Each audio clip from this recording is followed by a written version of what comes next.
Oops, I forgot to open Elden Ring. That's kind of important. What's up, everybody?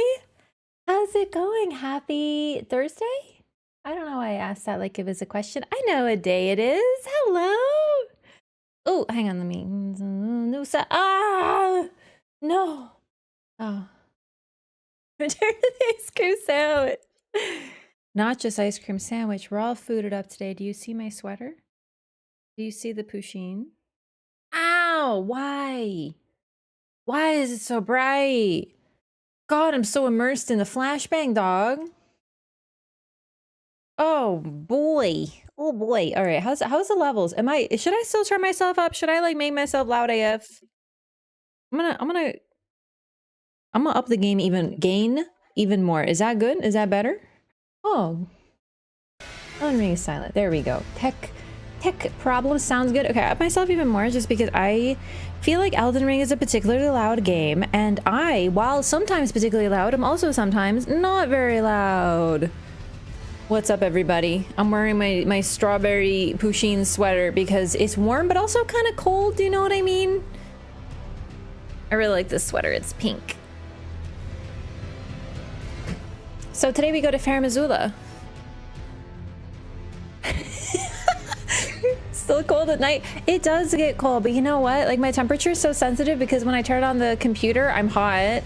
And then, you know, I was wearing a t-shirt and shorts and I was fine. And then I wasn't fine. So I put on a sweater, but I'm still wearing shorts. Honestly, I think shorts with a sweater is the ultimate iconic. You do know what I mean? Like, I feel like it's actually the most comfy because shorts are comfortable and easy to wear. You know, I learned that from youngster Joey, as they say. And then also sweaters are comfy and easy to wear. Peak climate control is true. I even got my Crocs. They got holes in them for optimal temperature maintaining. I still need to tweak like me with the, oh, but do you see how the green screen's so much better now? Wow, it's so immersive, except for when I go there and you can kind of see the chair. Shorts and a hoodie is goated facts. It's actually real. Trench coat and short shorts. I feel like you need your legs to be exposed because the trench coat is pretty cool. You know, actually was actually even more iconic. Thigh-high socks, shorts, and then really whatever. Do you want a sweater? Do you want a t-shirt? Like, it's just like, this is what spring and fall were made for, is this sort of fashion. Do you know what I mean? Like, it's ideal. However, looking at this mic is actually making me really hungry. I'm doing good. I'm chilling. Fashion icon. Yeah, I just like to be comfy. You know how it is. Yeah, how's it going, everybody? Hope you're having a good Thursday. I'm personally very excited because it's finally getting warmer, so I can go outside and it's sunny. It's not always sunny, but if it's sunny, I'm outside. I'm like going out there, getting some of that vitamin D, chilling, you know? Fashion is easy, just choose comfy. Honestly, yeah, I feel like there's a good balance to be struck between comfy and cute too. Like, not that you can't, you know, because I live in yoga pants. I don't own anything other than yoga pants, pretty much. I do have other pants, I guess, but like I forget about them because I only wear yoga pants. I have like a cycle of several yoga pants that I go through, and I love them, and they're so comfy, and there's different colors, and they're good for summer, and they're good for winter. Is perfect.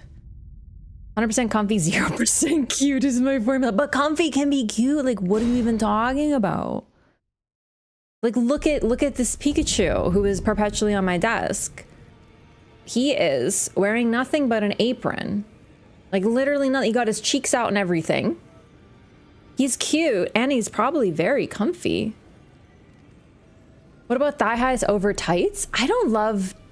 Wait, tights is in like tights or like yoga pant tights? Because there's different meanings of tights. There's some tights that are not meant to be pants, but there's some tights that are also meant to be pants. Do you know what I mean? There's a difference. But thigh highs over anything feels like it'd be way too constrictive. Unless they're like looser, I guess? I don't know. I have many thoughts on fashion, but I haven't considered that one personally. Now this is fashion right here.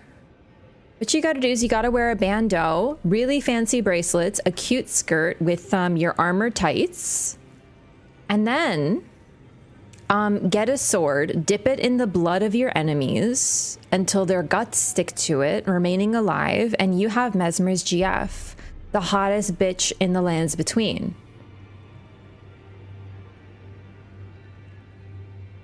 Now that's just real. Are tights good for running around the forest and shooting arrows while stealing from the rich and giving to the poor? 100%. Who do you think invented tights? You think it was Lululemon? No, it was fucking Robin Hood in Sherwood Forest. Like the ultimate iconic individual. She do be styling, right? Like, my God. It's the House Hoslow pants. I keep zooming in because I... Okay, let me put the mouse down. Put the mouse away. Beautiful, gorgeous. I wish armor was still in fashion, man. Like, I would love to wear metal armor like this, like sort of like these pants. Dude, I would kick the shit out of people. Like, who would I kick is the question. I'm not really a violent individual, but I feel like I would need, if I needed to kick somebody, I could. Do you know what I mean? Like, if you encounter a bug, stomp on that with your armor. I actually don't really stomp on bugs. I try to avoid them. They're just doing their jobs. You know what I mean? They're just living their lives. Centipedes, we crush. We crush them like vermin. Okay, what are we doing? We did last time, before, like, I have vague memories before the headache got real bad, but there was the fire giant. We defeated the fire giant. And we're about to do one of the most emotional cutscenes in the game at the Forge of the Giants, but we can also go towards the consecrated snowfields.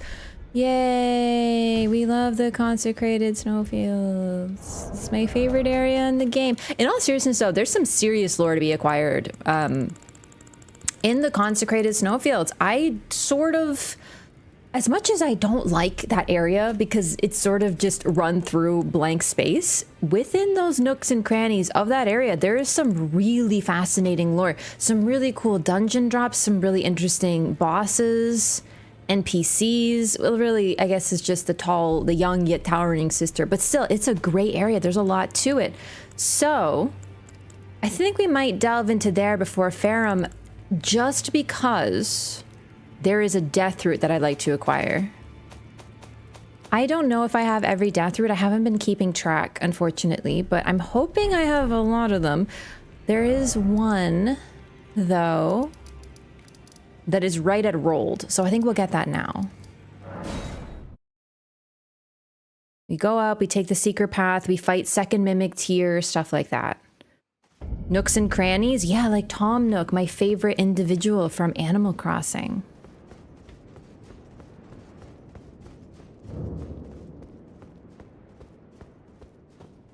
Man, this game is such good sound design. All death root can be got before Farum, right? Yup. Mm-hmm. Oops, I did the regular medallion, not the secret medallion. Whoopsie. My bad. I just wanted to watch that cutscene. Talking about that area, I was trying to figure out why the Halic Tree sigil and Demi-Human sigil is the same. Would you have any idea what? Is it the same? Last I checked, it didn't look the same.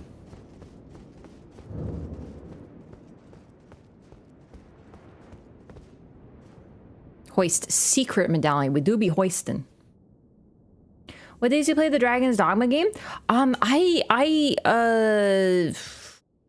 don't really have a specific schedule. I do want to continue Dragon's Dogma too. I was really enjoying it. I'd like to complete it, but because of various assorted issues, I wasn't streaming for a little while. And as a result, oh, we can even go back down. Oh, we should have, you know what? Sorry, we have to, I want to watch that cutscene actually. I want to compare the colors. I know it's just a freaking elevator costume. It costs, cutscene? Costume? My words, English language. Demi-Human Queen spells are cast. I'd like to compare, because to me it looked different. I don't really have any thoughts on this. Because the demi-humans spells are pretty much the same ones that they're taught by Rhea Lucaria, and they tend to be given by Rhea Lucaria. They just use glintstone. But the amber glintstone that's associated with, or the amber that's associated with Mikola is linked to glintstone. I don't know, because the demi-humans, they're not really linked to anything. They sort of have, they're kind of doing their own thing. They're really weird and interesting, but they definitely seem to have their own culture. I would say they're probably close to the Crucible, but not like the other beings. So Melania's cape having the same icon? I don't know, man. I gotta look myself, but I haven't gotten to Melania yet. I don't really want to look at... I have a link in the Discord to the pictures. Nah, dog, I want to find them in the game. That's the whole point of the run. It's way more fun. It's more funner that way. Gave your pawn a weapon? Oh, no, I will definitely take any weapon. That's very kind of you. Thank you. I will play again. I just don't know what day. So, to the Halig tree is green. The Grand Lift of Dectus is yellow. To the Forbidden or Mountaintop of the Giants is red. And to Halig Tree is green. And honestly, it's a little bit weird because we don't really have much other green iconography. And if you want to talk about green, this is the least green place in the game. Because we're not heading to the Halig Tree, we're heading to the consecrated snowfields. Consecrated is another interesting word, though.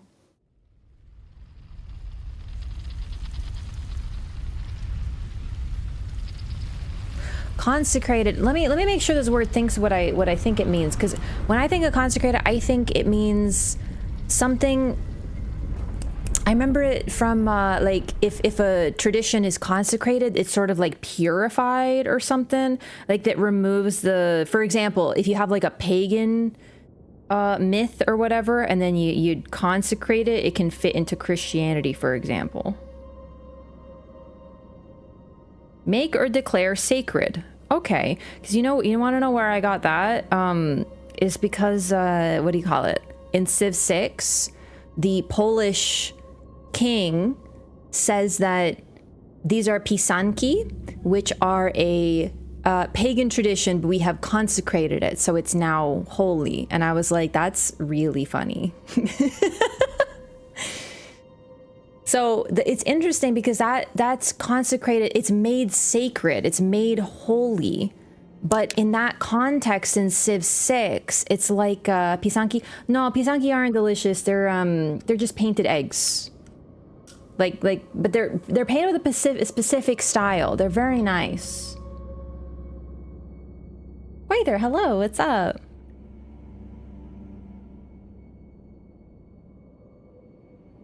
So these snowfields are holy.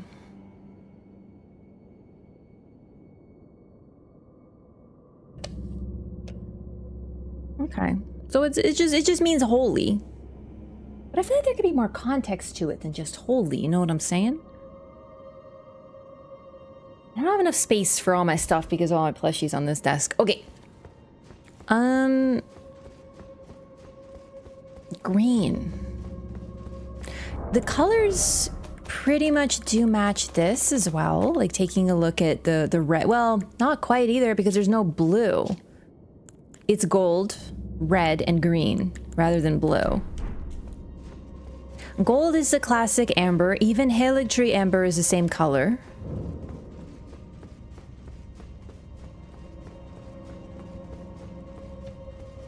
Hidden path to the Halig Tree.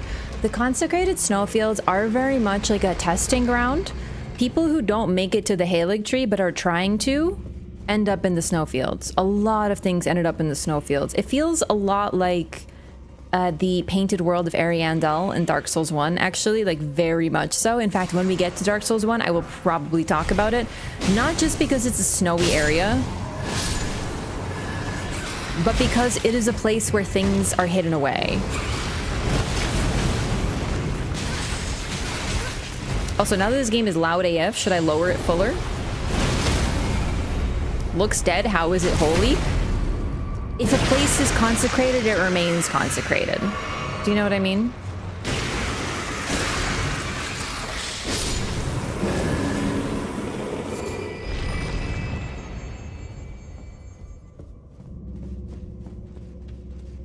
That did nothing to the octopus.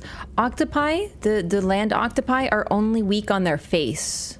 The rest of their body is really resistant, but you can still stagger them and then stab them in the face. I still don't know what that sound is.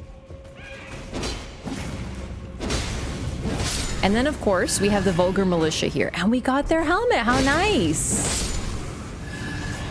I think that might be one of the first set pieces for them that I have acquired. The lore is that they're little short nerds. Helm worn by lean, mean, and filthy militiamen, the upward extension serves to create an appearance of larger size, however slightly. So they basically wear lifts, but on their head instead. Also, cut the tentacles. They will also eat their own tentacles in order to heal themselves. I think I've showed it off previously, so I'm not gonna like get too into it here.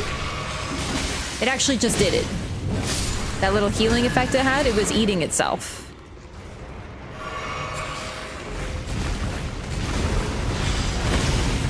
Whoop. See? 4,000 damage on the face. Easy.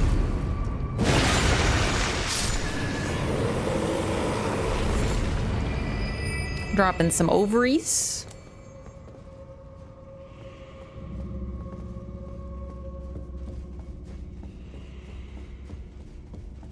This is a really, really, really interesting tomb. The fact that you get to the Halig tree through a tomb, like a very, very interesting one.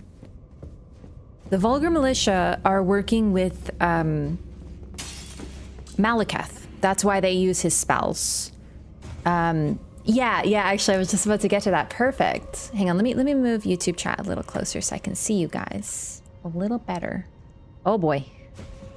Whoop, 1 second. Yo, Master MPS! Oh, that's gonna be some pings. Thank you so much for the 10 gifted memberships. Oh my goodness. I really appreciate that. Oh my god, actually, I want to tell you guys, no, I'm not sure what we're doing yet. I'll plan just a little, it'll just be a little party, but in about 2 weeks, Twitch emailed me. It's gonna be my my partnerversary, my third partnerversary. Says wait, no, because it's one I hit then 1 year. I think it's my third. I don't know how to math. I think it's my third. It's gotta be, right? Anyway, it's gonna be my anniversary of hitting partner on Twitch. So we're gonna be doing, we're gonna have party hats and stuff. It'll be cute. You just reminded me in about 2 weeks. Thank you so much, Master Ambius. I just realized that the alerts aren't going off. They might be delayed. Or they might be broken. I'll have to look at that. But thank you so much. It's very kind of you. I really appreciate that. Will there be cheesecake? I hope so. Okay, so just to briefly touch on the Vulgar Militiamen. Yeah, they're working with Malekith. They use his incantations, and they are likely hunting for Deathroot for him. Here, however, I think they're here because they're looking for this Deathroot, but they can't quite figure it out because it's kind of a puzzle. Is it? I think this one's like you got to go like real gentle. Like if you jump, you'll miss it. Oh, nice. Yeah, I think my alerts might be broken. Dang it. Maybe it's just the YouTube alerts. I'll have to take a look at them. But no, they're here. I don't know. I don't know why this particular Deathroot seems to be such a problem for them. Whoops. This weapon is a weird swing. One alert seems fine, multiple seems annoying. I mean, even just having one alert, did it even go off? Oh, that one worked. Okay, thanks for testing. Alerts. Are you broken? Raf. Well, fine. Thanks for the 100 bits. Oh, but seriously, Master, thank you so much for the 10 memberships. That's very, very kind of you.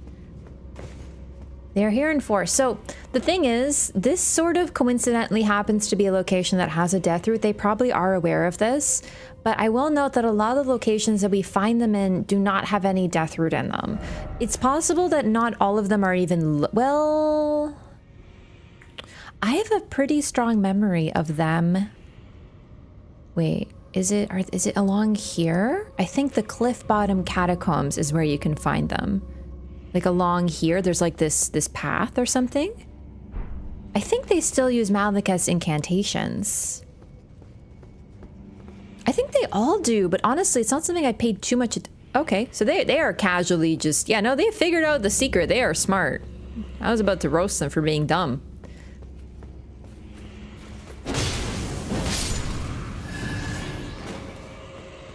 Yeah, absolutely. There's a lot of them here. What is their exact purpose here? I mean, ideally, I think they're helping I think they're helping Malekith.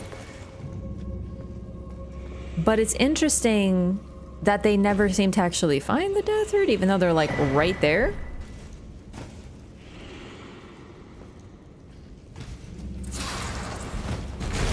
In general, they are little troublemakers. Like that's a big part of the lore. They're vulgar militiamen for a reason. They're not friendly, nice, adorable militiamen. Oh my god. Okay, I did kind of stand there around a bunch of boys who have Malekith incantations, so that's my fault. They're incantationless ones, yeah, especially in Liurnia.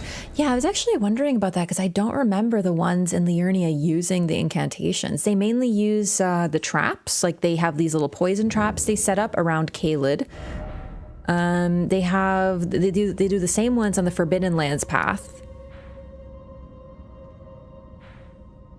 It could simply be protecting access to Malekith. It could also be as simple as that, because in Caelid, the way to access them is with these two bridges. Along this bridge, there's no defenses, but there are poison traps. And then along here, there's a bunch of them.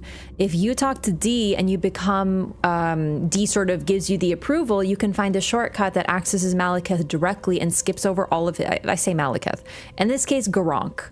You can access Garank directly with the shortcut, but otherwise, the vulgar militiamen are seemingly protecting access. So similarly here, they're probably just preventing anyone from accessing what will eventually lead to, well, this one, no, because this one doesn't lead to Malekith. This one leads to the Halig tree.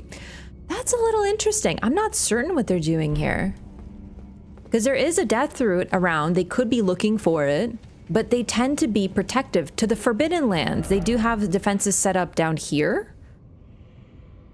So this is to protect Malekith. And there's also a another black gargoyle. What are they called?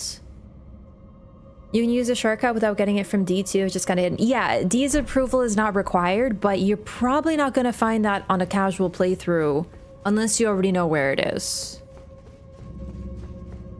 The Blackblade Kindred, thank you, yes. So the Blackblade Kindred is right in front of the Grand Lift of Rold. It actually very much mimics the entrance to Caelid. So if we go to the Ferrum Greybridge and we go up here, there will be a staircase that will lead to the Bestial Sanctum, and there'll be a Blackblade Kindred right here in front of it. And then here, we go through the Vulgar Militiamen. There's another staircase here, and there's a Blackblade Kindred defending it. So it's just sort of like an echo. It's meant to evoke the same thing. Change your stream schedule? Sure did not. No, it's just been a little bit more YOLO due to assorted problems.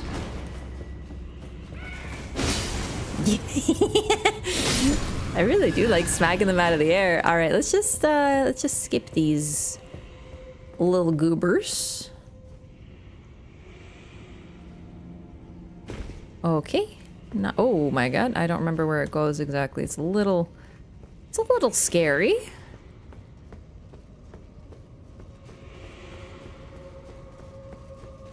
Guys, they're not like exploring here. They're just chilling.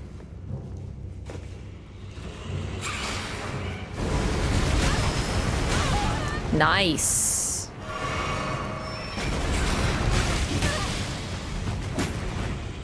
God, I hate this area. And they're working with the octopi. There is a slight suggestion in the game that whoa, okay. This weapon is not balanced.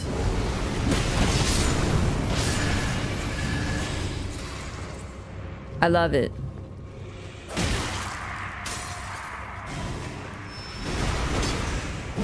Stop hiding around the corner. I can't see you. It's too dark.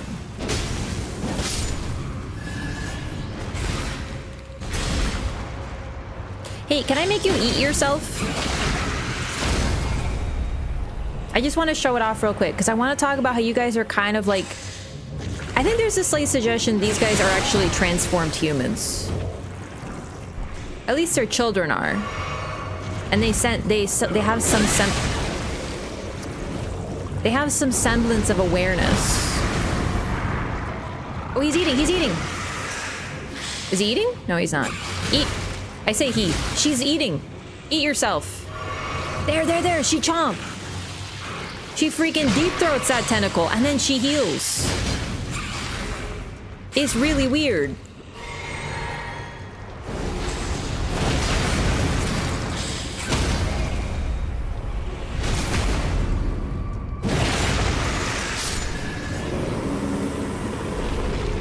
Seem to have a similar burn like Death and Death, the black red. Yes, most definitely. But they would have probably acquired it from Malekith as a boon.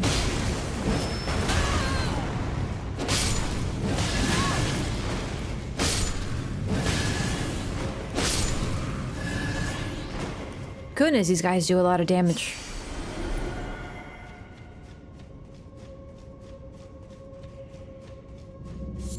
Also, we got the armor, which I think has a pretty nice description as well, so let's take a look. Armor worn by lean, mean, and filthy militiamen, freshly singed battlegrounds effusing with the stench of the dead. Forbidden lands that will be excised from the memory of history. This is where the vulgar militia serve as untiring, unsung watchkeepers. Okay. Thank you for... I'm really glad we got this drop because I had actually forgotten. They straight up tell you that this is what they do. They hang out in places like, yeah, forbidden lands, freshly singed battlegrounds, untiring, unsung watchkeepers. That sounds like they may have been serving potentially Malekith for a much longer time. Malekith really does feel like a lot. Oh, wait. That's what's over here. There we go. Malekith feels like he's supposed to be... He kind of takes on a similar role. He was the watchdog of death. He was given death and he was supposed to keep it safe and hidden away. There was some effort put into the Forbidden Lands being erased from history. Most definitely. Most definitely. The fact that the Vulgar Militia work with Malekith, though, is pretty interesting because that's sort of what Malekith's role has been, right? Like, he seems to have wanted to hide himself away beyond time and space. The only way to access Malekith now is to burn the Erd Tree, and for some reason that opens access to Farum Azula. That's a very key part of the journey. And this likely happened because he was the piece of Rune of Death was stolen from him in the first place. It's me! God, we look good. Dude, she even pulls out the weapon? Look at her go. Unbelievable gamer.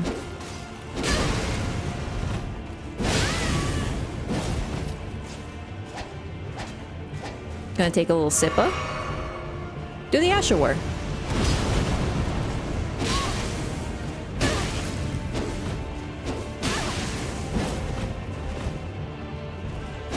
Oh, she roll caught me. Except it wasn't even a roll. She just caught me. Oh my god! I am dangerous. Girl? Go on and heal. I'm having fun.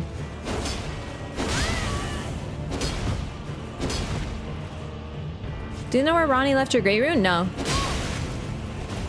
No, it's really unknown. It's one of those mysteries. Mimic plays better than you? Who do you think she learned it from?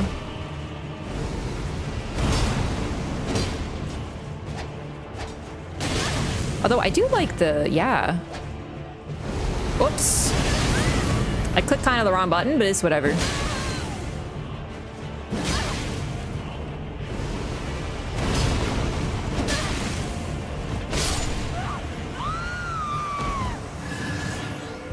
Honestly, hot. Love fighting myself. And then we get Black Flame Monk Amon, and we get some context for the Black Flame Monks. Lass's Blade heal her? Oh. I'm not getting hit by that shit. Ashen remains. Oh, used to summon the spirit of Amon, the Black Flame monk. Amon swore fealty to the god-slaying Black Flame and so became the first fire monk to turn traitor. Or perhaps it is better said that he fled from the giant's flame out of cowardice. Oh, I really love that line. So he fled the giant's flame, cowardice, and he swore fealty to the god-slaying Black Flame. It's interesting that the swearing of fealty is to the flame. So the fire monks, not the Black Flame monks, but the fire monks were meant to guard the giant's fire, the flame, and keep anyone from accessing it. Over time, they started to worship it. I'm honestly starting to think that maybe the fire monks are related to the giants. Like maybe that's why they were given that role. Because they look like them. They have the same red beard and hair. Their facial features are really striking. Like they look, and they're pretty tall. Not that we can get too much lore from height in this game, believe it or not. I think there's some evidence of things, but this one, the Black Flame monks, at least this one, is described as turning traitor out of cowardice. I wonder why. Could it be one of those, his duty scared him, right? Like having to watch the flame for eternity was terrifying, or did the giant's flame terrify him? I'm not sure. They're related to giants. I thought it was obvious, but the thing is, we can't assume. Why do you know they're related to giants? Ronnie's rune was the one Renala has, the rune of the unborn. The thing is, Radigan gave that to her. So it'd be weird.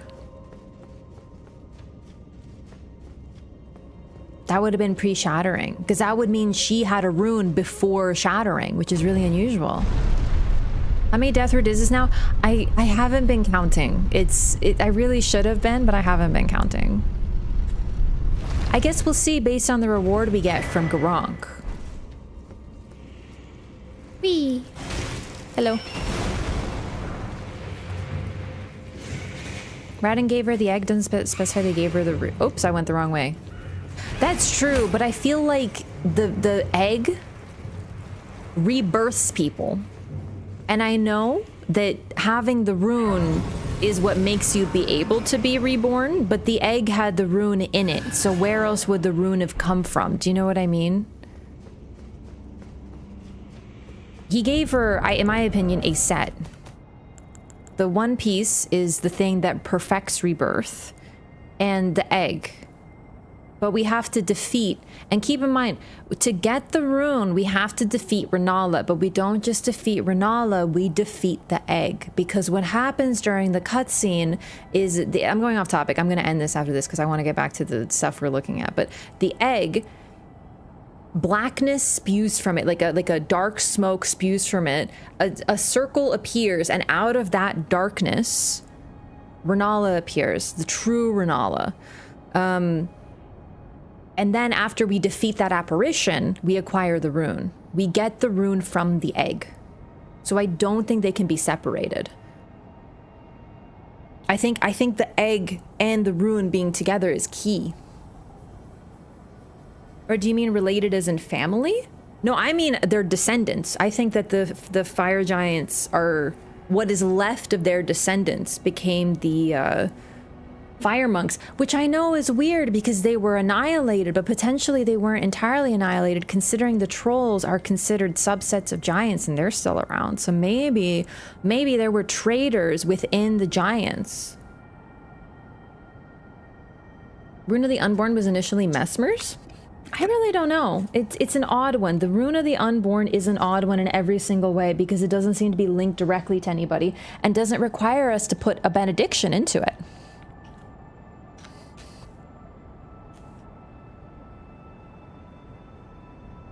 And looking at the rune, hang on. It's interesting because people think siblings have similar runes. Yeah. Oh my god, it's so white. Okay, we're gonna talk to this little gamer. Hello. Show me the path, O gentle lights. The promised path to the Halig tree.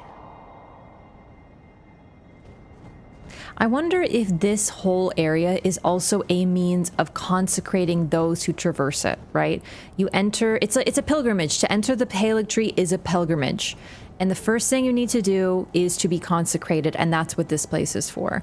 However, it's also filled with many beings who failed along the way to be consecrated. Siblings definitely do. They all have the same lines and same places. For sure. It's just since we're missing a few runes, there could be some notable exceptions. But so far, it's very safe to say that siblings have really similar runes. Like, pretty much the lines in the same place. Like, I mean, I think it's pretty blatant when we see Radon and Rykard. It's literally the same damn rune. Okay, I just want to find one little thing here, and then we're going to go to Malekith, or Garank.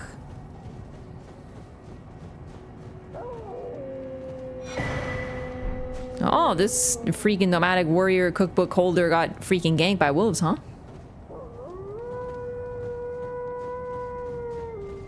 I do love this, though.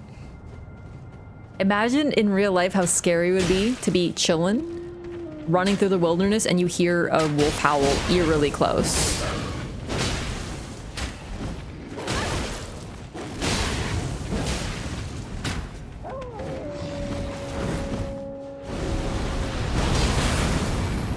There's some really cool stuff in this area, even though generally I do kind of...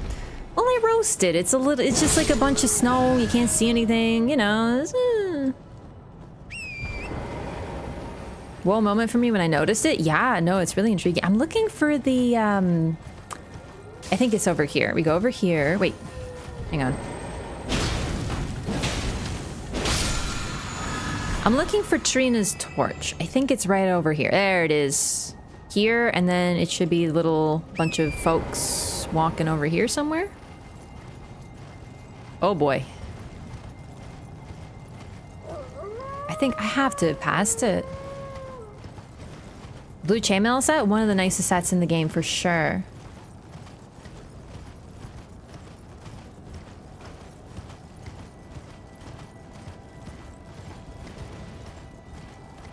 Ever seen that wolf? There it is. Oh my god. I haven't seen all of these folks I haven't seen since Ilmgrave. And that particular dog model, same thing. The page is from Leyndell though, and all over the place. But the horse folk, what are they called? These guys? He freaking caught me, predicted me.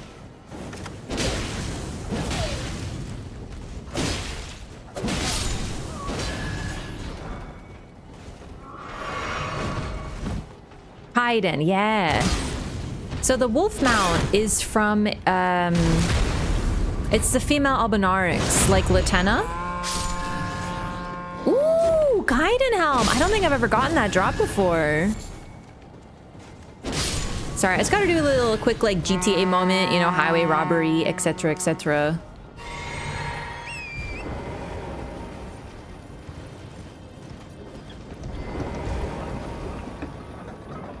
Hey, stop the car. I'm robbing you. Thank you. Draw for some with the wolf mount too? The what? What do you mean? Okay, Trina's torch. We will leave. We'll come back here later. Isn't this the flowing sword? No, that's Trina's torch. Okay, so I'm gonna read the Kaiden helm. The Kaiden are cell swords. You know what? They're actually, not quite, but they remind me a little bit of the Faram warriors in Dark Souls 2, but they're not really used as much. Said to hail from the mountaintops of the wintry north. So they might actually be from here. Helm worn by Kaiden sellswords, these hulking, fearless mercenaries said to hail from the mountaintops of the wintry north are adept at fighting on horseback. Kaiden is the name of their home settlement. Latenna will mount nearby wolves. Really? I did not know that. Flowing sword comes from the other carriage in the snowfields? There's another carriage in the snowfields? The flowing sword? I thought I already had I thought the flowing sword was a boss reward from one of the Nox things. Is there a different flowing sword?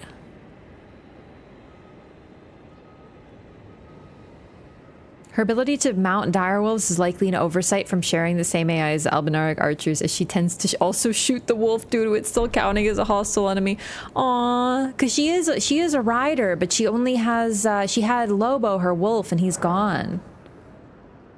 He's asleep, as in he's not gone. Of course, he would be. He's simply sleeping. Let's get a little bit more. Wait, hang on. What do we scale off of again? Like pretty much everything. I think we should get a bit more strength maybe though. Yeah, Lobo went to he's just having a nap. He's fine. Yeah. The flowing curved sword, the one associated with the blue dancer. I don't remember. The flowing curved sword? Which one is it literally called the flowing curved sword? Because I don't remember that. Hey Garank, I have some death root for you, my boy.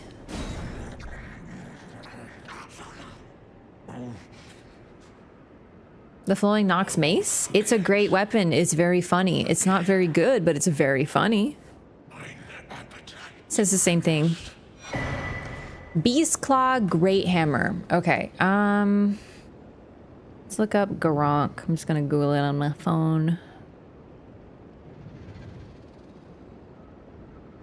I wonder if it'll tell us how many death root rewards we get for what. Okay. Beastclaw Grey Hammers after 7. I think we might have them all. I think so. And Deathroot making it sound so tasty. He's like an ASMR food streamer. Gronk Beastclaw. Whoops.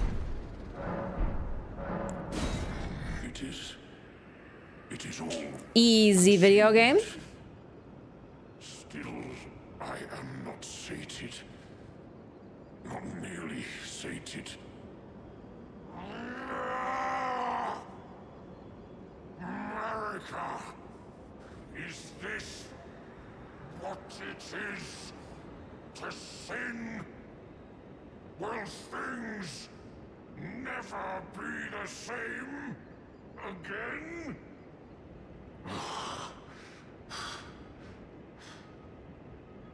Tarnished, my thanks for thy long labor. It's sad. I have done all I can in this land. Henceforth, mine appetite shall be my sole companion. Farewell.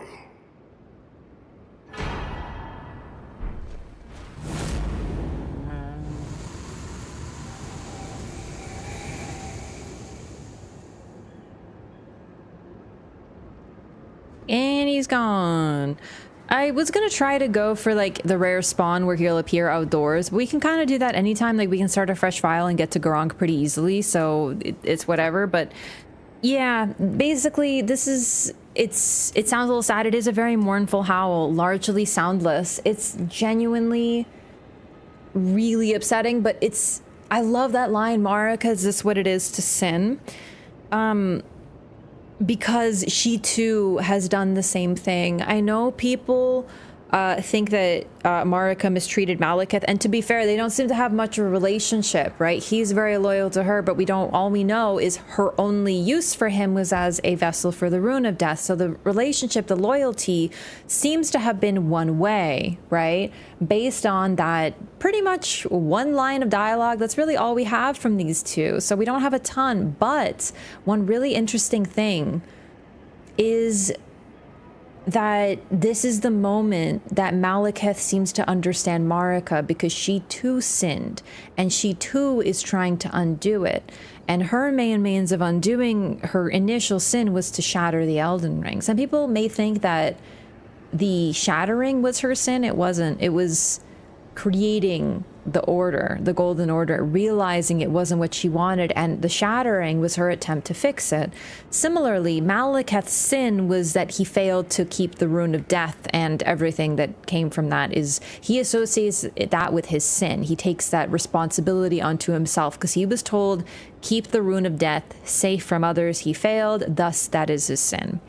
And this moment, when he has all the death root, that is all the death root that should exist, all of in the world is gone, and he has eaten it, the rune of death should be whole, right? Because that, like, you know, a piece was taken, and apparently consuming the death root should put it all together, but that's not how it works. It's a little bit like, it's not a perfect analogy, obviously, because this is like weird magical death that has started to spread. Do you know what I mean? Like, it's not perfect, but like, trust. If you break someone's trust, apologizing and never doing that same thing again doesn't make it better. The trust, once broken, cannot be repaired to the same way it was. There will always be that little crack in the foundation, right? I mean, a very popular example, of course, in interpersonal relationships is cheating. If you're in a relationship and someone cheats on you, well, no matter what, even if you make up for it, even if you never do it again, that crack will be there, right? That loss of trust. It's very, very difficult to fix. And it might even be impossible. And that's effectively what's happened here is Malekith realizes at this moment that he can't simply undo the sin. Is this what it means to sin? And he asks Marika if that's what it is, because finally he gets it. And I think he finally understands her. Brother, I really don't know what you're on about. I feel like you're having your own conversation. Oh, hang on. I forgot to open something.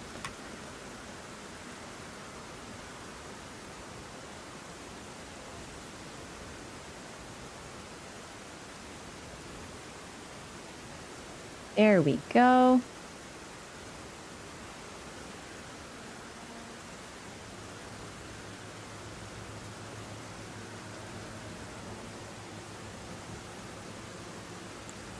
Okay.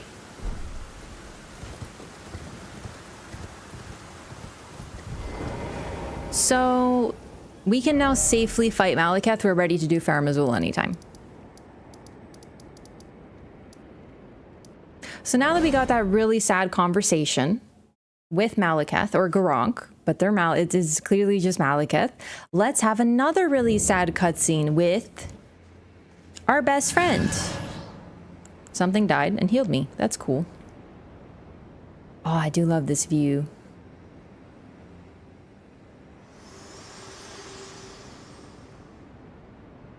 I have long observed the lands between. This world is in dire need of repair and death. Indiscriminate. Are you prepared to commit a cardinal sin?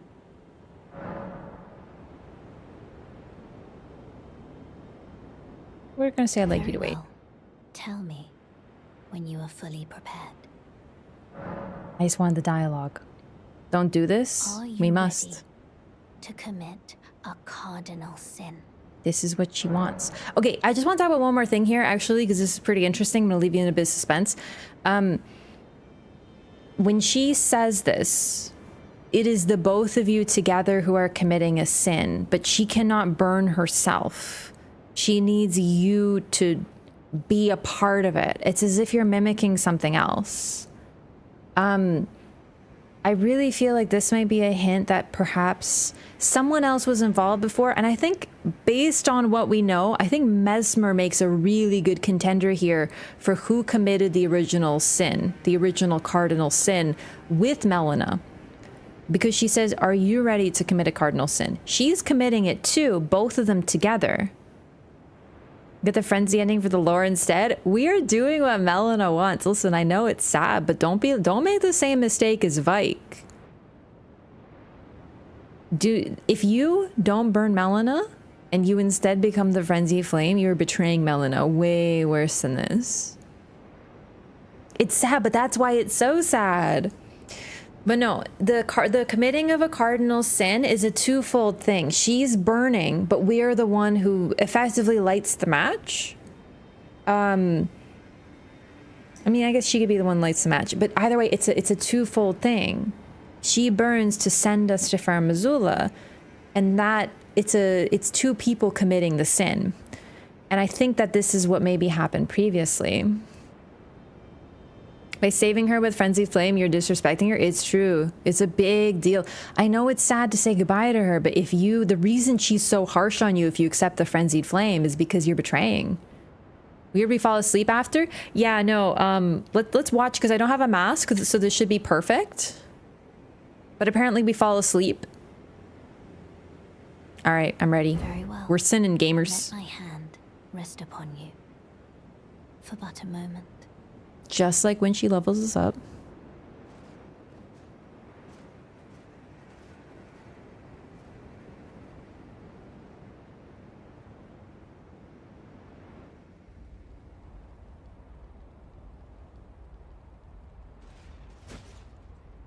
Yeah, she knocks us the heck out. I wouldn't... Is that really sleeping, though? A weird... Well, it does look a little bit like the sleep pose.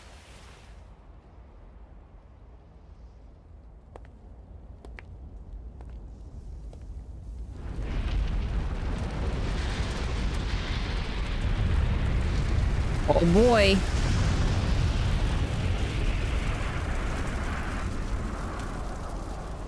The fire giant's flame, which will never go out.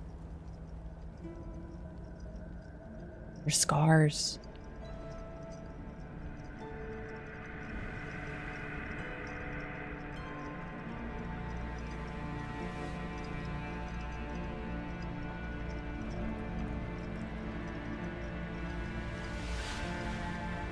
O Erd tree, you shall burn.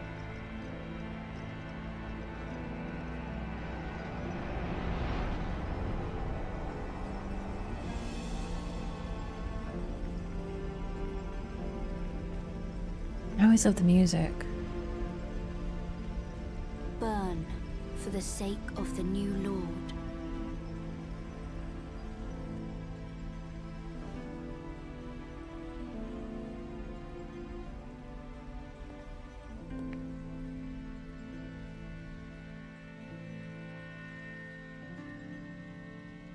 Thank you for guiding me here.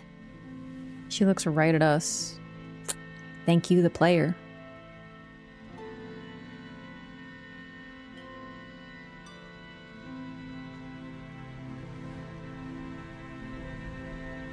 The one who walks alongside flame shall one day meet the road of destined death. Goodbye.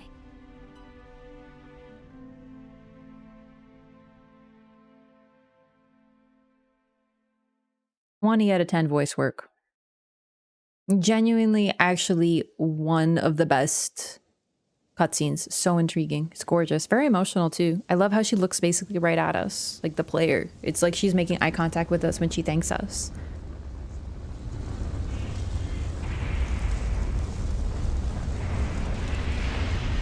Yo, how much did I have to drink last night? Woke up in Farum Azula, bro.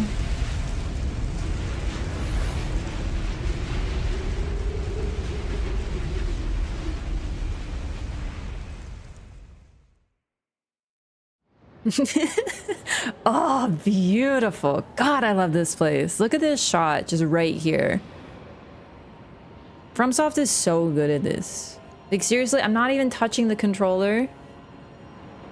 Except for on the first playthrough, you're all like, who is this again? The chick from the beginning? Except for in the first playthrough when you accept the Frenzy Flame like I did and you don't even get that cutscene. But no. Gorgeous shot. Crumbling ruins here. Freaking dragon corpse chilling, the intricate architecture, massive storms in the foreground, background, a hint of the Erd tree on the side, really like brand new architecture you haven't seen, dragons flying around. Like, just this shot is amazing. This is the best dragon themed area in a From game. Fight me. I think I have to agree.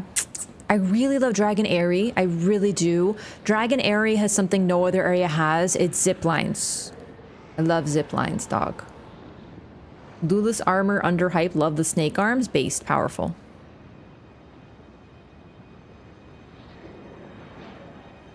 Gotta say, I don't love the Dark Souls 3 dragon area. Like, it's really cool your first time through, but I don't remember what it's called. Archdragon Peak. And there are really cool parts of it, but afterward, I'm kind of like, "Meh," you know?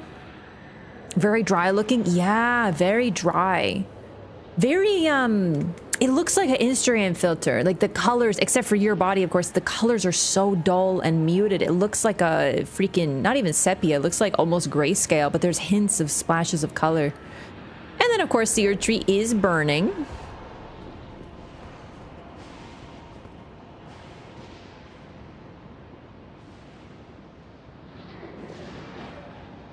You know what's wild too? I don't think you fight any dragons like this, because these are the two-legged dragons. They're more like the wyvern, like the drakes. In Souls, these would be considered drakes. 2 wings, 2 feet. I don't think we even fight any in this zone. They're just flying around all the time.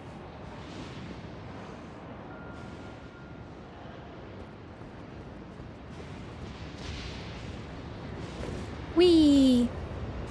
Why the Giant's Flame sends us to farm? Because I got no idea. I don't know if the Giant's Flame sends us there. I think Melina might send us there. Using the flame. And I know it's like, what's the difference? There seems to be a bit of a difference with those two things. And then we get chimkins. They look like ducks. They really do. But I think they're supposed to be dragons. But gosh, do they not look like ducks?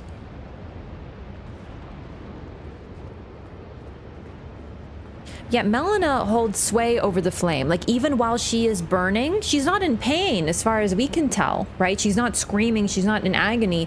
The flame seems to be a part of her, as if the flame came from her. Also, what's really notable, she touches us. We touch her. She puts out her hand.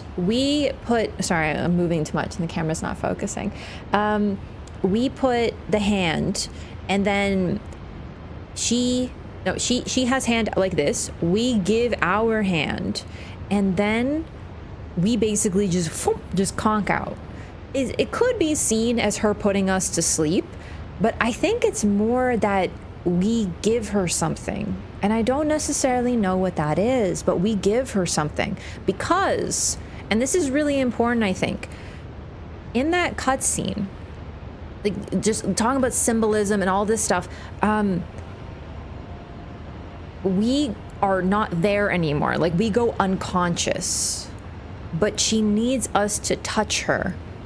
And it's very much like we give our hand to her. And at that moment, we aren't there anymore, but we are still committing a sin. But what are we doing? Like, what is it that we do that is a sin? Is it us just sitting there asleep? Because if sitting there asleep is a sin, then that's a weird ass sin. I think what she takes from us might be our will, our hopes, our ambitions, because that is what she does when she levels us up. She says, share them with me, your hopes, your ambitions. I forget the end of the line, something about who you want to become, who you want to be, what kind of lord you will be, something like that. And then in that moment, she needs us to give our hand to her. She says, let my hand rest upon you for a moment, but that's not what actually happens. We give her our hand. Yo, Justin, thank you. I appreciate that. How's it going? It's good, Blondie. Why does the flame go upwards? Because she sends it. Raise of her hand at the end be sending us up to farm. I don't think that's too much of a reach, because she clearly guides the flame. Oops, sorry. The reason the flame goes upward is because she points it upward. She wants to touch us for a moment, and then she stops because she realizes she can't. And then she sends her arm upward, and the flame makes a path up. And then we wake up here. Now, looking at where we are quite far away from the Giant's Flame. We didn't necessarily just go up. We went in other directions too, but I think it's more, this place exists beyond time. We are able in this zone to go back in time and access Malekith, who is effectively hiding beyond time and space here to prevent anyone from accessing death again. He's trying to avoid what happened before.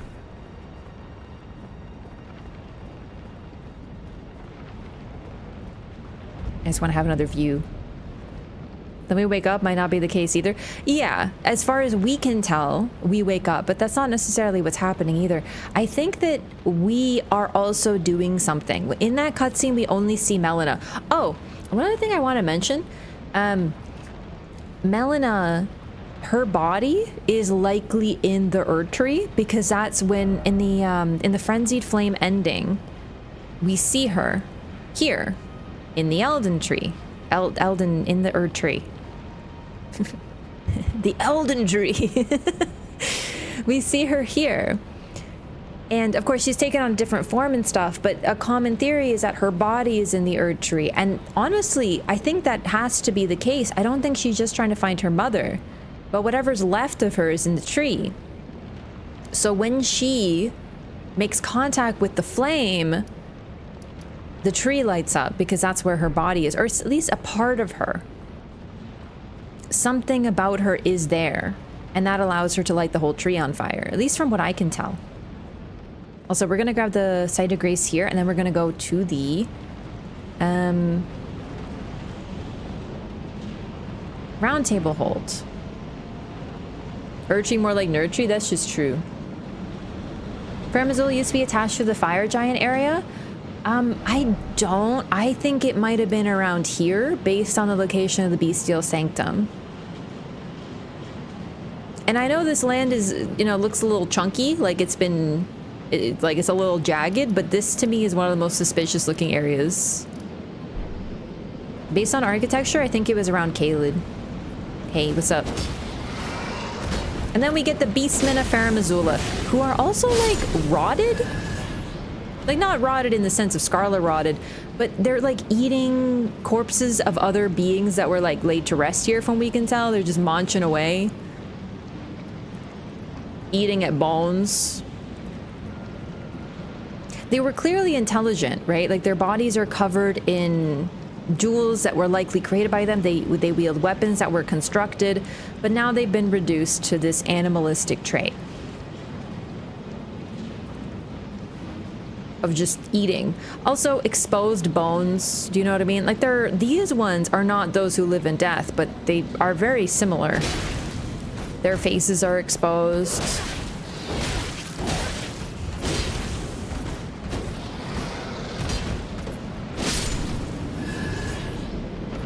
Morgott and Moog, where they can send controllable projections of themselves. And you get to Lindell, she says she can govern her own movement. Moog and Morgott are a little different though, because that seems to be an ability of theirs. Specifically, Morgott's very blatantly. I think Moog can too, but we see it the most with Morgott. It doesn't mean the other children of Marika can't do it, but I will say all the children of Radagon and Marika seem to have their own abilities and strengths.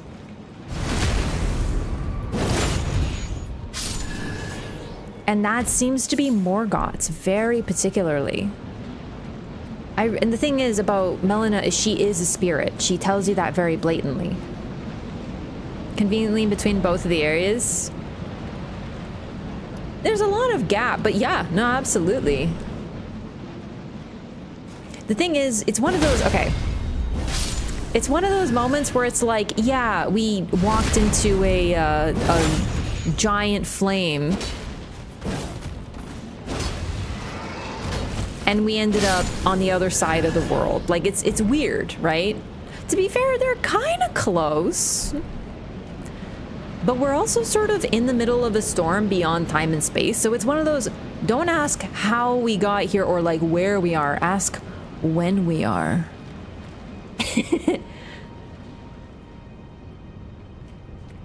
Okay. Also, yeah, I love Bloodborne. Bloodborne's always my favorite. Actually, thank you for the reminder.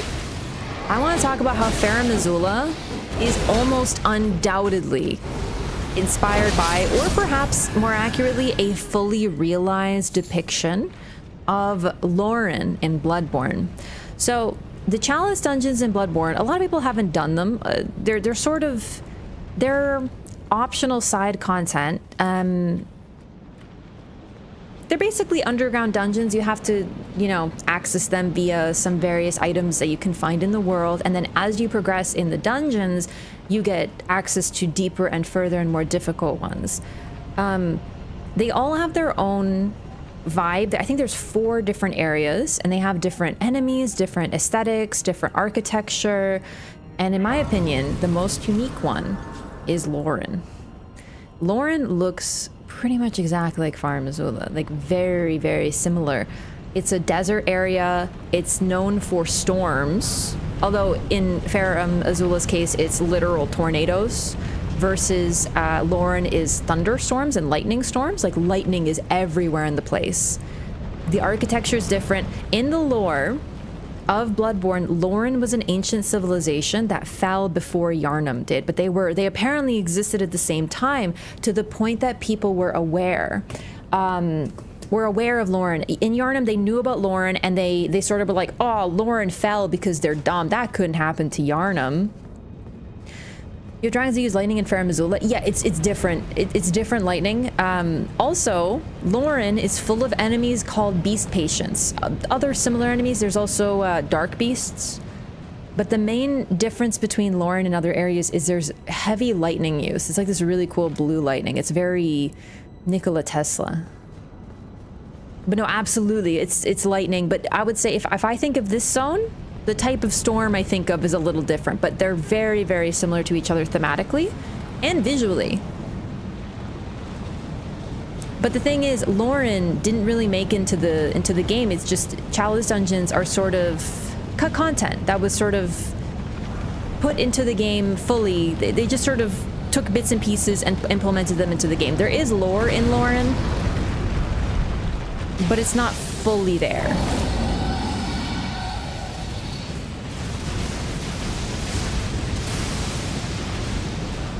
But the fact that the enemies here are all beasts, and they even kind of look like the beast patients. Beast patients are probably the most humanoid looking beasts in Bloodborne.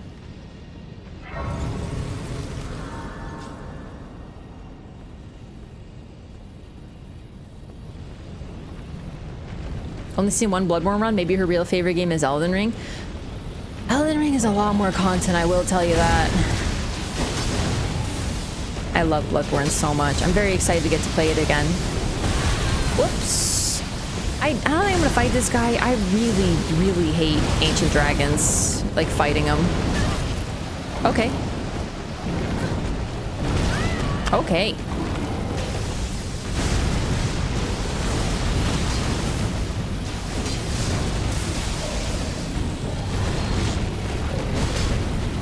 They're really overwhelming because they're so big, and also they're really loud.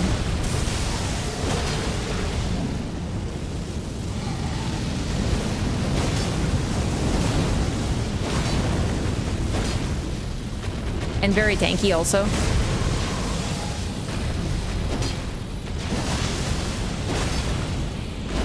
And I mean, you know, I am using like a fire weapon, and I'm pretty sure that they're very resistant to flame. But this one drops like an ancient smithing stone or a somber one, I don't remember. Probably an ancient dragon.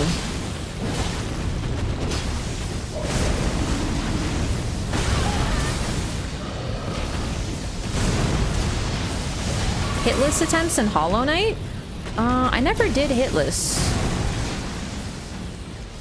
Thinking only Placidusax Arena is outside of time because of the cutscene, but apparently the whole thing is. Yeah, I mean, we go very blatantly back in time in that area, but the thing is that it seems to be associated with the storm as well, because Placidusax, the storm is huge, but when you fight Placidusax, this storm is huge, but it's gotten smaller over time because when you fight Placidusax, it expands. So this, because it's like the storm, within the eye of the storm, it's actually pretty quiet.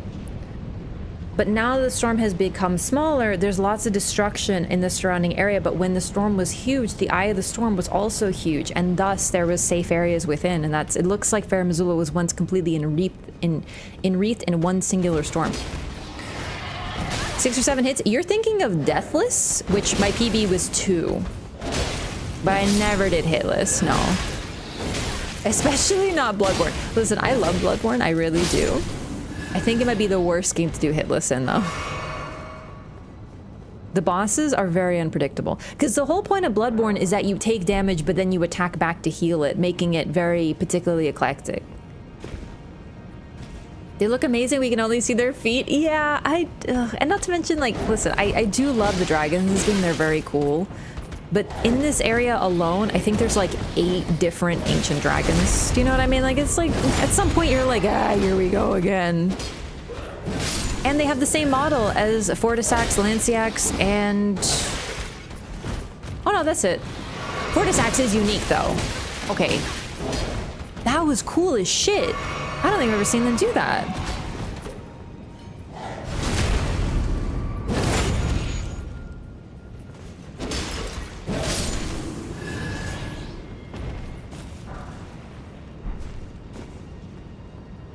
This game gave me dragon fatigue. They're all very tanky.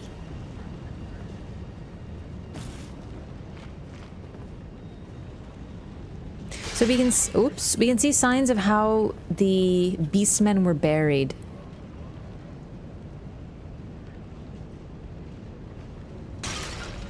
Looks like gold coins, gold jewelry. Like basically they're wearing the exact same things. The living ones are wearing the same things.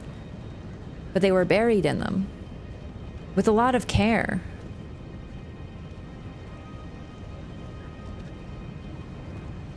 Unique architecture, lions, very notably, Siraj reference.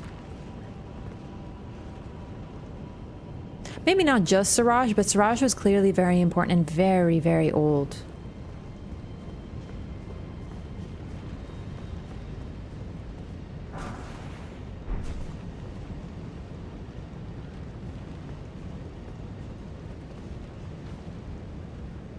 I love this because you see nobody. Like, I know there's like this guy peeking out over here, but it's very sneaky. They come out of nowhere to attack you over here.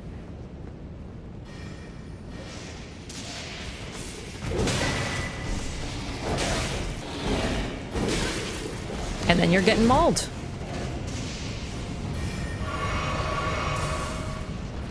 Like, I still love this game. I don't mind the repeated enemies. It's just...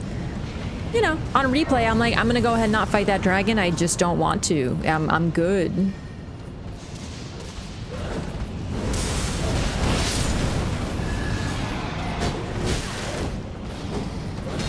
Dude, he's like a break-dancing fighting game dragon.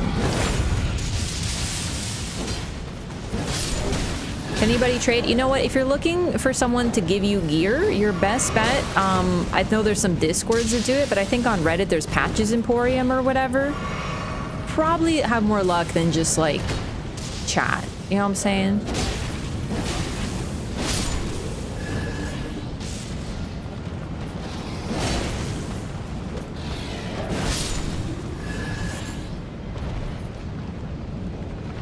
There'll be a dragon boss in the DLC?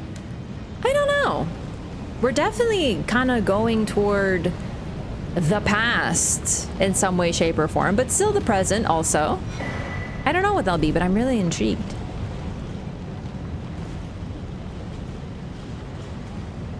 Lightning calling little so-and-sos. Oh, the beastie guys? I really like them. They really are annoying though. Oh, I want to read this. Very important. Just sitting in the middle of the floor. Ancient Dragon Prayer Book. Prayer Book of the Capital's Ancient Dragon Cult. A lost tome that never reached the lands between. Contains red lightning incantations.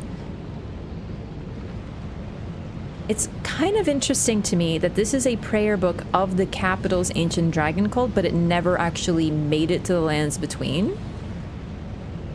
So the capital is Leyndell. But this one never quite made it there. Wait, did I get to the artist shack? I've been there.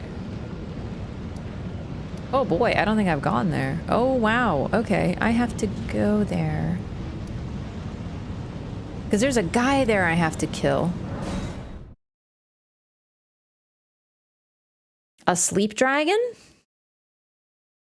I hope there's like new dragons, because if I have to fight one more two-legged nerd or a four-legged nerd. Like, give me like a six-legged butterfly dragon, dude. Like, give me a dragon with cute little antennas and 6 legs, and it spews out a freaking sleep mist. Then I'll be pleased. You know what I'm saying? Capital has to have been connected to Parmesan, or at least travel as possible at some point. Yeah, it apparently was tough though, because that prayer book, which is of the ancient dragon cult, never made it to Lands Between, which means whoever came up with it went to Farum Azula, made the prayer book, and then never brought it home to the origin of the dragon cult area, which was apparently Lane-Del. This is not the right place. I don't know where the artist shack is. I'm having a gamer moment. And there's worm faces and deathblight. Yeah, the worm faces are really interesting. I'm not quite certain about them. There it is. Yep, never been there. There's a another guy with some spells related to this cult. Surprised if they reuse assets in the DLC? I mean, I'm not even against reusing assets. Do you know what I mean? Do you think Mesmer Phase 2 could be a dragon? I think he kind of wishes, but I don't think so. Becoming a dragon when you're not a dragon is largely an impossibility for folks in From.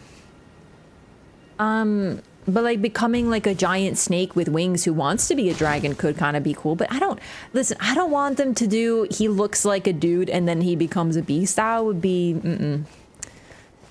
I really don't think that's really easy to do. And I don't like that.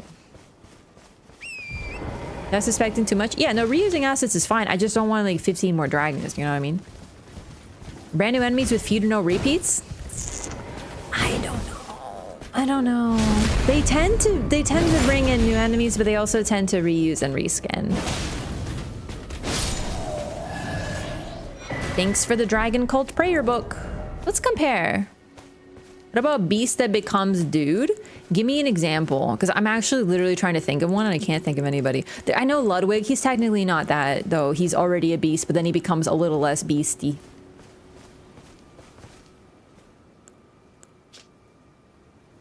Prayer Book of the Capital's Ancient Dragon Cult, a text of the Knight's Faith that arose after the War of the Ancient Dragons. We know why. Godwin created it.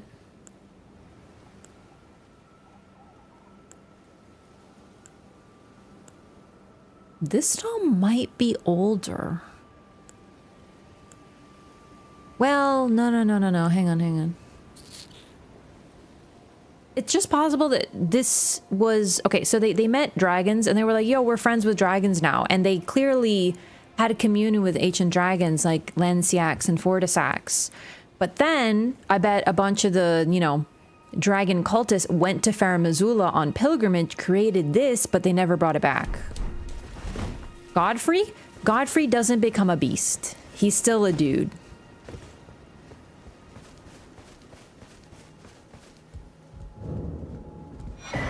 We have to do some of these. I kind of forgot about the paintings. They're fun.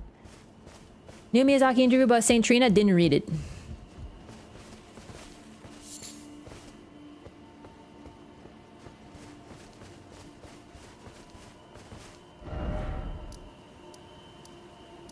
But I'd be curious too.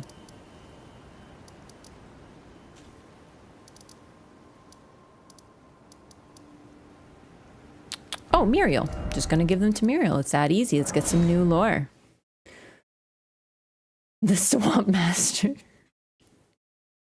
Can't think of any beast to dude boss fights. I think we're due. I really don't though. I love beast boss fights. They're very hard to get right. I think only... Listen, this is my hot take. I don't even think it's that hot.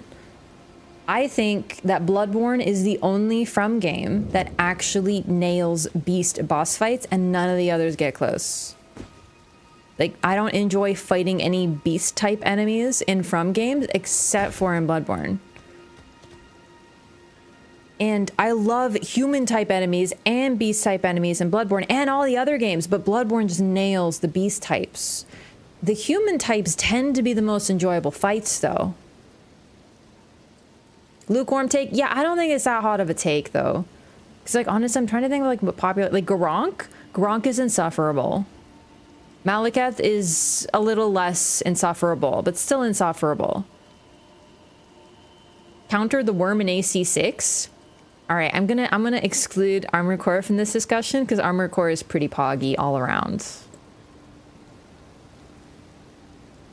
Confirm saying Trina will be in DLC and a relationship with Miklo be explained. I'm not gonna lie to you, that's like the most like expected shit I've ever heard in my life, but I appreciate the confirmation, I guess.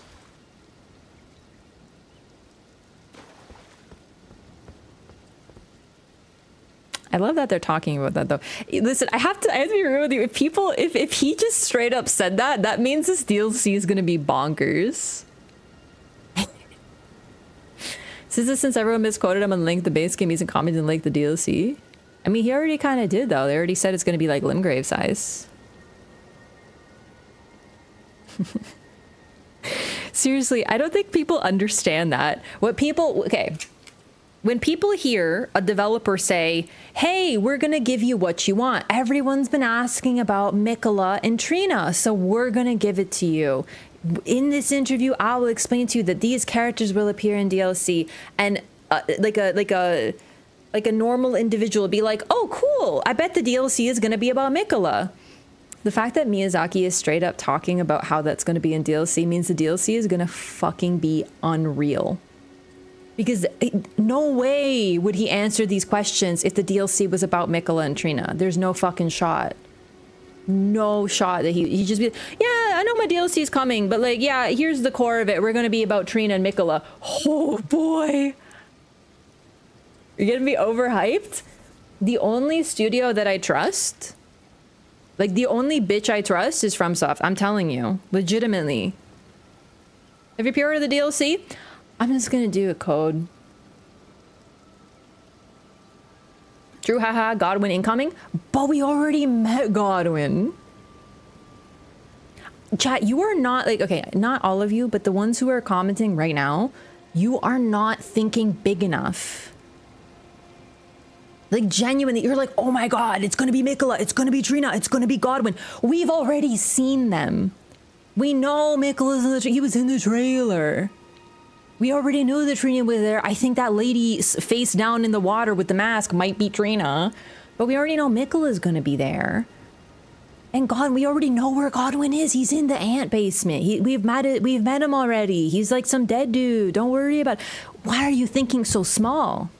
Any other studio, I'd be like, yeah, it's just gonna be like Mikola and Godwin or whatever. No, but it's gonna be good, but it's gonna be whatever. No, dude. No. You are thinking too small. You are here. You need to be here. You need to be here because this is fucking FromSoft. And if they're talking about this publicly 2 months before release, that means they got more up their sleeve. Like, actually, they always do this. They are the only studio that I'm confident enough to tell you that they will underpromise and overdeliver. The only one. Everyone else, I'm like, let's wait and see. But with them, oh, I'm freaking out. I didn't realize that he actually just straight up talked about that. That's sick. Is that big enough? You're gonna get bonked over the cranium with what they're doing. Oh my God. The lore people are gonna be having meltdowns. Meltdowns.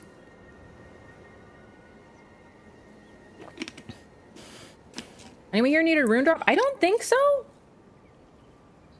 Make it be excited. I'm excited.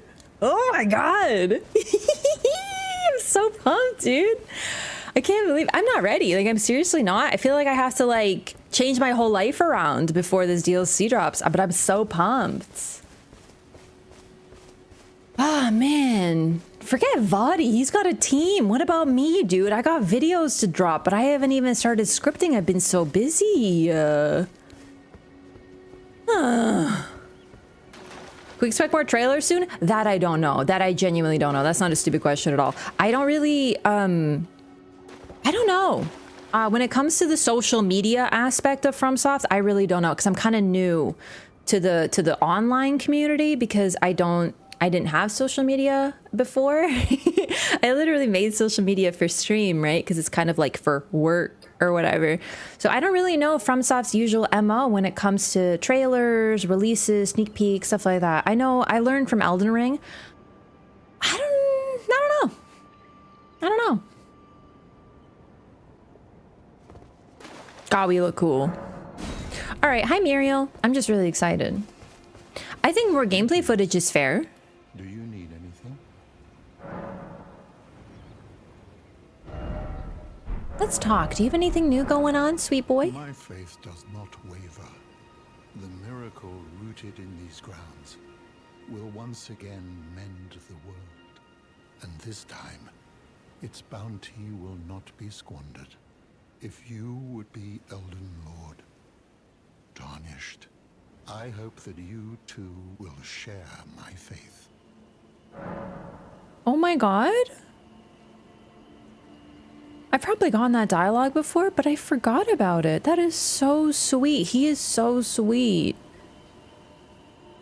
I'm not even joking. Muriel is literally like, let's have everyone get married and there will be peace.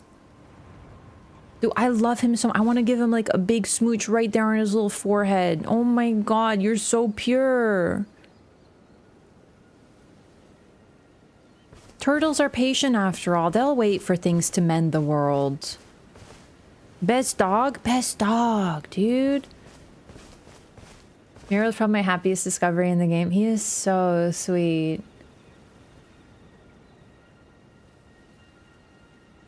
Lourdes was someone inspired by Vadi. Listen, I'm not saying they're not going to put references to creators in the game, but I have to be... I have to remind everyone of at the Slumbering Wolf Shack. Where is it? There is a wolf here whose name is Lobo, and it's Latena's wolf. And the amount of people who were like, "Oh my god, it's a Lobo's Jr. reference, bro! It's Lobo's Jr." Lobo means fucking wolf, dude. Like it literally is the word. Like, do you know what I mean? Like I love. Trust me, Lobos is a great creator. Vadi's great. Like all these creators are great. But this idea that it's a reference to them is very funny to me. Like, you don't understand. Lobos named himself after a wolf, dude. You want to know how I knew that? The moment, you want to know how I know in all seriousness? Because when I was a kid, Lobo from Animal Crossing was in my Animal Crossing town and he was my friend. And I was like, oh, his name means wolf. Isn't that silly? It's a dog named Dog, dude.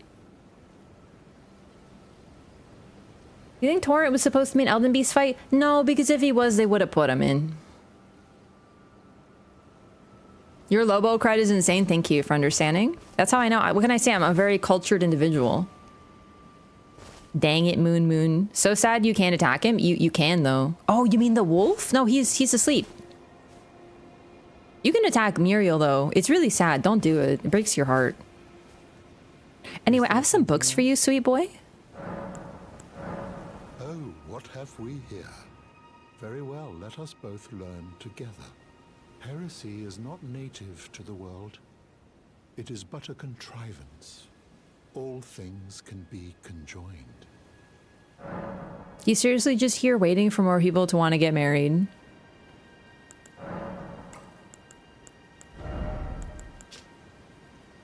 Giant's flame take thee, hurls a massive ball of raging fire. There is no record of this incantation in common prayer books. Only a select few prelates know of its existence.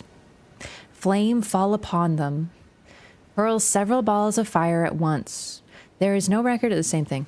It's really fancy, intense prayer books. Real talk though, if you read a book and it let you shoot fireballs, would you read more books, chat? They'd be funny considering how Muriel talks. Honestly, Muriel, the idea of a very cute, slow-speaking tortoise who is very smart and very old is like straight out of a fairy tale. It's really not that deep. Also, if you want to get like just a touch deeper, our boy George R. R. Martin loves turtles and has apparently famously wears a turtle pin like all the time. But I really just think that they are wise creatures. We have lots of different animals in these worlds. We have wolves, we have snakes, we have tortoises, and they seem to represent certain things. The Lucarians seem to credit the tortoises as wise beasts, right? They, a a lot of the puzzles in these places that are like, you know, seek 3 wise beasts is always a turtle. It's a tortoise, really. So they just are what they usually are in fairy tales: wise, intelligent, long-lived beings. I really think it's that simple. It's something straight out of freaking Alice in Wonderland. In Alice in Wonderland, you go walk around, you find a caterpillar smoking a pipe, and it's like, what's up? And he's just like, I don't remember actually what he says. I haven't read Lewis Carroll in a long time.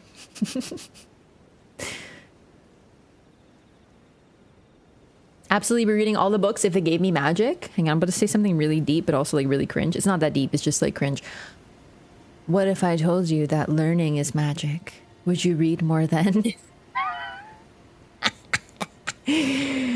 Seriously though, I love reading. I love books, dude. Hang on, I'm gonna go off topic for one moment. What is a movie that is better than a book? Because I can think of none. I don't ever think of any at all book that is worse than the movie that is based on it. I can't think of one. Name one, please.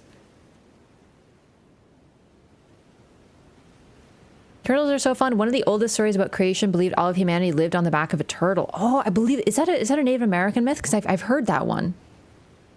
I know there's tons of different, you know, tribes and whatnot, but that is one that I've heard about. I don't know why that sound happened. I haven't figured out what the trigger is, but that's okay.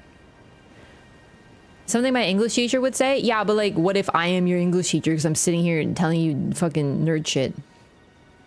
Fight Club, even according to author himself.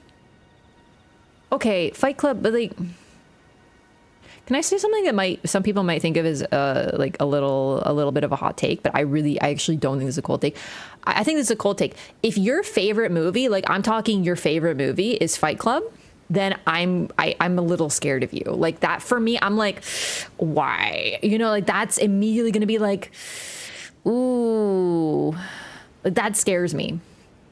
Like I'm talking, like I'm not saying you love the movie. I'm talking your favorite movie. I'm like, hey, what's your favorite? When someone goes Fight Club, I'm like, I'ma head out. Jaws movie is better than the book. There's a fucking Jaws book. The Godfather is a better movie. Okay, but The Godfather is like really good. Okay, that might be a good one.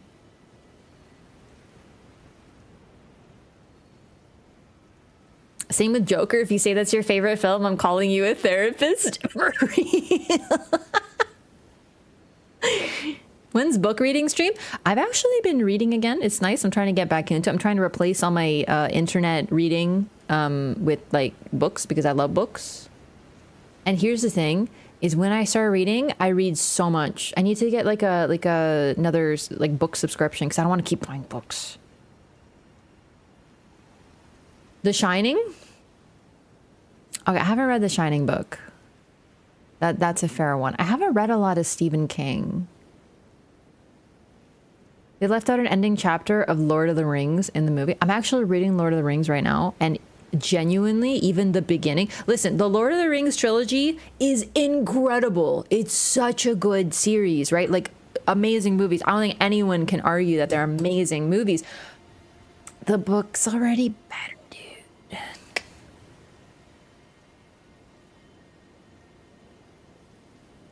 These books are pretty cool, though, I guess. You get some magical spells. Very well. Dostoevsky? I've read The Idiot. And, it is but a contrivance. Ooh, fuck. Who did Anna Karenina? That wasn't Dostoevsky, was it? I'm having a all Russian authors are the same moment. Not enough singing in the movies? True. Just after Tom Bombadil showed up? I genuinely love how books are able to focus on shit that movies have to cut. There is a reason that the entire start of the Hobbit journey was cut, but reading it is such a joy. Like, it's so nice. Like, it's like they walked a little bit and then they ate some food and then they walked a little bit and then they sang some songs and then they ate some food. And I'm loving it. I'm like, tell me about that food. Tell me. It's so weird and wordy. I know, I love it. Maybe, you know what? I don't really love audiobook. I like audiobooks for a certain thing, but for me, it's like, okay, it's the same reason I don't like watching lore videos.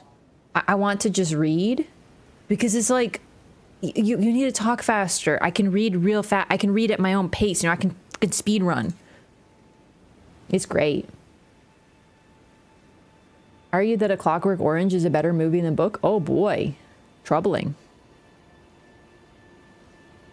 Anna K is Tolstoy. Damn it. I knew it wasn't Dostoevsky.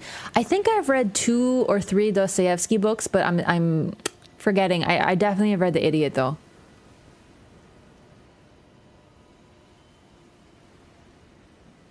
Movie script cuts out details in the book or outright changes them. Why do they do that? Time. Like, if they wanted to make a perfect Lord of the Rings movie, it would genuinely be like 3 hours of the hobbits not even leaving the Shire yet. But it's not that important, right? Like, I love reading it, but making that a movie, it would be such a waste of time. I don't know. I love books, dude. I love reading a book and being like, I can't wait to see that in a movie. And then I watch the movie and it's not there. And then I'm like, oh, I get why. But I wanted to see it. Great. Peter Pan movie is better than the Peter Pan book. Which Peter Pan movie? Anyway, let's give them the books. Well. Yeah. I love you, Muriel. Do things in film you can't do in a book, jump inside someone's head.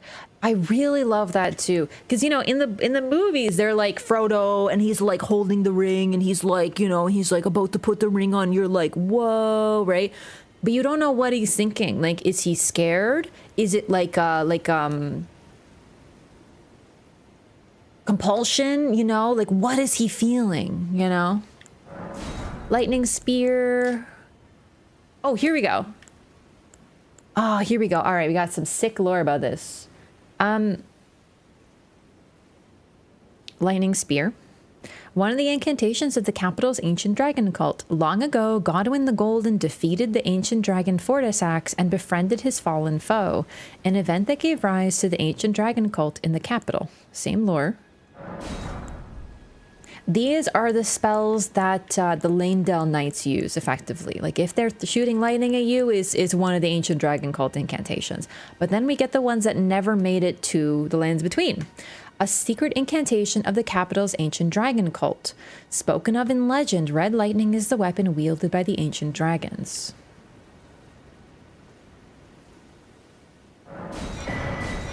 So, we get a spell from Fortisax and from Vike that has red lightning because they, of course, are the... Fortisax is an ancient dragon.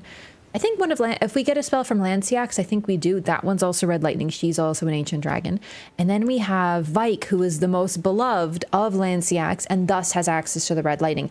Even from what we can tell, Godwin didn't have access to that. But then again, we don't really get to see what Godwin does. Maybe he did. I do think it's interesting that Godwin started the ancient dragon cult. And then there's also Deathblight, which came from him later in Farmazzola. But we'll look into that.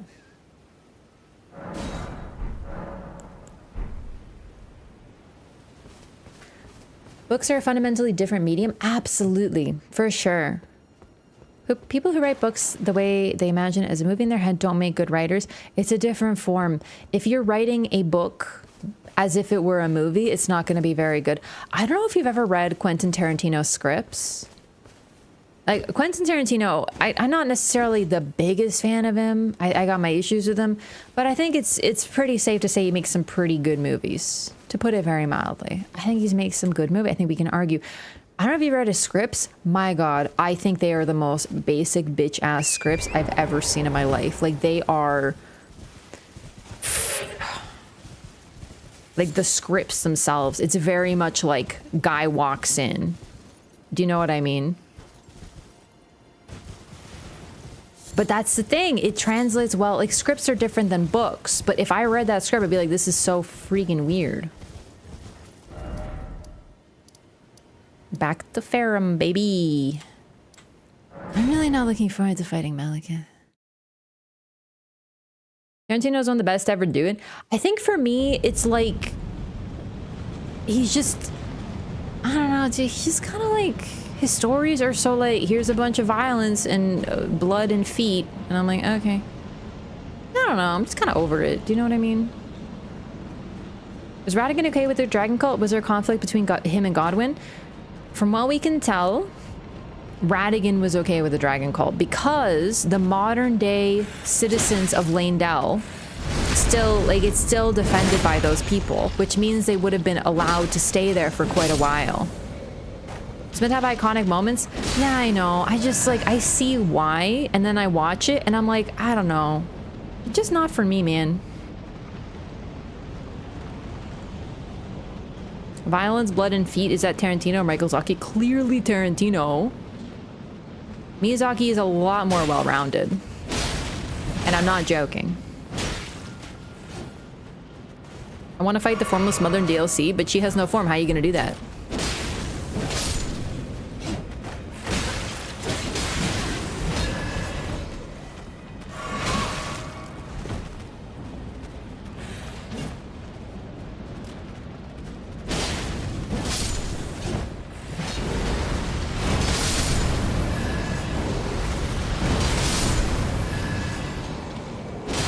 Like, I really love Inglourious Bastards, but a whole ton of that is oh god, what's the actor who plays is it Landa? The guy at the start, the one with the glass of milk, and he's just like really, really terrifying but really good. Like, that actor, I think that movie would be a quarter as good without him. Christoph Waltz, oh my god, incredible, incredible.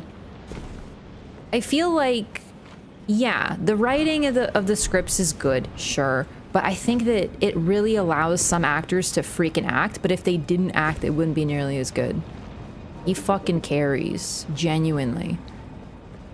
So it's sort of like a good director will allow their talent to be showcased, and that would be the actors, right? Like, I get that. It's a movie. Creating a movie is a multifaceted thing. But when it comes to that script, I'm frankly going to give more credit to Waltz than Tarantino, because my god.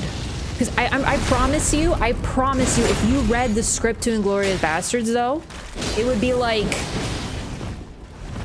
Landa sits, Landa drinks milk. Do you know what I mean? It's those moments, it's the actor who brings them to life.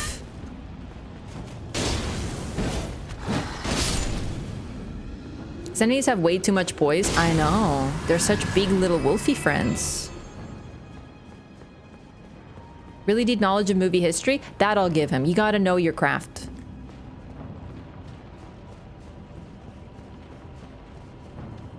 Where's the door? Oh, I think it's below. Yep, you go below to go up.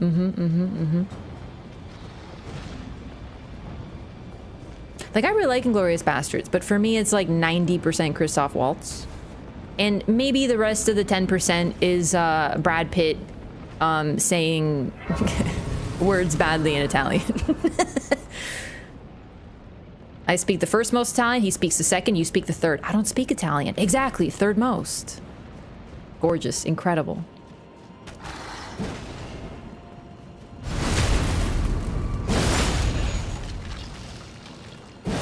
Buongiorno. Grazie. Real recognize real? Thank you. It's funny because I feel like a lot of streamers have like frequently asked questions in their about me. And I was like, okay, I should answer some of my frequently asked questions, and then the only one that I can come up with was like, what's your favorite game? Because I get that one a lot, and I just wrote that, so it's only one frequently asked question.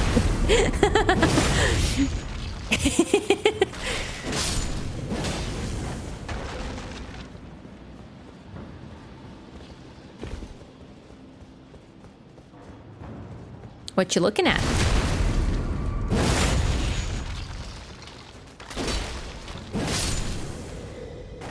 Also, what's crazy about these guys is they really don't look that different from the beast men who are, you know, not undead. The only real difference is that these ones don't have eyes, and I guess a little bit more bones, but otherwise they're really similar. This place is falling apart. Feel Fight Club sailed over the heads. In the context of a lot of people were like, bro, Tyler Durden is the best. That's part of the reason why Fight Club is a favorite movie is such a red flag to me. Because I feel like most of the people who that's their favorite movie, it's because they're like, yo, Tyler Durden was so sick. And I'm like, that is not what you were supposed to get out of that movie. You know, it's like that Breaking Bad Walt was right thing, and I'm just like, he literally tells you. You know, it's namely Formless Mother is formless in our realm because their form is in the Shadow Realm. In all seriousness though, in FromSoft games, when someone is called formless, they're formless, you know what I'm saying?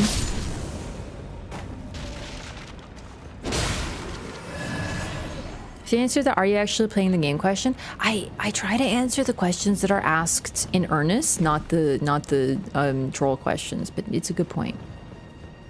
People just like badass characters because it goes a little deeper than that. Because Tyler Durden is a fucking psychopath, and the whole point is that I forget what the other guy's called, like the guy it's like his imaginary friend or whatever. The whole point is that he is severely ill.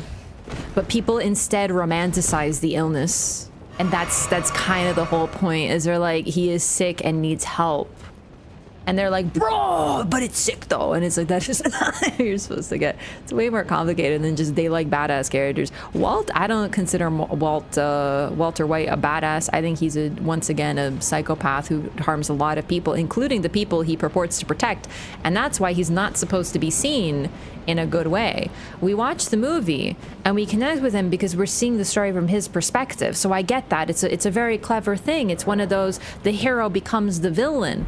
And it happens in a way often so slowly that you just justify. You're like, yeah, of course he has to do this. It's for his family. It's for his family. Yeah, of course he has to let someone die horribly because it's for his family. Oh yeah, he has to, you know, harm children because it's for his family. And then you're like, wait a second. But a lot of people watching that don't have the wait a second. You know what I mean?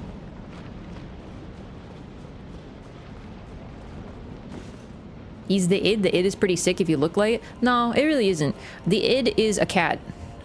And I've seen cats do some really stupid shit. I love cats, but they are pure id. If they want food, they will eat it. If they want to jump into a very tall window and then have no idea how to get down, they will do it.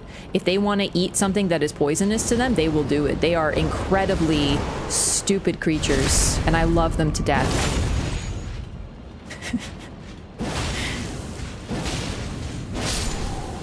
I love cats so much, but sometimes I'm like, how are you like this?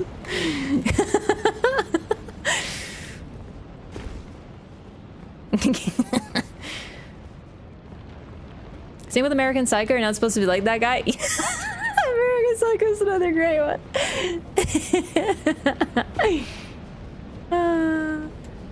Hearing about how it's allegedly very, very queer coded. I will say that I think a lot of things that are very like stereotypically masculine, if you look at them through a certain lens, it's like for example, like fighting or whatever, like the punching in the face, like the boxing, or like not even the boxing, like the wrestling or whatever. It's like two mostly naked dudes getting really close together, and then there's that moment where they're like leaning against each other because they're both tired and they're kind of like punching like this, but they're both like hugging, and it's very like, I'm like, that's kind of romantic in a way, but people are like, no dude, they're fighting, right? I can see that, but I haven't seen Fight Club in a long time, and I only saw it one time. Heat is way coded. Heat is... The only good thing about Heat is the one line where he says, she's got a great ass. Combat sports are very intimate. It's true. Oh, forgot about the second one. Hey, can you do a fighting, a Dragon Communion spell on me, please? I want to see it. Can you do the fire? Oh, do you not?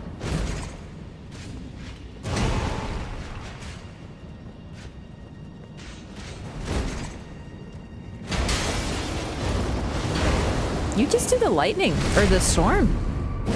I'm pretty sure he does. I have a feeling that the ones with the masks, the scarves, I mean, they do it. Fighting a boss, I can't see, sounds so fun though. Have you played Dark Souls 1? because your dream may or may not come true in that game. Bonus points if you like feet.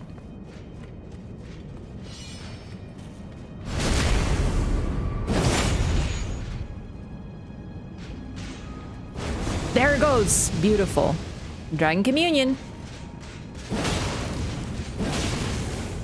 Dark Souls 2, Ivory King 2. Oh my god. Yes. Oh.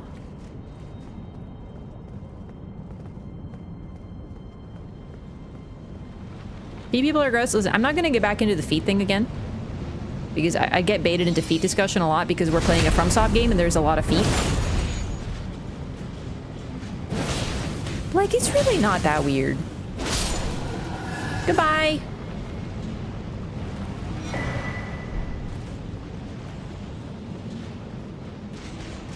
Like, I think it's like the... What the fuck? That looks so goofy. Don't get defeated? No, I love my feet. They're how I walk. Don't get defeated. Raff smart.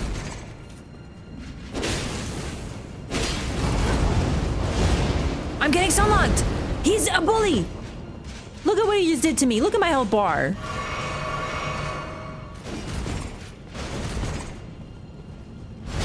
Rap stream is not complete without feet discussions. Listen, I know we were watching the very adorable Melina cutscene, and I wanted to comment about how she has feet on, so clearly Miyazaki doesn't love her. But I managed to resist, but now I'm saying it now. Also, women like hands? We like hands?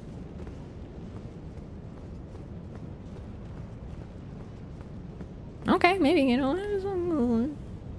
Rob, thanks for the gifted membership. I think my YouTube alerts are freaking busting out. I'm so sorry. But hang on. Wow, gifted membership. Woo!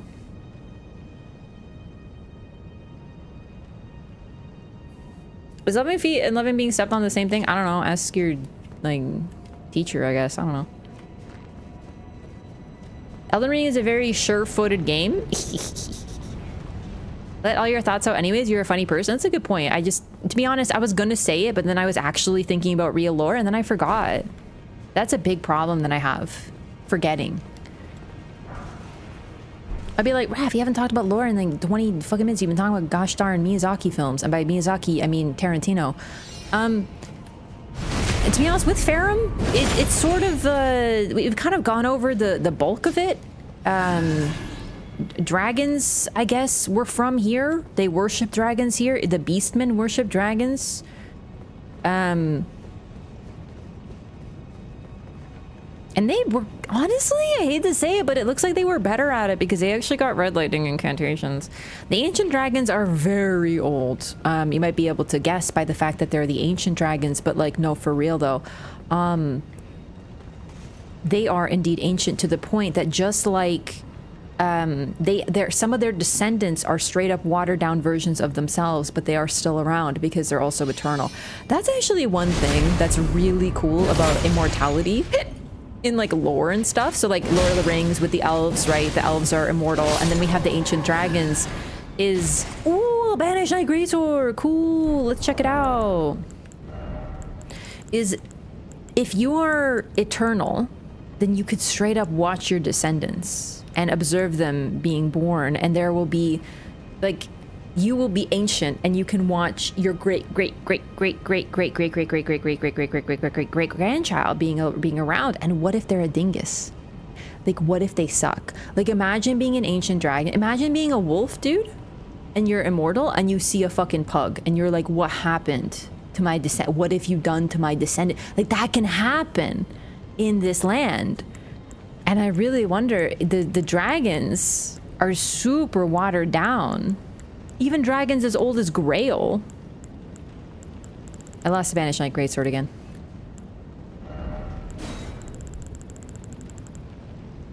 Dragon's actually the one to introduce Dragon Cult to Leyndell and not Godwin people. Oh my god, I forgot to read the freaking St. Trina's Torch and Beastclaw Great Hammer. Great Hammer. Talking. No, I think that there might have been another dragon cult, like the worship of dragons existed, but Godwin started a new sect, perhaps, is the correct word? If Plasusax wasn't here, I would hate this area. Really? I know what you mean. Farum is a really cool area the first time through, but there's something in it that's a little absent for me, personally. I can see it. I can see it. Plasusax being ancient, watching magma worms. Yeah, the magma worms, though, they aren't dragons. They are humans who became draconic. So it's more like humans being like, what did you do? What did you eat? You fucked up. You became a weird nerd. Find the sword so cool. It is a stunning sword. I want to take a look at it. Pug howls like a wolf.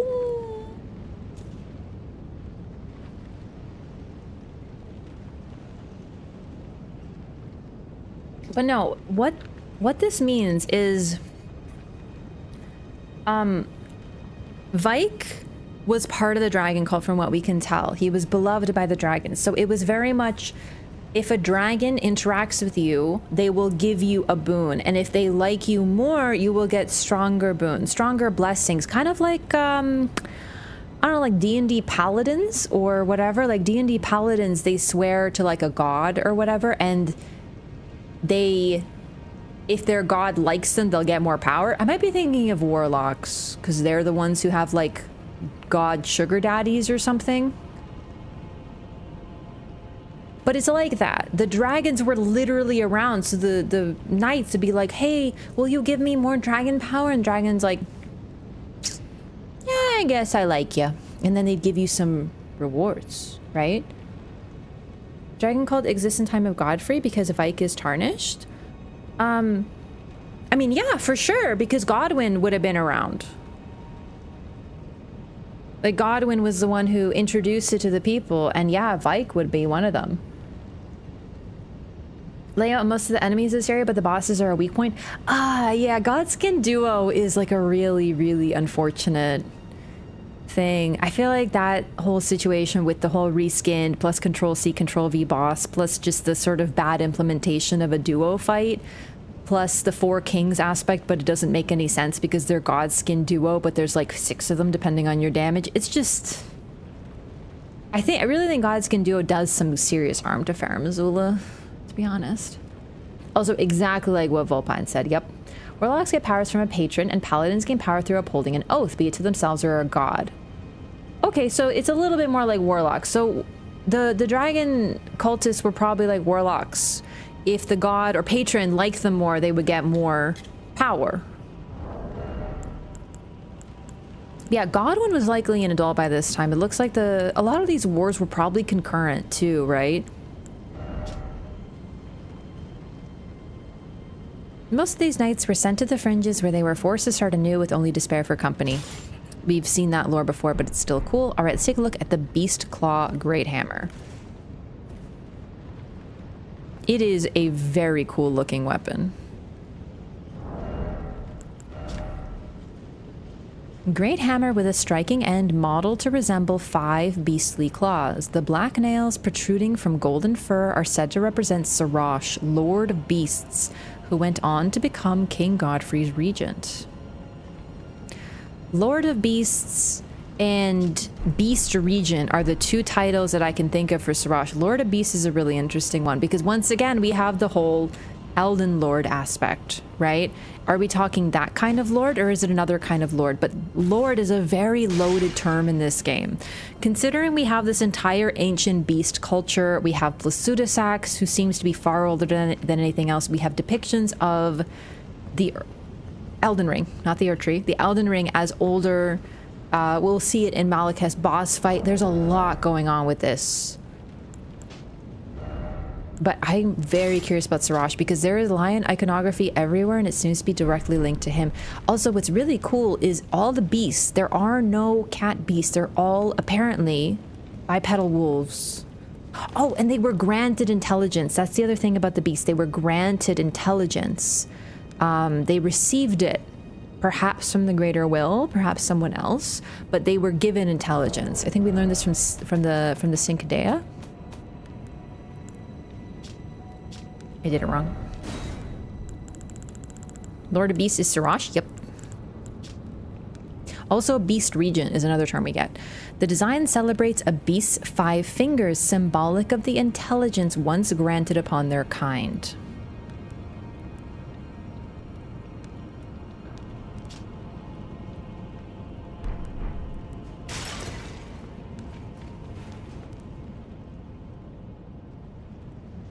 The way they're buried as if they're howling or in pain.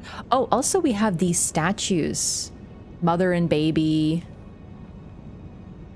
Guy with spear. A lot of mother and baby. This statue, I forget where in the game we've seen this. I think we've seen them in Shaded Castle, but it's very much a statue we see in Canehurst and Bloodborne as well. Siraj was a ruler in Leyndell before Godfrey conquered it from Marika. The thing is, we don't know enough about Leyndell's origin, because that's highly possible. It's possible Marika herself is a conquering queen as well. We don't really know where she came from. And we don't really know why Leyndell was the seat of their power. Probably due to proximity to the Erd Tree. But it's interesting to think of Siraj as being conquered and then siding with his conqueror. It's a strange thing. Thinking all the claw incantations originate from Siraj? It's hard to say. We don't know a lot about Siraj. We know he's a wise regent, but what's interesting is even without Siraj, Godfrey is still able to use these like earth-shattering incantations with his bare hands. Granting intelligence could be similar to granting grace, but an ancient form of it. Yeah, it's also very eerie. Like that's the moment that the beasts gained intelligence, was it was granted to them by someone else. Like that awareness entered, like how it would feel to suddenly be aware. Sudden sentience. It's really cool. Saint Trina's torch, candle stand torch that burns with a light purple flame. The carvings depict Saint Trina, but in adult form, somewhat unnervingly. The light purple flame induces sleep. Blow into the candlestick's flame, creating a stream of hazy purple fire to cover the ground ahead. The intoxicating flames inflict the sleep ailment upon foes. Fires of slumber. That's really interesting. Can I use that? I think I can. I don't think I've ever used this Ash of War.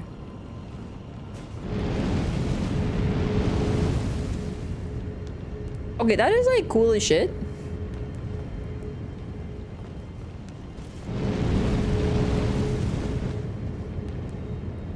So it's haze, it's smoke. I don't see any feathers in it. You know how Saint Trina's incantations, like the sword has like a feather? I don't think I see feathers in this one.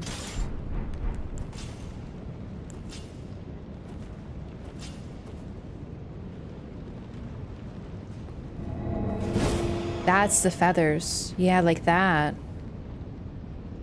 It looks really similar, but not quite the same. It's very purple, like very purple as well.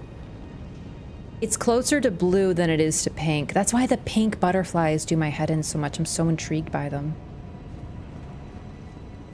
I've actually never had so much faith in a playthrough. It's letting me use lots of cool weapons.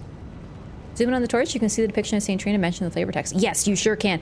We've looked at it before. This one actually has the same thing. It's just really hard to see because it's actually the handle is where the depiction of Trina is. So I'm trying to get a good angle of it. Like if you see the marble looking bit on the handle, it's actually a figure. It's probably Trina. It's really ambiguous, though. You don't see much. But one thing I'll say about the depiction of Trina on the Trina's torch that's really neat is you can actually see... There we go. You can actually see her eyes. They're covered. She's got very long hair, and it's almost like octopus-like, frankly. And then, upon her forehead, there is a single open eye, likely related to the third eye. Saint Trina looks similar to Melina, blows my mind. But like how though? I really don't see it. This is like the only picture we get of her. It's like a fucking statue with the eyes covering. Like really, I don't see it, dog. I do love this though. This is a super cool incantation. There's still like effects, but there's no feathers. That is really interesting. Because like really, I don't see it. With the hood when you first meet Melina, but that's because her fucking hood's up. Hang on.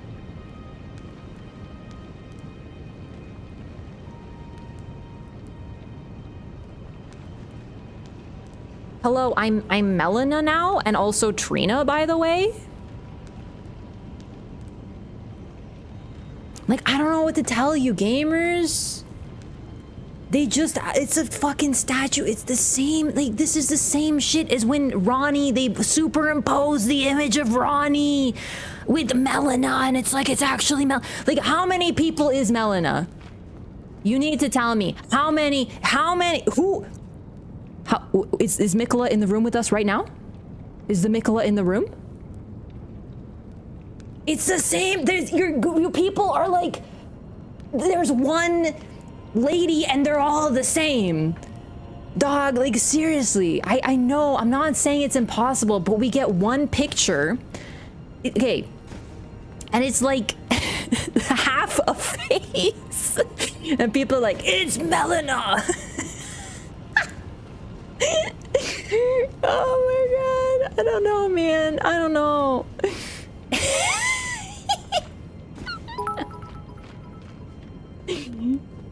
It's all patches FRFR. FRFR! That's something Melina would say. Are you Melina? Yeah, I'm Melina. I'm just like the Canadian version.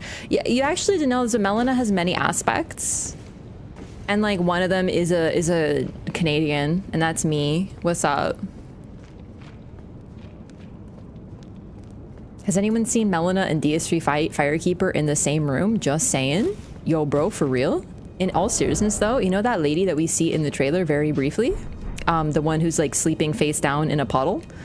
Well, she's got a mask on, but she's got very long white hair. That could be DS3 Firekeeper actually though.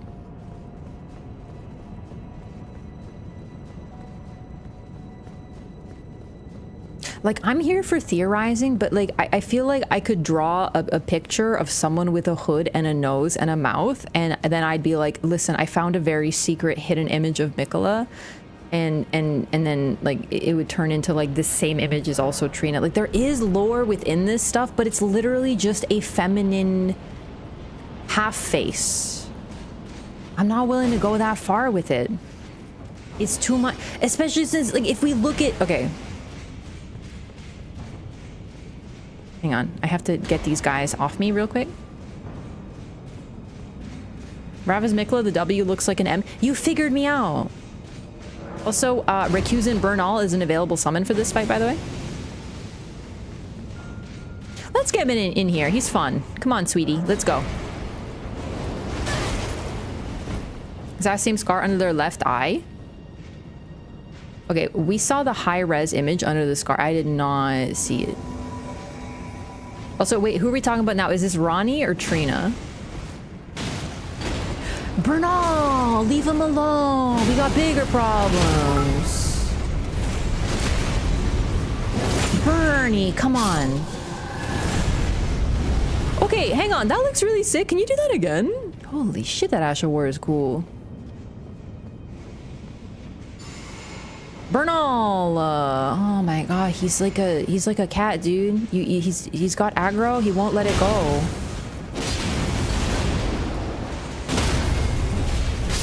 Oh boy, there's a third. There's another.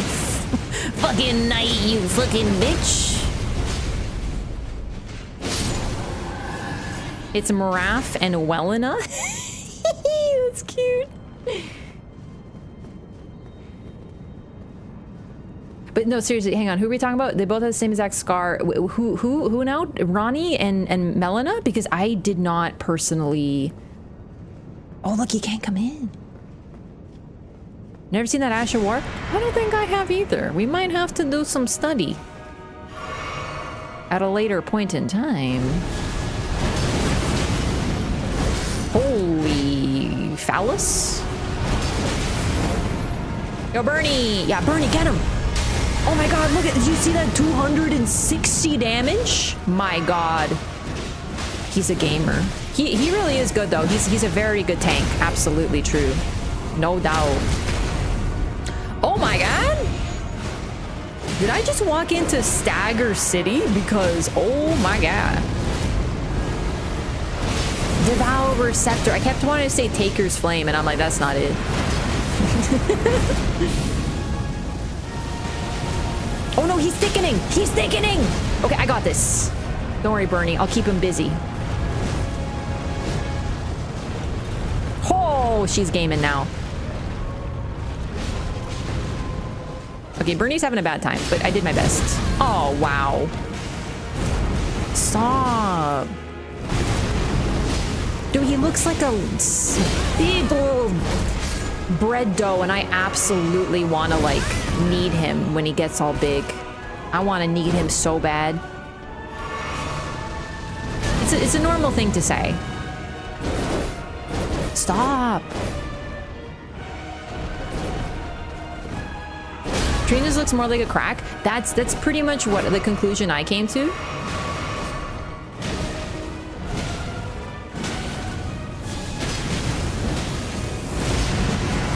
Oh, that's the resummon. That's the resummon. Spank him. Spank him. Let's go. Where's the new boy? Come on. Come on. Let's go. Let's go. He's hiding.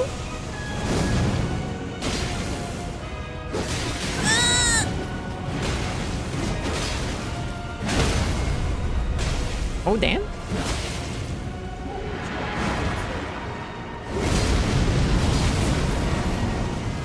Stay by the butt. Stay by the butt. The butt. Oh, boy. I'll be saying Trina if she dies in the main game. that is convoluted. That do be convoluted. Like, I'm feeling you there. It's just like... Oh, my lord. Dude, is Bruno OP? He's never been this good. He's good, but like, my god, he's real good. Okay, don't lose it now. Oh my god, he stopped. We're saved.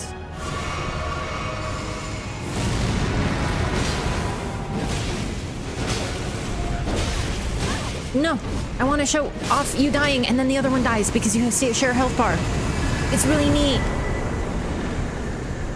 Black Flame Tornado! Whee! One of my signature Ashes of War in PvP.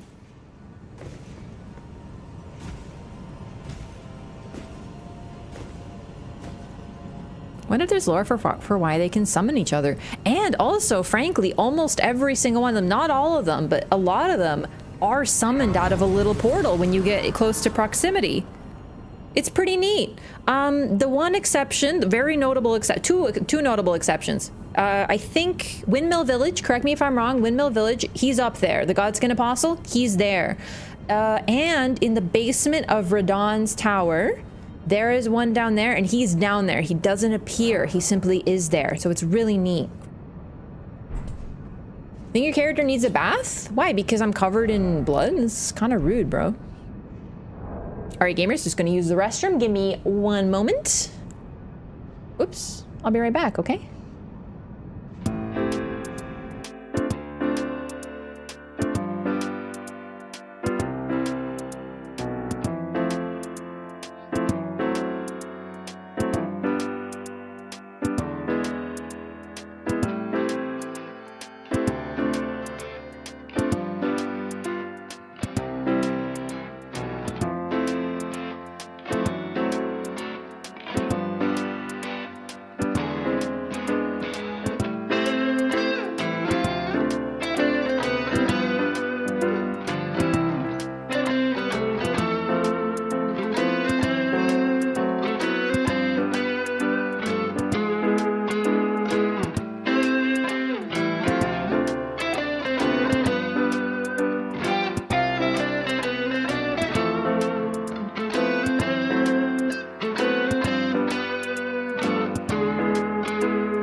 back. Oh, I forgot my lip gloss. Oh well. Mikola, Eagles, Trina, but also not Mirror, Radigan, Mara, could thing thrown at us. Yeah, I really think that more information on Trina would be really cool. Like, I really am intrigued by Trina. I don't know why she's a saint. Because the thing that's, I don't know, it's just so interesting. Like, there's some interesting stuff going on with them. I just feel like a over fixation on those individual. Oh, my camera, sorry, I moved too much. I feel this camera doesn't. This camera's having trouble focusing on me. Guess what? Well, one thing I can tell you is the plushie related thing I was hoping would come out hasn't come out yet. I don't think that's there.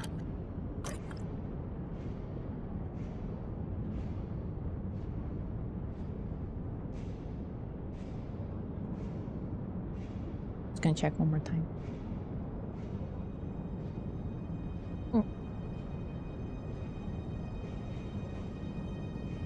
Okay. I will say Godskin Duo first try, like, yeah, we had Bernal, and Bernal is very helpful, but I'm very happy about that. This is a very strong weapon. The stagger damage was very high because with like 3, is it Taker's Flames? Hang on one moment, please. With 3, whoops. Yeah, Taker's Flames, and then a couple of hits with me and Bernal, we got a stagger on both Godskins.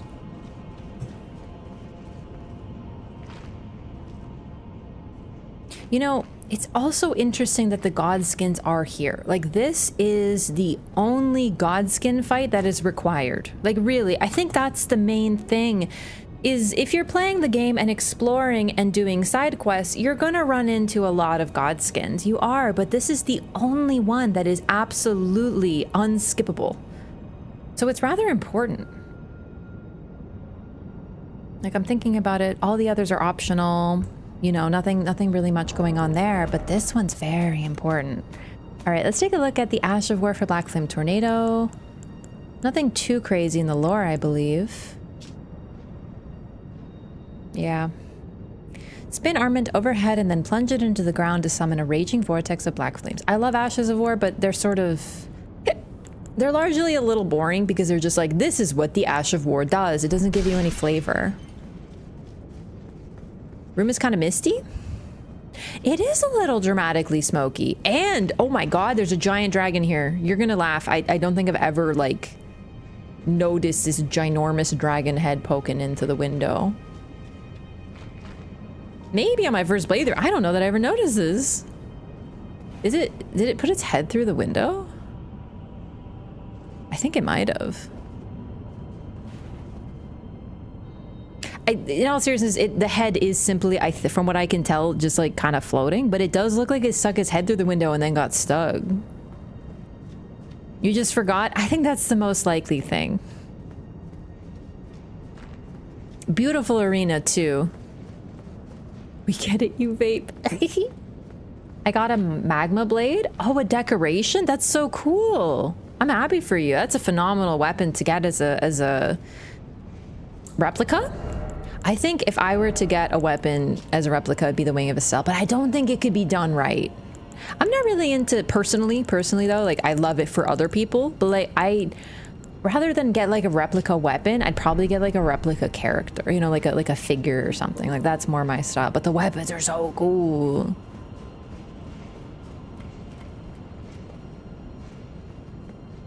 You know what? You know what though? Real talk. Let's take a second here. This is a tomb. Open graves. Open graves as well is the thing. They don't seem to have lids. The dead are simply mummified question mark? Potentially. The gold coins is making me think of mummification. I'm not saying it's the only burial custom to have this trait, but the ancient Egyptians, I believed that you need to be buried with your worldly belongings so you can take them with you, because Anubis required payment or to weigh your soul, something like that. And this would help. Like you could be like, hey, Anubis, take some money. The Greeks had a similar thing with Charon. You needed to pay him, so you needed to have a coin with you so you can pay for to travel the river Styx. Yeah, they were buried very richly though, versus the Urtri burial. It looks like it was just the bodies from what you can tell.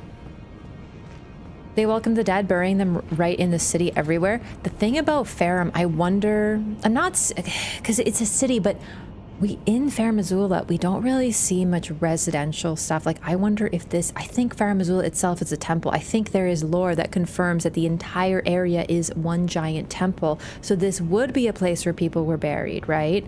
So I don't think we're looking at a city in a traditional sense, right? Why do they have cow skulls? I was gonna say, I don't think these are wolf skulls, actually. Like, I've never looked at them closely enough, but like, no, these are absolutely not wolf skulls. So what beings are these? I don't even, these aren't cows even, because they got the front teeth, 3 front teeth. Goats? No, the goats, the horns would still be there. Are these actually cows?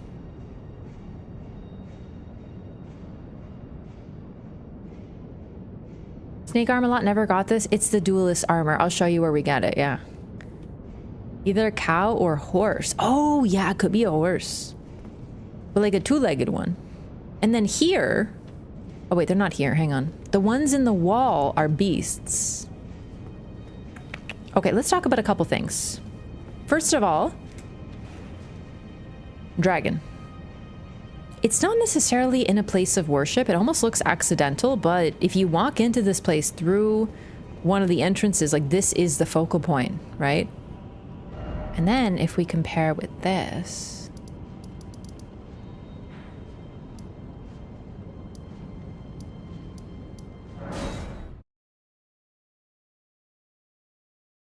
Some cut Karthus content. Oh, good call on Karthus. I forgot about Karthus. Not the same thing, but kind of similar in a way. We have a giant dragon head versus a giant serpent. And there's another Godskin noble here. It's either a cow or a horse. Ooh, thanks for looking it up. So I also, okay. The one thing is, I really do like Demon Souls, but it's probably my weakest for lore knowledge. But in the Temple of Storms, and yes, Temple of Storms, or Shrine of Storms, is it Shrine of Storms? Sorry, like I said, Demon Souls. There is an area, like basically, I really feel like Farum Azula might be the Shrine of Storms as well. There is a major thing going on here with this imagery. So we do have buried beasts. These are wolves, guaranteed, right? We can still see the fur on their bodies. They have been chained up. And considering that every single one of them like has a torch under their skin, I'm not saying that this is how they were placed, but it is rather interesting that it's almost like they were being tortured, right? Like they're all howling, screaming, right? Like they're in this misbegot. No, these are beastmen, 100%. Demon Souls lore isn't as deep. It definitely isn't. But you know what? I will say, I'm not even gonna say that it's not that deep. I think it's just they don't expand upon it as much because the world themselves probably have a fair bit of background stuff. We just don't get it as much because they didn't do as much of the flavor text thing until Dark Souls. So that's not to say that Miyazaki doesn't have an image of what the lore is of these areas, but it's a lot less clear to us, right? So in the Shrine of Storms, I'm just going to say Shrine of Storms. I don't remember. I think it's the Shrine of Storms. We run into a boss and we find out about a burial ritual of the people who lived there. And what they would do is... Oh, it's so fuzzy. It's been so many years. It's been like 2 years. I don't remember the full details. But they would take their greatest heroes and enshrine them with a specific technique. And they were they would acquire souls from them or something like that. Like it was I don't remember it super well. If you know Demon Souls, please feel free to tell me. I'm gonna need a major refresher when we get to that.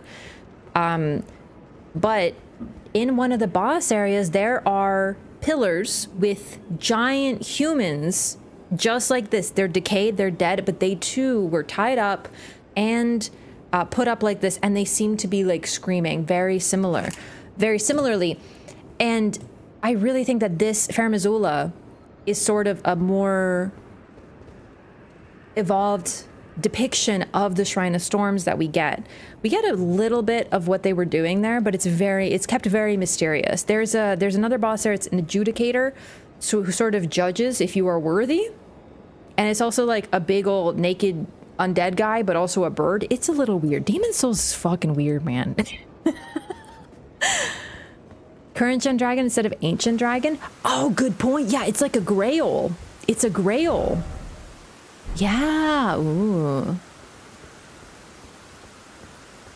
The ones, they almost have like fins on the side of their head. Yeah. Lots of stuff was cut in Demon Souls in order to ship a cohesive game. For sure. Also, it was 2009. It was very, very early. So, you know, they hadn't quite gotten their vibe yet, you know. That's really what they did with DS1. Even DS1 isn't fully finished, but there's more lore. It's more outright. There's more NPCs and stuff like that to tell you things. There's more item descriptions. There's more a cohesive idea. Also, it takes place in one area. In Demon Souls, you're basically traversing several different areas, different nations. Every archstone that you visit is meant to be a different nation with its own culture and its own everything. And it was very ambitious. Honestly, I know people talk about how like this is their first open world game, but what's crazy, it is, but they were planning on something like this all the way back in 2009. They just didn't have the know-how or the tech, frankly. It took a long time for things to catch up, but the exploration of the archstones evokes that similar idea.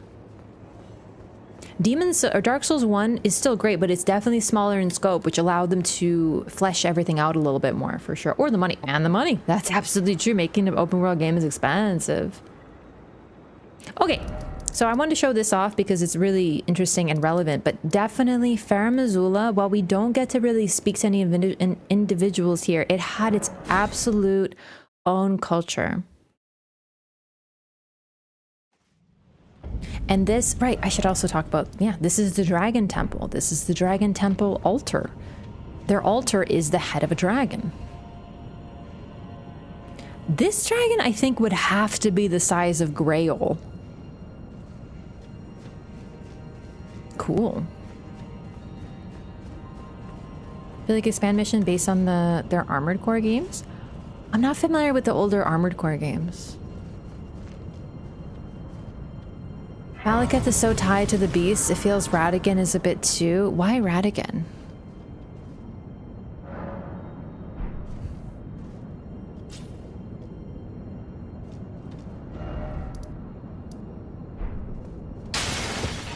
It is interesting that Malekith is a beast and he lives here, because he's kind of different from the others. He's described as Marika's half-brother. Of course, he is also a beast, but he's also a shadow. Oh, this is what I wanted to show.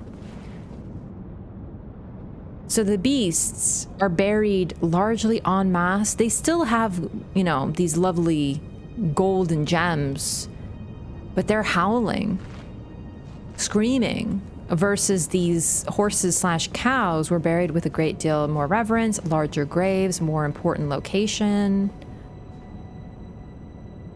I think that's gotta be a cow, or it could be a really big horse too. Bro, if we encounter an NPC who is a giant fucking two-legged horse in the DLC, I will scream. I will scream.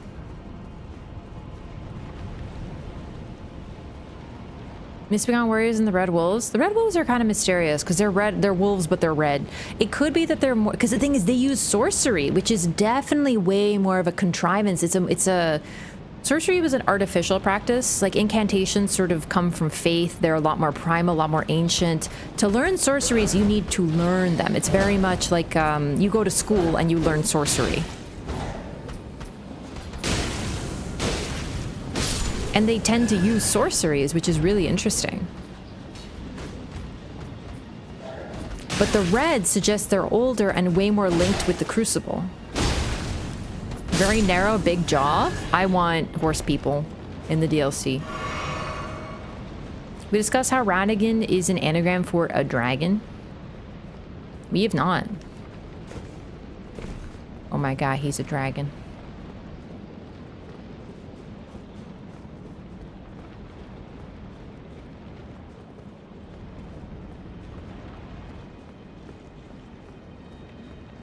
Hey, doggo.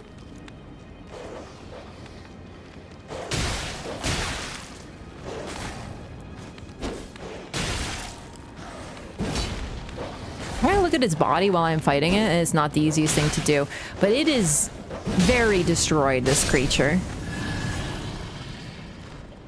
Like, you can see its internal organs, but it is not those who live in death. It's just like this. No eyes.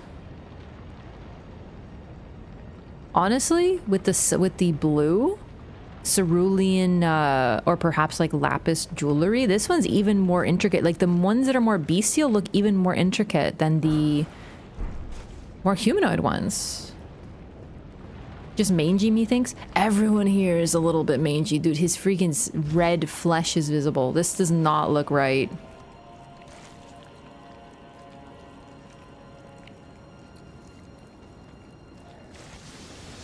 Oh boy. Hey.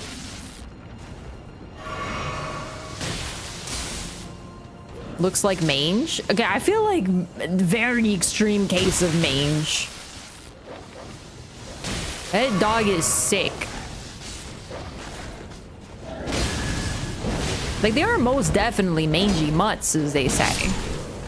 But they show also very clear signs of previous intelligence. Dogs in other areas wear those bracelets too? No, it's only Ferrum beast dogs. There might be a couple dogs in Limgrave with... also, I just want to point out, there's been a lot of old fangs. These are really ancient. Like, this is linked to the Crucible. A rarely seen specimen of beast fang, material used for crafting items found by hunting carnivorous beasts. These multiple overlapping fangs grow from a single root. Perhaps they're a vestige of the primordial Crucible. Red lightning is not only associated with the ancient dragons, but it's also closer to life itself, the origin of life, because that's what the Crucible was. So as things go further away from the Crucible, they lose their red hue, often becoming more yellow. So, like, you know, the Erd tree. But things associated with the Crucible, things also that are more ancient but also more natural, are often red. In some ways, you could argue they're more evolved. In some ways, you could argue they're more de-evolved. And I think that's part of the fun of the game, right? Like, the dragons, this is a depiction of an ancient dragon. The ancient dragons have 4 wings. They use stronger lightning. They are more powerful and apparently intelligent than their kin with 2 legs. But they also... what a lovely horn, actually.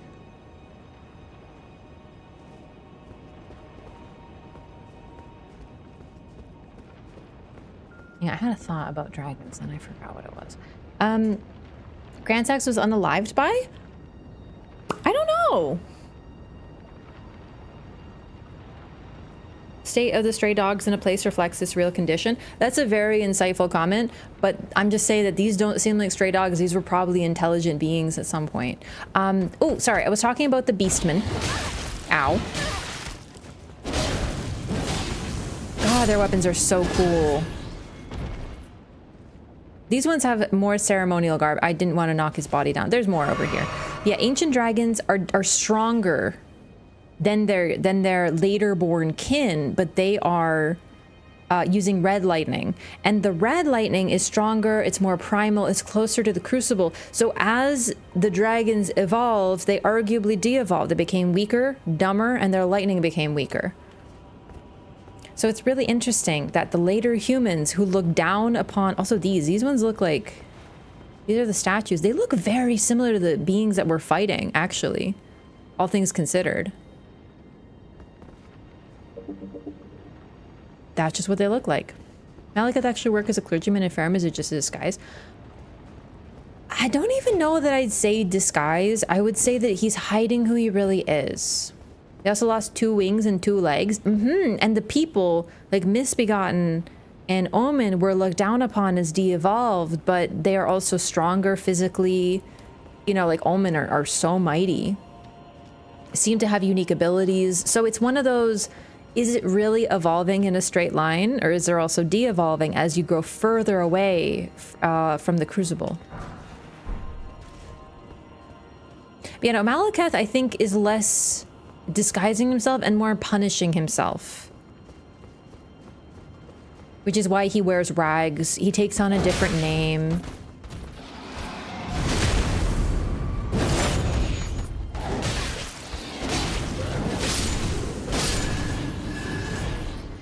Yeah, there could also... Ooh. Wow. Okay. There could also be some color theory involved in the color. I honestly don't know. But what I will say is, check this out. So if we go here to this isolated divine tower, we can actually see Farum Azula. And now that we're here, we can see in the other way. I've actually never noticed you could see the same view. That's the divine tower. Raph's Mesmer dating sim. I can't wait. Green Lightning and Elden Ring sequel? No, I don't think there's going to be a sequel. What is that building? The Bestial Sanctum. Of course.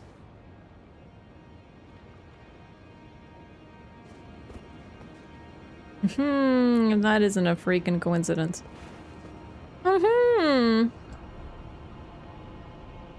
That's quite a waterfall. It almost looks like maybe like land used to be there. Oh, I wanted to talk about too. The place that we land in Farum Azula is a broken bridge, likely connected to something. The horses in the temple of the enemies of the wolves? I don't know. I don't know. Yeah, honestly, I would totally buy that Farum used to be there, and then there was a giant bridge leading to the Bestial Sanctum. I don't know though. We don't see any prey enemies, suffice to say, right? We don't see any horses, we don't see any cows. We only see the wolf-like beastmen and Sirach and dragons. I don't know. Maybe the dragons usurped some sort of horse god or something. But the thing is, they're buried in a place of honor in the middle of their dragon temple. Ooh, I don't think I've ever gotten that before. The Beastman's jar shield? Oh, I am pumped. I'm getting some lucky drops today. Shield fashioned from a tall broken jar carried by the beastmen of Farum Azula. There is a particular knack to wielding it. The beastmen have always fired earthenware jars for the express purpose of making shields. Such are their ways, strange though they are. That is so neat. I've never read that before. Oh, wow. Draconic Knight here rides a horse. Oh yeah, good point. We have the draconic horses that spew fire. But that's more like a horse. It's not like a human horse, but still very notable. Yeah. Cool. I'm talking about like horses like the Beastmen, but absolutely that's a good point. Because we also have the Draconic Tree Sentinels. The Draconic Tree Sentinels are just Tree Sentinels who sided with the Dragon Cult. Although they, like I said, because we have Tree Sentinels and we have Draconic Tree Sentinels, it shows that the Golden Order was cool with the Dragon Cult. Cannon jar PvP. I really would like to do more jar cannon stuff. I didn't get too many cool moments with it, but I've just been so focused on lore and not PvP lately. Is Farum ruined already during Marika's time? Hard to say. Hard to say. Oh, also, yeah, I'm not like the draconic horse makes sense, but I'm not talking about horses. Like we have horses, but that's like saying we have wolves in base game. But I'm talking about like beastmen horses. I'm talking about like humanoid horses equivalent to the beastmen. But no, we do definitely have the draconic horse. That's pretty significant. It looks like the horse changed just like their mounter. Like the one who mounts the horse changed into like a dragon guy. So it's, you know, whatever. But yeah, when it comes to timeline, I don't know, because Farum is definitely ancient. I would personally argue, and I think it's a pretty safe bet, that this place predates Marika, but it's interesting, or Marika's reign at the very least. We don't really know what caused its collapse, potentially Placidusax going into stasis rather than maintaining his status as a lord, like waiting. Matter for time because of a dragon's twist time. Do other dragons do it, or is it really just Placidusax as far as we know? Also, I just want to mention too, this is really cool. That's where we're going to fight Malekith, but we could see it from the moment we entered Crumbling Farum Azula. It's nice how FromSoft does that. They show you where you're going to end up from the very first get-go. It's so neat.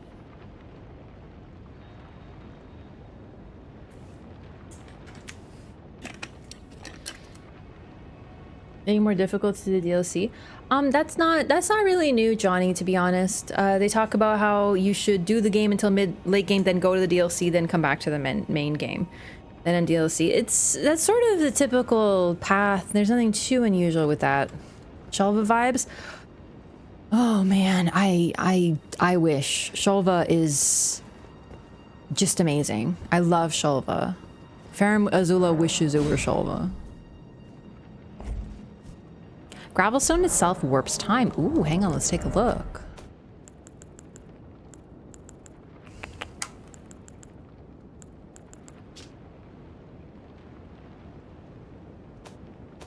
Is that like a item crafting thing?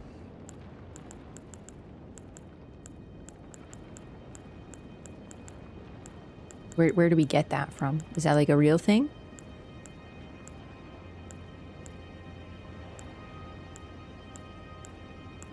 I'm trying to find something that is used. You use the gravity stone to craft. Reduce layer protective gravel stone around it. Wait, where are we getting that from?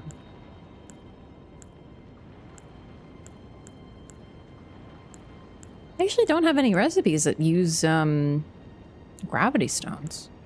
Not gravity. Yeah, gravel stones. Gravel stones. I don't really look at these very often. I think you can see it, but like where?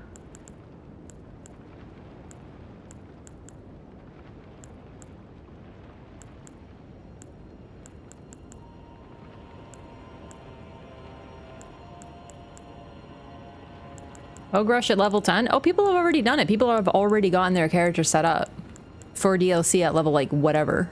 For sure. Does Dragonwood Grease? Oh, I missed Dragonwood Grease. Oh, yep, I passed it. One thing I'll point out that's pretty interesting is you use... here we go. When the dragons were born from their ancient kin, they lost their stone scales, which can now be used to cause them mortal harm. So gravel stones are dragon scales, but you use them to harm dragons because they don't have it anymore. It's pretty interesting. Now, I don't know anything that makes it sort of clear that dragons can warp time. As far as we know, that seems to be a Placidusax thing.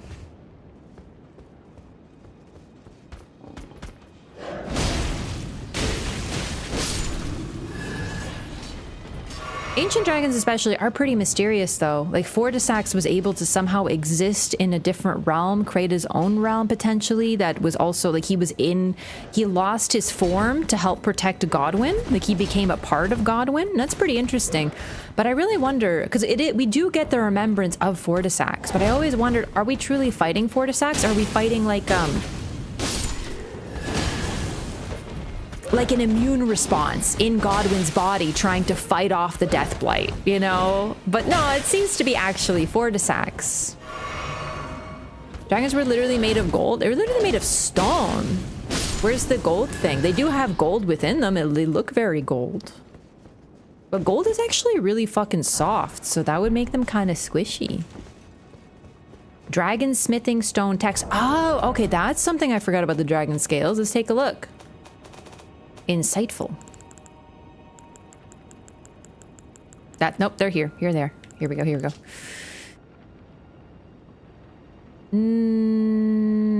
Okay, that's actually really interesting. Smithing stone made by polishing a golden gravel stone. A scale of the ancient dragon lord. This is literally Placidusax's scale. Like that, this is, like, it's not just dragon, it's Placidusax. Actually, thank you for the reminder. I forgot that the high-level smithing stones are literally canonically taken from Placidusax. Because that's what the ancient dragon lord is. The ancient dragon lord's seat is said to lie beyond time. This stone lightly twists time, allowing the creation of a weapon capable of slaying a god. You literally become Zawardo. Microphone is amazing. This one, my ice cream sandwich. Thank you. Interesting theory on Fortisax. I'm not even certain on that one with the whole like immune system but Fortisax somehow is in Godwin's mind and is able to fight him or fight us to protect, well, him, because defeating Fortisax allows us to complete Fia's quest line. Other dragons are just carrying his scales with them. Look at the other ones. Special armaments with unique characteristics cannot be strengthened with colored smithing stones. I don't have a +10 somber right now, but we'll compare.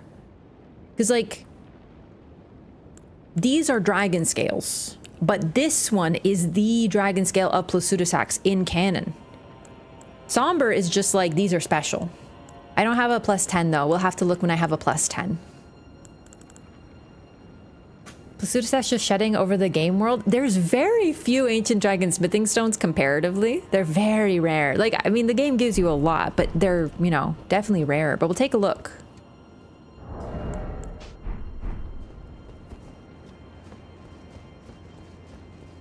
So that is really interesting. That is apparently an ability. I'm glad we looked at that because now it suggests even further that Placidusax was the one who is capable of twisting time, because he is beyond time. So his scales are potentially the means by which he does that. Summerton is also a scale of the ancient dragon lord. Perfect, thank you. Godwin was a dragon lord somehow. I mean, he had a bond with a dragon, and he clearly got something out of that. And the bond was so inspiring that a cult sprang up. So that's pretty interesting. And the beginning of Dragon Communion. So just a slight caveat there. Dragon Communion is the eating of dragon hearts, which is something different. And that's kind of the thing.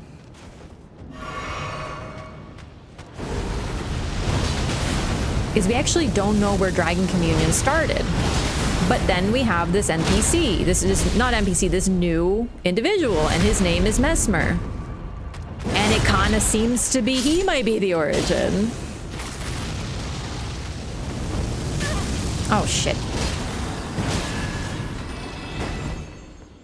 I think that heal actually saved my life. Blasphemous Blade OP. But no, I know what you're saying. And let me show you something. I have to find this exact item description. Because there's something that says, like, communion with dragons. Or maybe I'm thinking of communing. I have to remember the exact word. Hang on.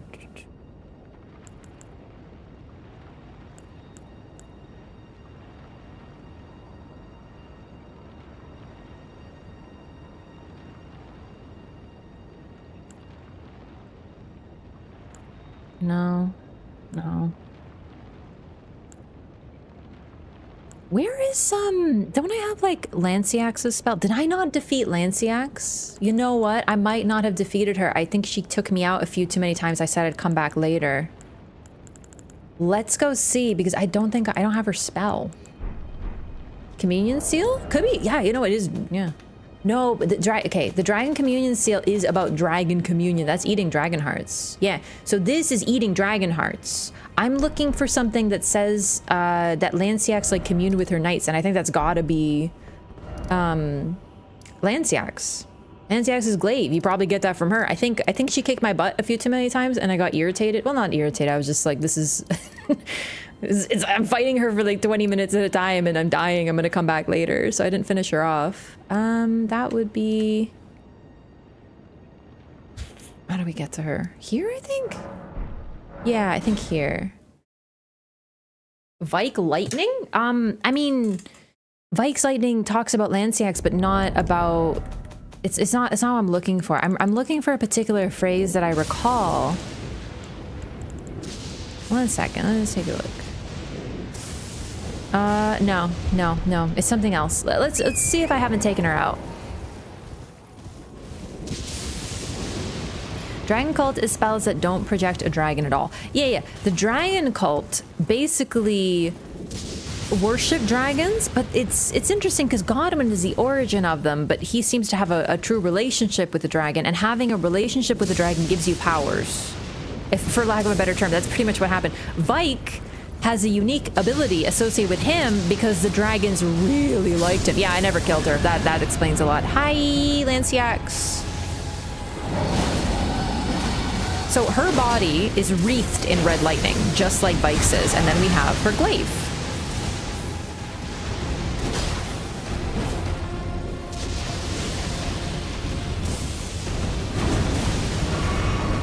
Hey, baby.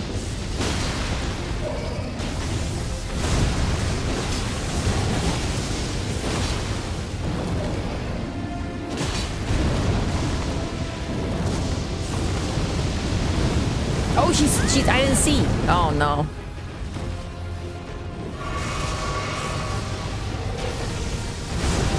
Relation with the dragons doesn't require eating dragon hearts. Yep.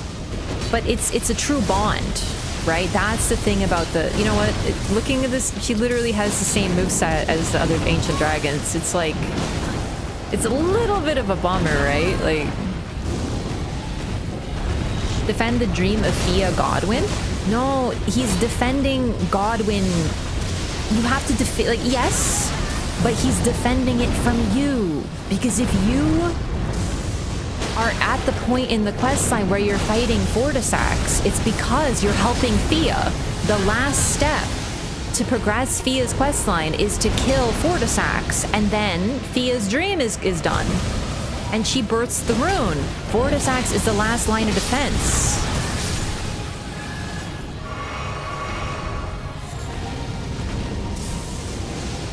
So he's defending Godwin from you and Fia. But because he tried to protect Godwin, he became corrupted by Deathblight himself. There we go. Perfect. All right, I'm going to get out of here before we read that because the sound here drives me insane. Constant lightning.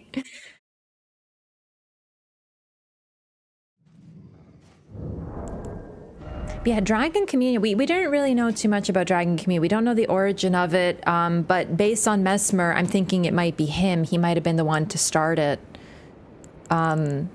Because, I mean, he seems pretty freaking ancient, and he has a lot of images that depict that. His entire fit is basically like, hello, I eat dragon hearts. This is what I was like, it is commune. Okay, I figured it was commune. That's where my mind got a little warped. Lanciax was the sister of Fortisax. It is said that she took the form of a human to commune with the knights as a priestess of the ancient dragon cult. Oh my god, this is literally like a fucking shoujo manga. She is a dragon, but she wants to meet the humans, but she doesn't want to scare them. So, like, she's just sitting there as a human like, hello, I am but a priestess. I am not a dragon at all. And then Vike walks in looking all hot, and she's just like, oh, but he's a human. I can't fall in love with him. There's, oh, no, how could this be? I am a dragon and he's a human. And then they end up falling in love. Mesmer is a demigod, so it's no mere human. Exactly, but that's the thing. Godwin started a religion. Mesmer likely started a religion himself. How I Married a Dragon? Mm-hmm.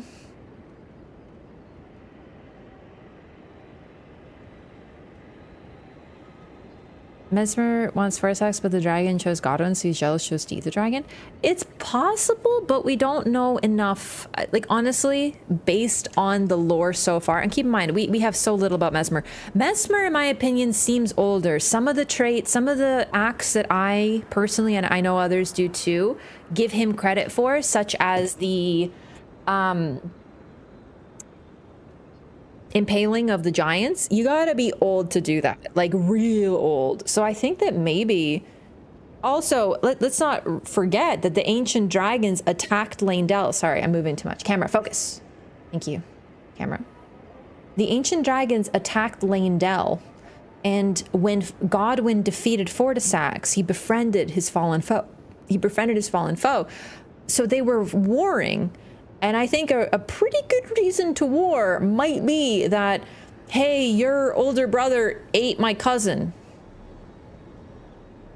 I don't know. Vike Godwyn Dragon Slayers. And I mean, does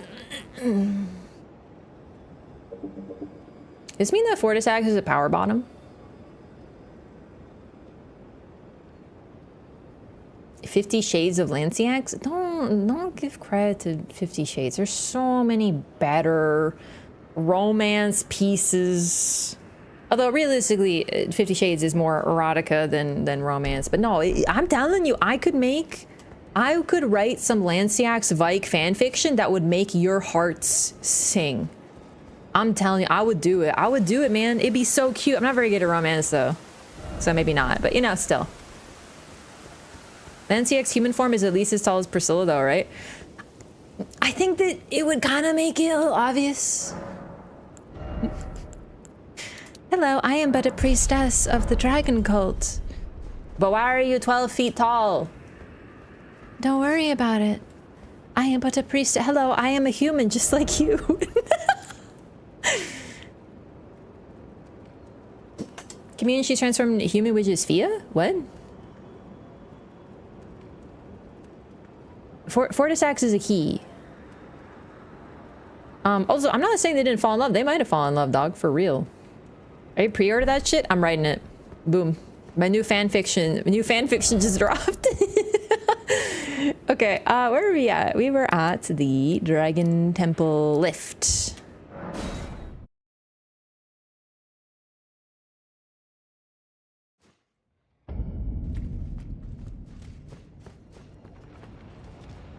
In George lore? Well, that's kind of a pity. I don't really like George lore, though. George lore is too much nipples and food.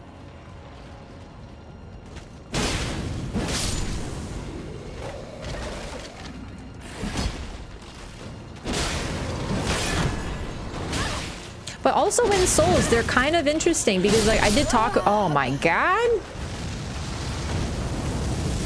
I have talked about how everyone thinks that Seath is Priscilla's dad, and I think he might be Priscilla's mom. You know what I'm saying? Wholesome coffee shop AU fic where Fortisax and Godwyn go on double dates with Lanciax and Vike. Real talk though, would you really want to go on a double date with your sibling? I don't have siblings. Is that weird? Not really. It's just a date, I guess. Oh my god, Fortisax and Lanciax are twins. That's my new lore. So they're twins. Oh my god. Oh, this could be so cute. He has a lungs. How is he blowing fire? Don't worry about it. Actually, that's a really, really interesting point that they blow fire. They are, what do you call it? They have dragon abilities? Like, naturally, they don't have to cast any spells or use an incantation. They just use dragon abilities. But they were roommates?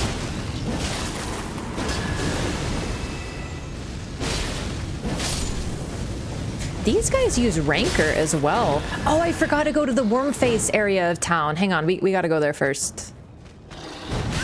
My god, these guys are so savage.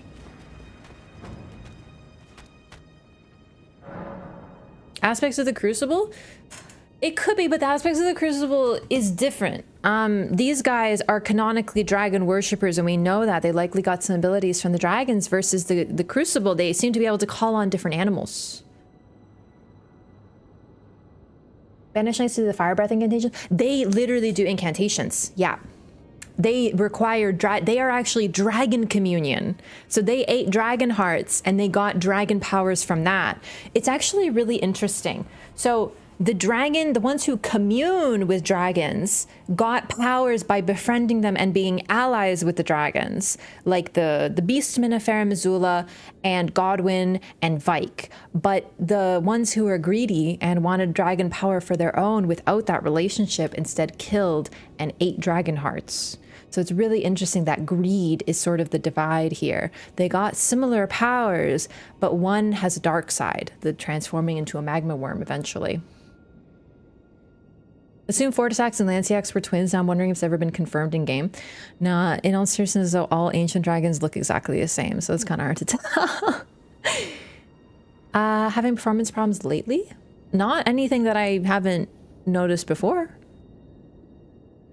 Dragon hearts by eating hearts are being loved by a dragon. Yeah, but it's also like it is love, right? But with Fortisax and Godwyn, it's more depicted as a bond, like a mutual, like a sense of like a relationship, right? Not necessarily romantic, but it could also be romantic. Like Lanciax and Vike, it's implied to be that way. You know, still, I'm just saying there's different types of relationships, because even the ones who aren't super loved by dragons but still commune with them got powers, like the Draconic Tree Sentinels. They weren't like in love with dragons or anything. Okay, give me one more sec. I have to use the restroom and then I shall continue, okay?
I know this tune. It's from Persona 3. It's very similar. You know, I will say that I feel like the Velvet Blues in the Velvet Room theme and the Velvet Room themes in general are pretty similar across the games.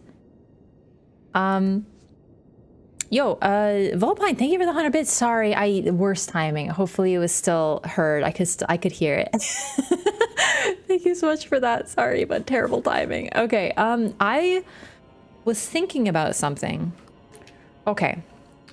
We've looked at a couple statues in this area, and of course, for me, when I played through the first time, of course, my eye was drawn to all the skeletons, right? Wolf skeletons over here. I didn't notice that they were like horse or cow skeletons. I honestly think it's going to be horse skeletons based on what we're seeing there. But anyway, we didn't see. This time I noticed, and we talked about these statues everywhere of a woman holding a baby. Now, we've seen, like, I'm pretty sure that exact same statue is from a, what do you call it? Like, when they get images from various games, like for any game. Oh my god, what do they call those? You know, like they have like a place that they make for games, and it's just like a library they all draw from. There's a woman with baby and then some sort of like old guy. And then here we have big woman and baby. And this is clearly like royalty. They both have like crowns, but they're human, like very clearly human. And then we're gonna get to Malekith really soon, yeah, like stock models. But FromSoft is very intentional with their placement. So I don't think it's a coincidence that we're seeing them here. In Animal Kingdom, we still have humans depicted. And this one, very notably, is a woman with a baby. In the... My god, these breaking when you're like 1 foot from them freaks me out. These images, considering... I really don't know who they could depict, but we have the really mysterious figure who we can't be sure entirely of who they are. In Fair Missoula, after Malekith's Arena, there's a depiction of a petite, feminine-looking figure, but, you know, that doesn't mean necessarily one, but like a feminine-looking figure with long hair, sort of in a prayer position with 3 wolves around them. They're really mysterious. But a couple things that are notable here, that while Malekith is Marika's shadow, he's also described as her half-brother. So that would mean one parent in common. We have depictions of wolves with a human figure, and we also have signs of human lineage here. Like, this is an incredibly maternal image. Also, I'm pretty sure this is literally like Mary with Jesus in terms of like what it actually is drawn from. Placidusax and Glowmide Queen. I really don't know. It could be the Glowmide Queen, but we have another area that I think is way closer to being linked with her. And then we also have the fact that the Spirit Calling Bell, the very first spirit that we get from the Spirit Calling Bell, is the Lone Wolf Ashes. Spirit of wolves chased from their pack, they later encountered a nameless tarnish to welcome them as hunting companions. The wolf spirits overwhelm enemies with their agility, aiding the summoner in combat. But this is clearly meant to evoke the same thing as there are 3 wolves in front of Ronnie's tower. There's 3 wolves in that statue around that figure. It's really interesting. JP Ninja, Shadow, Protector of Lords. Shadow has way more meaning in this game. Oh my god, sorry, I'm so hiccupy today. Shadow means a lot of things. We've talked about it throughout the LOREATHON, so I don't want to get too way into shadows again. I just want to...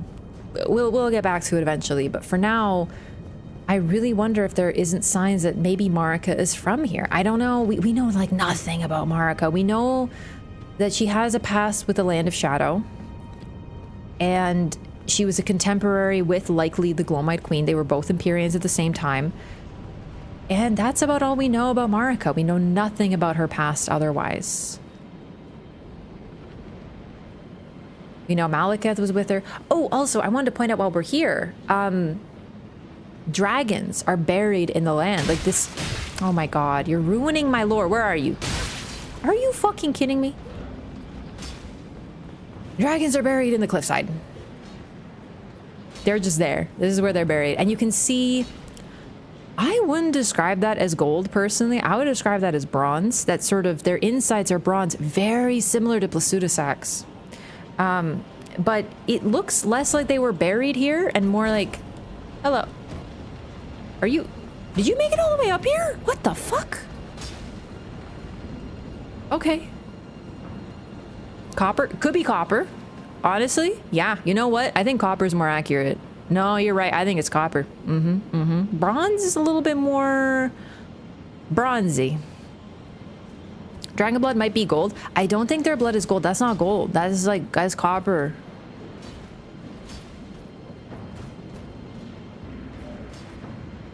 It's not, I don't know that that's gold. It could be fool's gold, I guess, but fool's gold looks gold. It could be gold. No, I think it could be bronze. This one looks more copper. This one looks more gold. Oh, you did make it up here. You took the staircase, you clever boy. And then you fall down, you big dingus. All right, I wanted to go to Wormface Town before I forget. But I just want to show this off. Bronze is an alloy also, so copper is more likely, definitely. But we are also talking about dragons. So that's why I think an alloy might not be unheard of, but copper is more likely, yeah, for sure. We're talking about living beings made of stone, do you know what I mean? All right, I have such a difficulty remembering where the heck... Yeah, it's this one, Tempest facing balcony.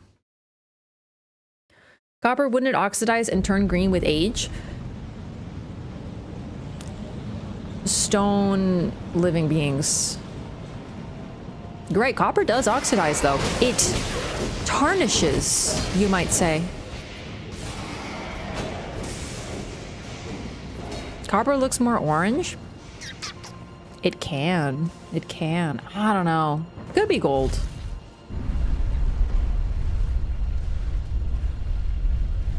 It just doesn't look gold to me. It looks like something a little different. It looks more red.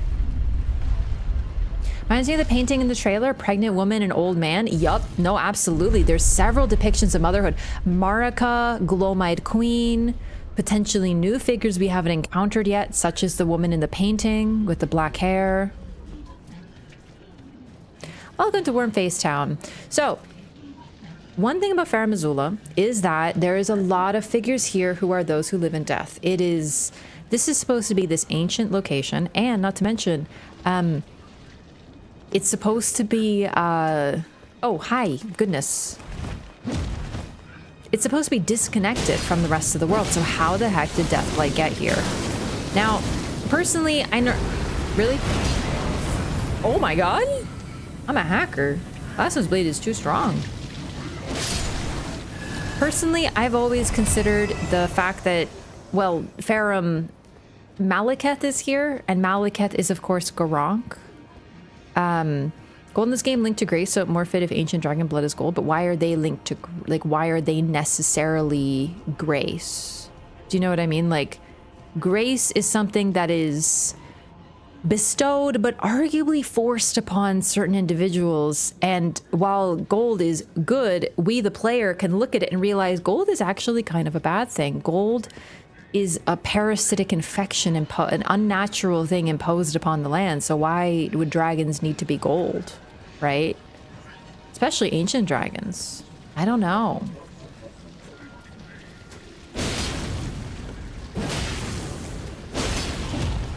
They have like coins or medals all over their bodies.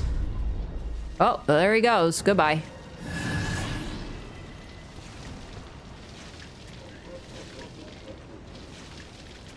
They're like embedded in their, or is that their skin? No, it looks like something.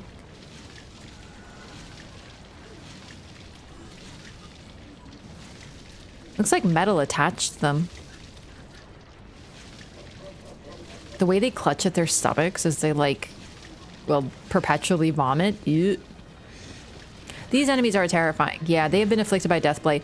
They're either sort of puking in clear pain or sobbing. Like that to me looks like a sob. You can see an ear there. Like this was likely a human. And this is what they've become. The wrappings make me think of like a burial wrapping or mummification. But the thing is, they are weird because they spread Deathblight, but they aren't those who live in death. It's as if they've become affected by it and they can spread it to others, but they themselves are not, you know, they're not dead yet. Also, the worms spouting out of their head, like you could see marks like blood and red, like it looks like a painful process. These beings are suffering. Love one looking at me. We've seen the DLC promo images. Oh, that one. I'm not sure about that. Possible. I really saw a big link to the guy who eats your head in the trailer.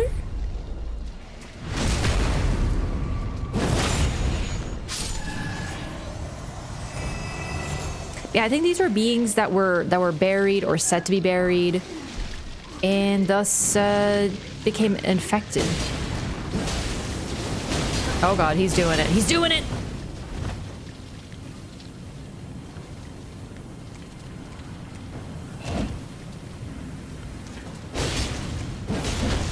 Their mouths are very much like those weird things that eat your head.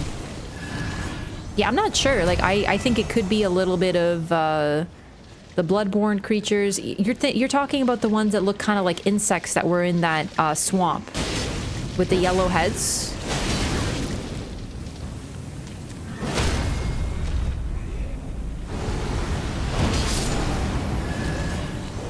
Oh my god, there's a dog here. Hello? Okay. I don't think there's a lot here, but I'd still want to explore, obviously.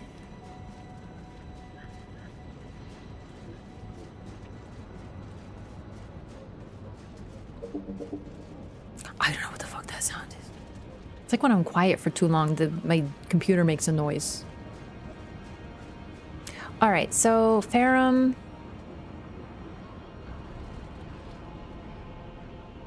What the heck are these? I don't remember seeing anything like this before. Have we seen this somewhere before? Because I don't remember this. Misbegotten? They look,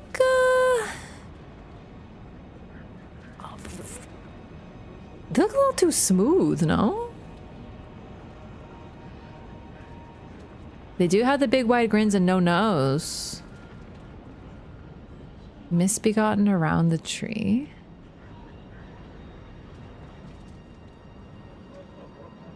They're like smiling misbegotten welcomed among the tree. That's interesting. Yeah, they're just two faces looking at you. That'd be pretty interesting because we do have tree depictions here. Also, is this not, does this area not look like Altus? Like this with the trees and stuff? It literally does look like it was taken out of, well, the woods in Altus. The thing about the woods in Altus, though,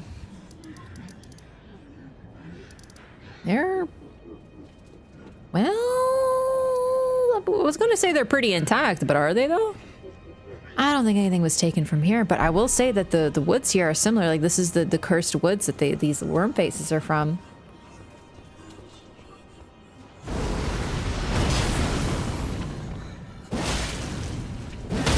Dragon Barrow's a lot of those same trees? I don't remember them in Dragon Barrow, but you could be right. I really don't recall.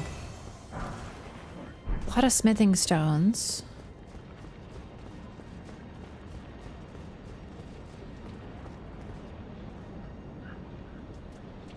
I want to go up there first. Yeah, let's go around. That guy's important, the one in the center. And there's a gazebo. It's actually quite beautiful, but it's filled with, oh wait, that's a path. That's how we get there, right? I remember you have to jump. This is really interesting though. I want to remember this. Could very well be Misbegotten. They do have very similar faces. Placi's god was a god of the greater will. But like, that would be like saying that humans now bleed gold because of grace. Do you know what I mean? Right? Like, I think that they were connected to grace if it's the same god, right? But that wouldn't change their entire anatomy. Just their eyes, apparently. Dragons are different than humans, but like, I'm not willing to say that their blood is gold because of the greater will link. I think that's a step too far personally.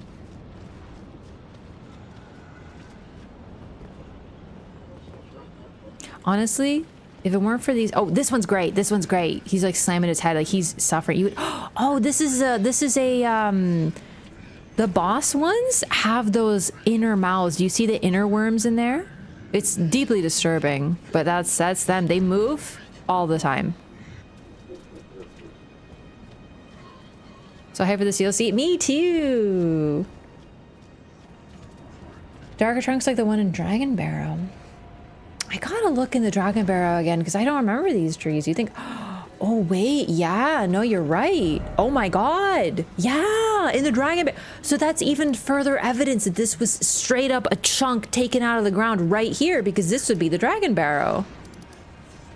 No kidding. Okay, we'll take a look. We'll take a look because that's even more evidence. That's sick. Love that. I love when I think something and then I find more evidence of that thing. You know what I mean? Sick.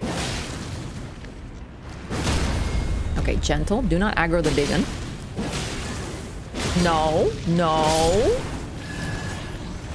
Oh, he's mad. No, no, no, no. Stay over there. Right over there. Yup. Yep, yep, yep, yep, yep, yep, yep. Holy, I'm almost insta death blighted.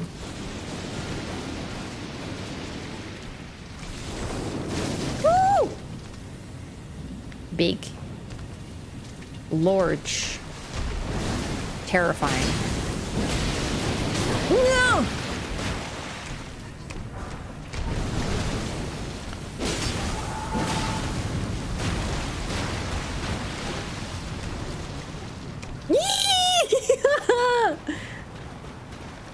Scary.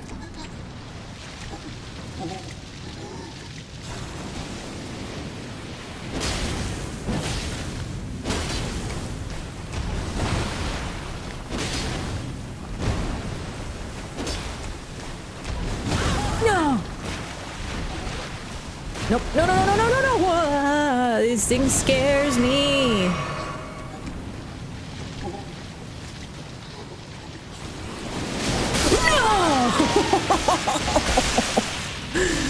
Oh, I'm a tree. Oh no. Oh man. I'm all the fucking way over here.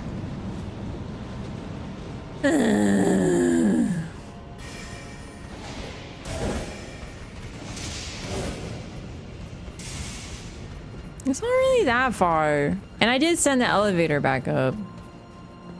But it's so far. Notably, no Stake of Marika. There is lore to where Stakes of Marika are, and I think it's rather interesting. I don't... There's some, I think, in... Are there any in Farum? I'm trying to think about it. Because there's none... in Rhea Lucaria, because that's, you know, not Marika's realm, right? And I don't think there's any here. Oh, we didn't go over here. No, you go away.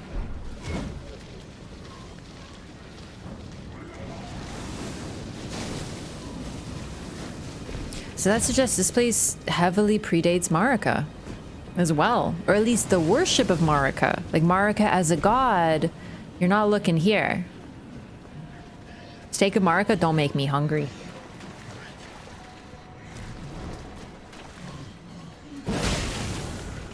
Don't get mad, don't get mad, don't get mad, don't get mad, don't get mad, don't get mad. Don't get mad, don't get mad. No, don't get mad. I specifically asked for it. No.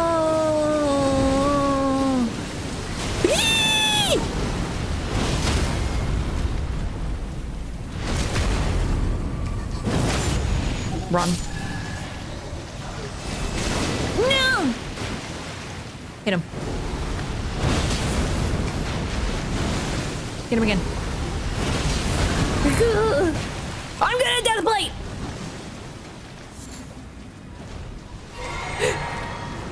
No, no, no. Please, please.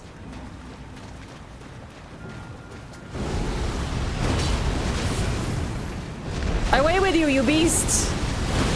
Oh my god, right in the grundle? Grundle? Grundle damage? One more. luckiest dagger of my entire human existence.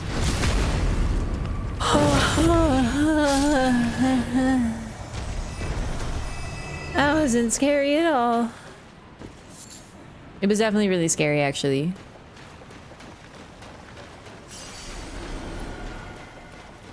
Bloodborne Nightmare Edition? Oh, is that the collector's edition of Bloodborne? I didn't get that. I didn't get collector's editions at the time. I mean, to be fair, I also didn't have a PlayStation 4 at the time, so that would be dumb. Glovewort Pickers Bell-Bearing 3. Cool. Yeah, I really did get nothing except for some poop, huh? Love it when Raph is kicking asses. Thank you. I do be super effective on the grundle. Calling it grundle now? What do you mean now? When I see a grundle, I calls it like I sees it. I'm an anatomical expert, and when I see a grundle, I'm gonna tell you that's a grundle. Grundle it up, you know? Raph the PvP champion? Yeah, but like, the thing about PvP is it's significantly less scary than a worm face. Sidle past the grundle? Dude, I love the word sidle. Thank you for using it. No, absolutely freaking not. Thank you. No. Also, no.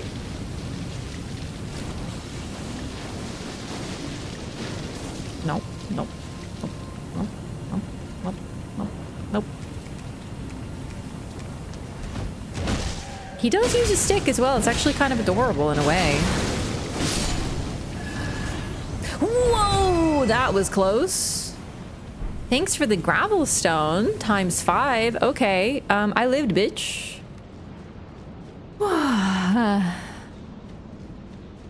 I'm the freak at MV Pizza. Hell yeah.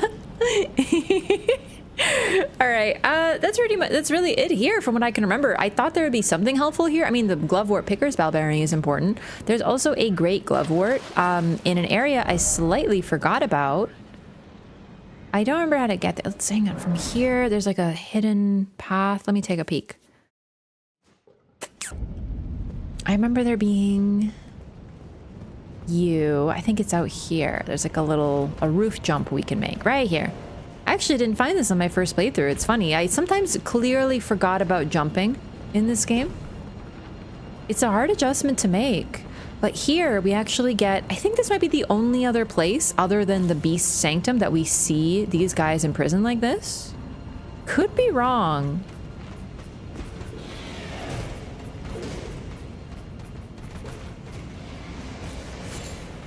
Gravelstone on the horse. Interesting.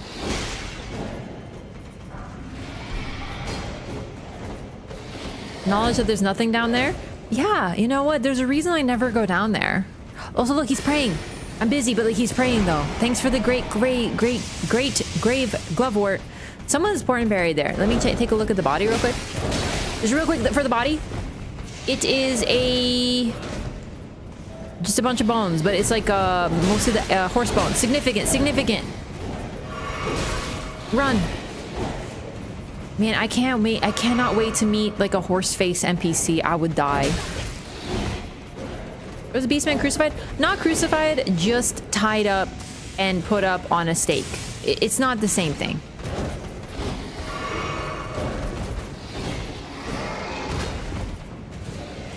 But like kinda, but also not. I feel like the crucifixion part, you need to be like tied up like with your arms out. I feel like that's a key part of it. Hey, boy. Okay, so we get a great ghost Glovewort, which are very important.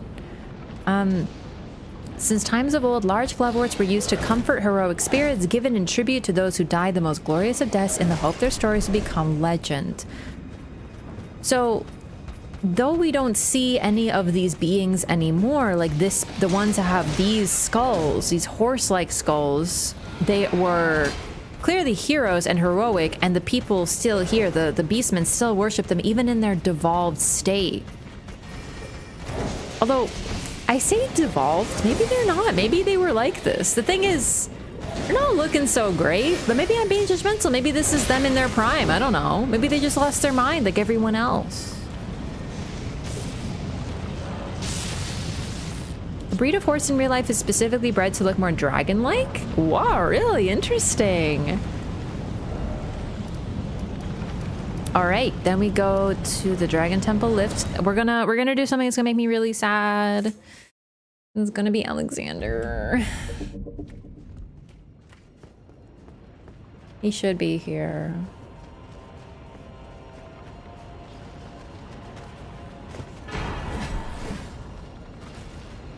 I'm at Flask Crimson Tears plus 11. I clearly have missed some, right? Isn't it?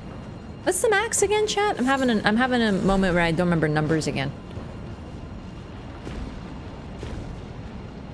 Put that way, after death, like many IRL ossuaries? I'm not familiar. Maybe. No kill friend. You're dishonoring friend by not killing him.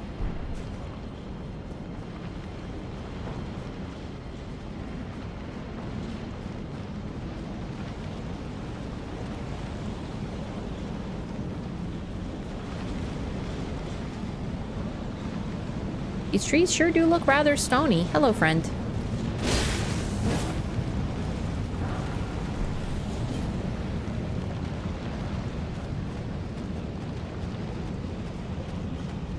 Alexander's no real feet, so Miyazaki clearly hates him. He has feet. How dare you?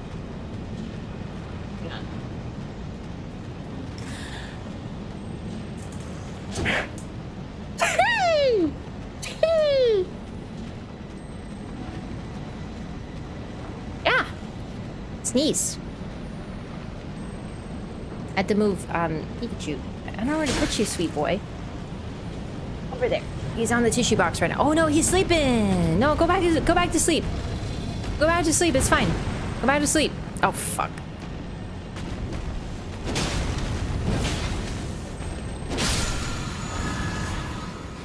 Golden Lightning Fortification. Cool. Bless you. Thank you. Do be sneezing. All right. So. What is max? I thought it was like plus... Isn't it plus 14? Because if so, I'm missing a lot. That's weird.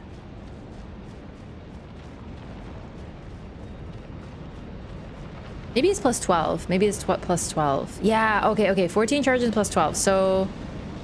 I am missing one. I am missing a sacred tier, so we're gonna have to go back to figure out which one I'm missing. It's a little weird because there's only a set number of sacred tiers. How do I get back?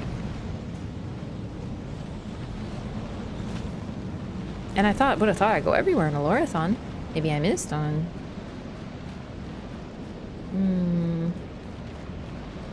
One of the snowfield ones? Like the consecrated snowfield? No, there's none in the consecrated snowfield. I think I had them all. Oh my god. Like the Giant's Flame might have one. Oh, it's happening again. I'm lost.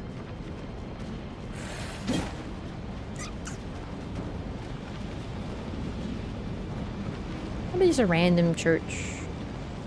Night church and a Canadian church are using mist instead of the NPC invaders. I normally grab the bonfire and then them before the NPC invader shows up.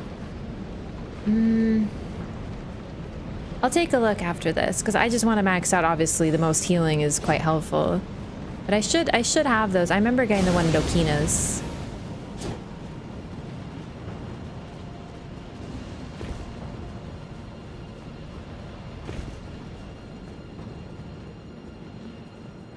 Take our flash charges into the DLC? Should be able to. Oh, Alex. He made it so far. Seriously, the only one who made it farther is Bernal. But he really is looking rough. Also, kind of cool. He's got 3 feet and 3 fingers. 3 is considered an unlucky number. Oh, no, 4. 4. Sorry. So judgy. He does have 3 toes, though. You're a dice? Yep. I see you finally made it here yourself. The city hanging in the air is slowly crumbling. What an incredible place we find ourselves. But that aside, You're certainly a force to be reckoned with, eh? I doubt there's a single soul who could have handled that giant other than you. He was practically a god. Of course, I count myself, the great Alexander, among the many. Which means I've but one thing to ask of you. Would you kindly undertake my ordeal? Come and tell me when you're ready. I've been longing to fight a warrior as accomplished as you. You are ready then, I take it? Then let us begin. I am the great Jar warrior, Iron Fist Alexander. Lend me strength, O warriors. Let us become one champion together. We're gonna let him kill us for the dialogue.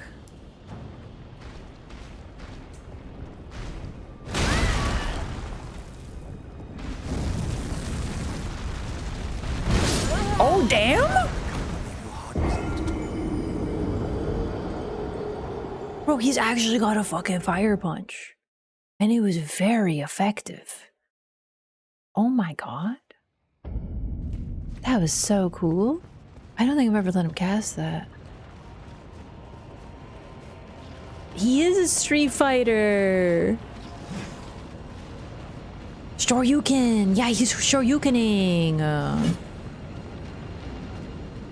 Or maybe a Hadouken, which is the one that he does with his fists, because like one of them you throw and one of them you don't throw. And I feel like that one is not a throw. Whee! Raph is a grass type? Excuse me, there are definitely more Pokemon types that are weak to fire, like ice. But no, I'm a grass type 100%. No, I'm a fairy type. I am the great Jar warrior. There he goes. Oh my god, he punches the ground and creates an earthquake. Let us become one champion together. Bro, he's actually so cool. I love him so much. He helped us fight the giant. Remember how he carried us for the fire giant? He's genuinely the best. He's so cool.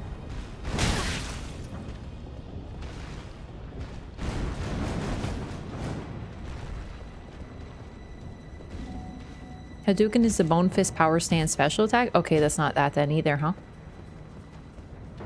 Professor Raph is a Sylveon? 100%. Two sleeper enemies where they die before people know how beefy they can be? No. Gideon is only, and this is my spicy take of the day. You gotta let Gideon talk or you're not a real lore fan. So if you kill him when he's talking, you're a nerd. You're a bigger nerd than he is. It's true. You have to deal with his spamming. There he goes. Holy shit. That is so cool. He is so cool. Anyway, sorry. You gotta let Gideon talk, dog. You do. I'm sorry. It's against the rules to attack him when he's fighting. I bet you the same people who were like, I just attack Gideon when he's talking because he's an easy kill, are the same nerds who are in my YouTube PvP comments like, how could you not bow before the fight? You're invading and he and his 3 friends, you should have bowed. You're bad. Invaders are bad. You know what I mean? That Venn diagram is a fucking circle. I can smell it on them, the hypocrites. Hey. Hey. God, he does an uppercut. He really does. I was so distracted by everything with that. God, he really is cool. Bye, Alexander. I love you so much. As I suspected, victory was impossible. You're my best friend. This vessel was found lacking.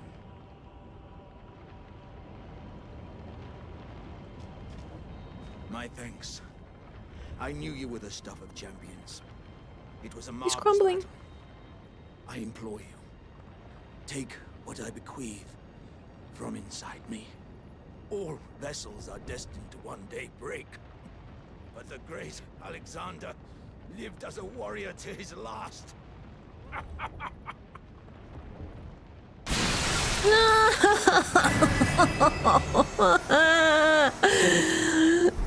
What's the lore on my feelings being in pain?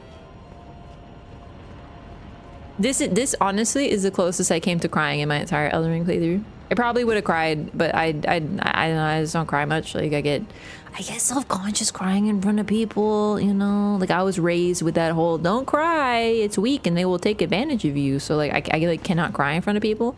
But I got a little misty-eyed. I did. Because that is like the saddest shit ever, and he's such a sweet boy, and you do what you want to, like you give him what he wants, which is to die, but it's really sad, and then he explodes.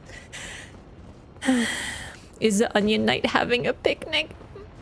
I really thought that when I was, okay, for context, when I was playing Dark Souls 1, there is a quest line where it's very similar to this, very similar indeed, and I saw the NPC from a distance and I couldn't quite see what was going on, but I was like, oh my goodness, it looks like they're having a picnic.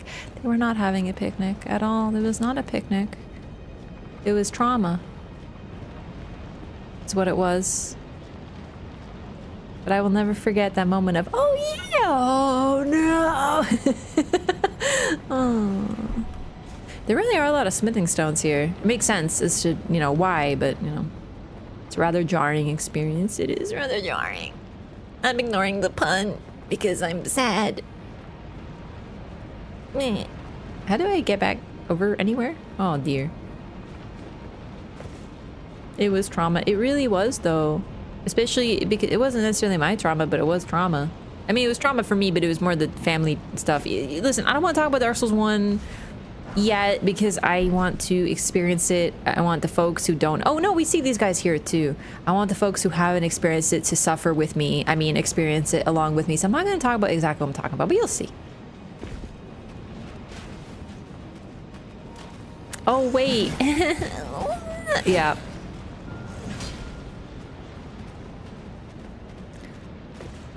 It is true. Laughing the pain away does help. You're right. It's real. I'm gonna read the lore of his drops. I'm just savoring the moment of like heartbreak. You know, I'm like crying a little. I'm just crying like a little.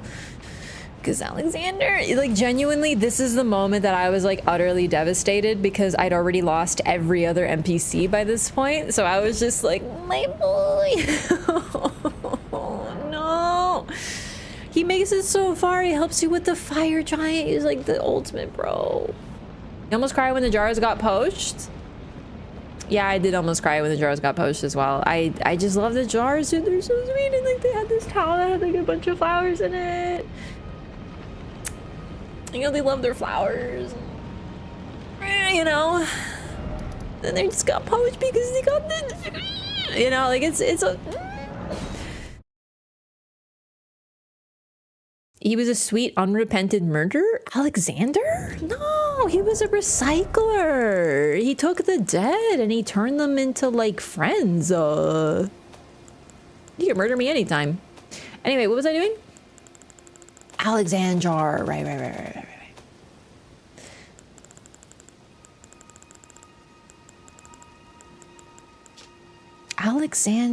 Alexander's innards. Troubling, very troubling. I will say it looks like if a heart were also a tumor. I don't know enough about medicine to know what the fuck is going on in here. Any doctors? Can't call him a cannibal either because he's not human. He's not a cannibal, dude. He's fine. Knew the talisman he dropped. My emotions were steeled. You're stronger than me, Zombie Francis, for real. Looks like a kidney stone. Does it? I murdered Jarberg to balance the scales? You're the reason I invade. Looks more like... I don't know what that is. Looks like the intestines and heart combined to one. They say the way to a man's heart is through his stomach. But I didn't think it was literal.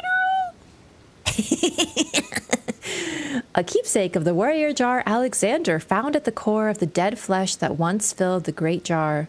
The jars contain dregs inherited from those who came before. Thus our warriors passed from jar to jar, carrying dreams of greatness. It gives them a second heart, genuinely, or not second heart, a second chance. Like, what the jars do, the warrior jars specifically, is it gives them a second chance to fulfill their dreams of being a warrior And he knew that he was a vessel that was bound to break. And he knew he was close. I mean, he looks worse every time you encounter him. And this time he knew he wasn't long for this world. And if anyone else took him out, if a beastman took him out, if Malekith took him out, any of them, he wouldn't be able to bequeath his innards. So it had to be us. In the end, we do him the truest possible favor by giving the innards to the next generation. Wait. Oh no. Oh no, Jarberg is still alive. Oh no. No, I'm gonna have to...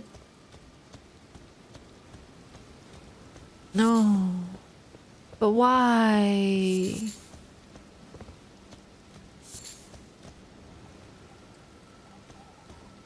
Okay. Some foreshadowing of the Erd Tree. Not really foreshadowing, it's another thematic link of consumption, but the difference with the jars is they truly take their dreams on as their own. You're dreaming it? What? He can dream? What do you mean he can dream? What? What? What? How do I do that? Do I come back at nighttime? Oh boy.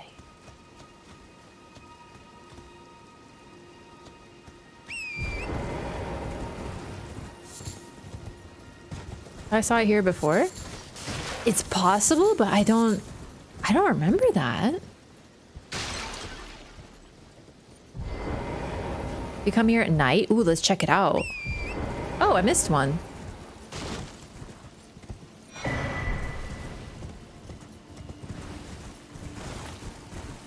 Of the jars? Yeah. No, I think we might get some more information on jars. Chat about Alexander, though? I think I did. Let's talk to him a little bit more. Oh, hello again. Say, cuz, have you met Uncle Alexander? He used to live here with us, but then he left to be a champion. I asked to go with him, but he said, the path of champions must be trod alone. So heroic, right? I miss him, though. If you see him, you should ask him to teach you how to fight, cuz. He's big and tough and strong. I'm gonna come at night. Drawn to Aldrich?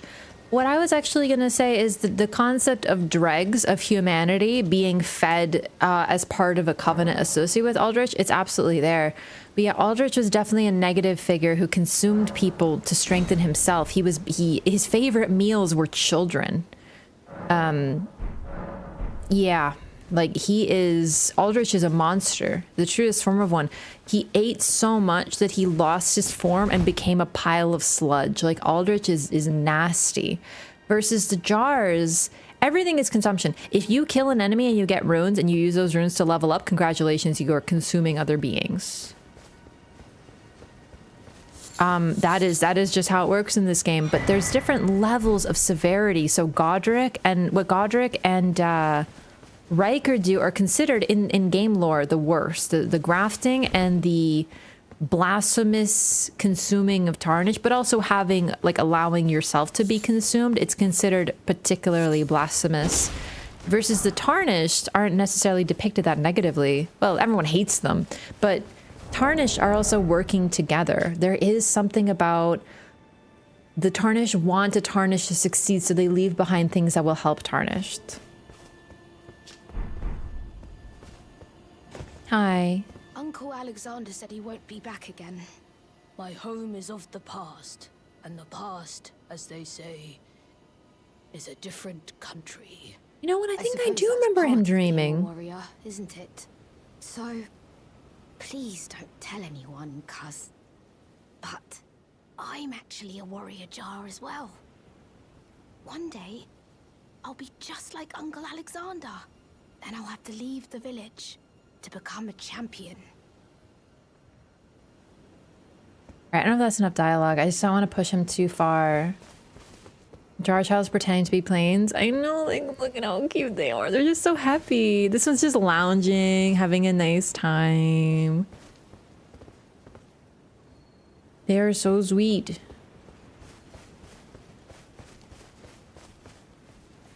Jars and Albinarics are like trying to achieve what Tarnish or how Grace works. I don't know. Albinar, I think everyone has their own goal. And that's kind of part of the complexity here. Dialos needs to be here to get Jarbaron to dream. Okay, he should show up. I think I just haven't exhausted enough of Jarbaron's dialogue. Ah, do you know what a poacher is, cuz? They hunt us, smash us, and then take us away. This village is kept secret, so I think we're safe here. But you should be careful if you ever meet one of them, cuz Not. I hope Uncle Alexander beats them all up first. Those awful poachers. I hope Uncle Alexander beats them all up. No. I think I know why I waited to do this, but oh my god, dude. I'll just keep waiting until nightfall. Will you leave Jarbaron alone? Hello, are you gonna tell me about the potentate? Is he here? Oh, hello again, cuz. Have you heard? A new potentate's come to the village. I think he said his name was Dialos. He seems a little down in the dumps, but his hands, as smooth as silk. I do remember him dreaming. It's just been so long. I remember because he lays on his little side. It's so cute. Is this... I don't want to talk to Dialos because I don't want to progress it. So I'm going to try just resting at night until he's dreaming.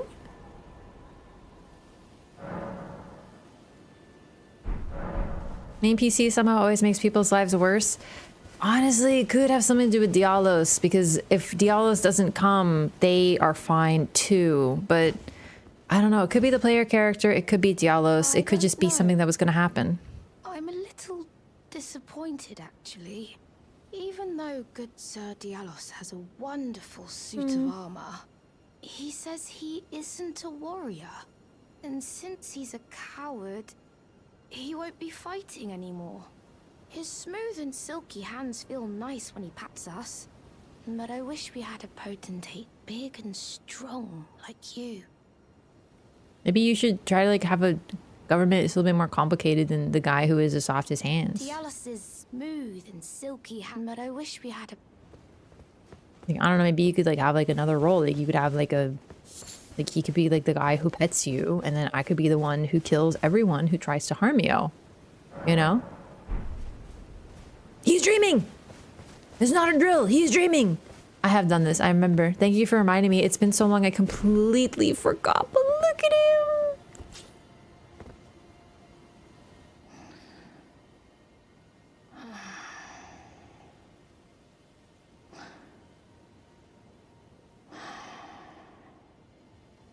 They're wonderful, dears. So smooth, silky.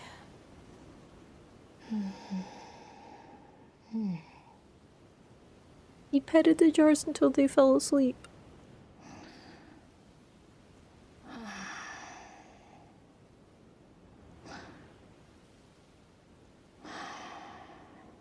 Honk me. They're wonderful. So smooth. Bring me smooth, bring me silky. Honk me. He's awake.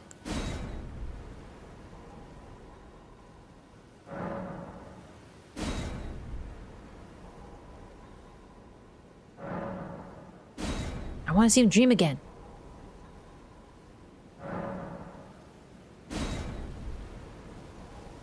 Why is pot talks?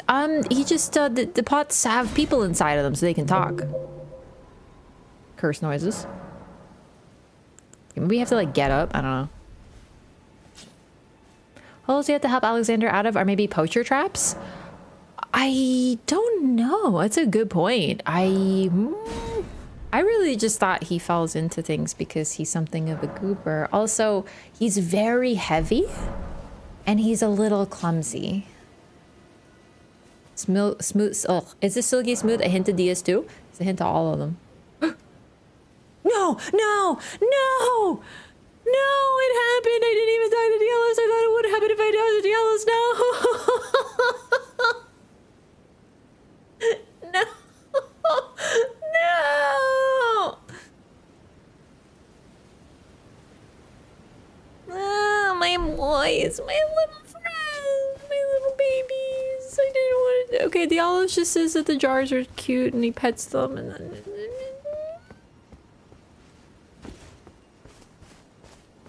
Oh, cuz, I'm glad you came, but we're fine now. Dialos fought the poacher, though quite a lot of us got broken. I won't cry though. I'm a warrior jar. A warrior. I won't cry. The tale of House Hoslow. I won't cry, dude. I'm a warrior. Blood. A warrior, That's dude. the kind of warrior I want to be one day, cuz. Even if I'm scared, I'll still fight to protect everyone.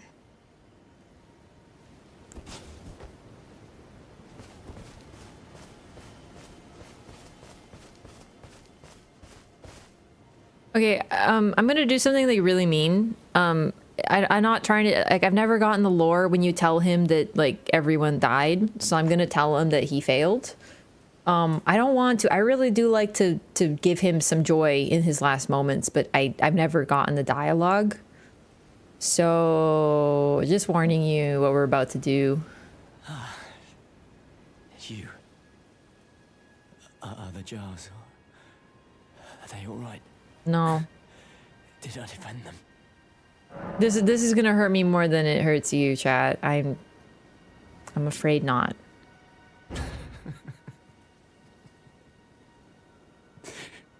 I see.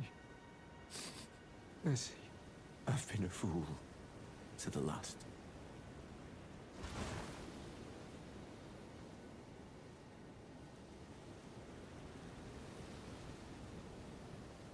Oh, that's fucking sad, dude. Wow. Well, the thing is, we told him the truth is the thing. You shouldn't lie to people, but, like, maybe you should lie sometimes when it comes to stuff like that. The tale of House Hoslow is told in blood. That's the kind of warrior I want to be one day. I'm gonna kill cuz every single poacher. Even if I'm scared, I'll still fight to protect. Was it worth? Everyone. Yep.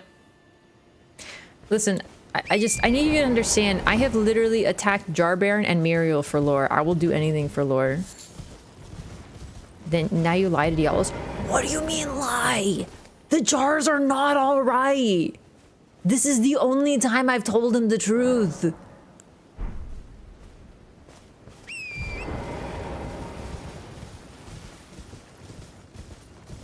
And he gets another chance. You guys are so The tale dramatic. of House Hoslow is told in blood.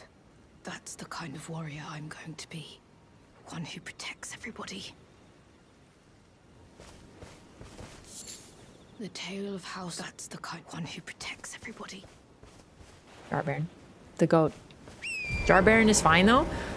Are the jars all right? And then you say, well, one of them lived? Come on now.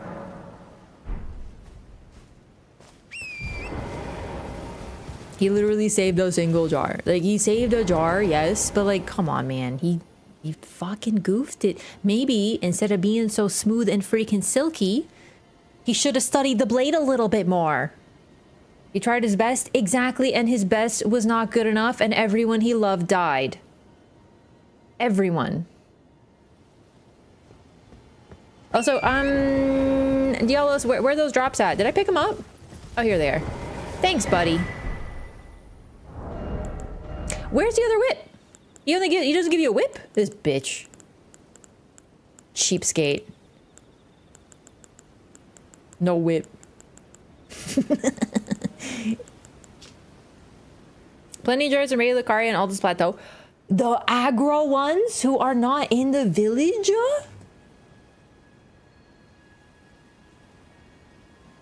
Replica of a twin-tailed silver helm with flowery adornments, only without the twin tails.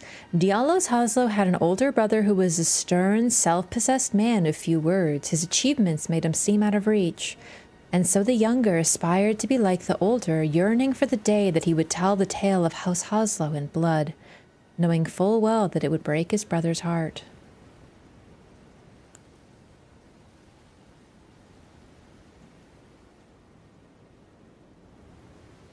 So Juno was really good at like murder and such.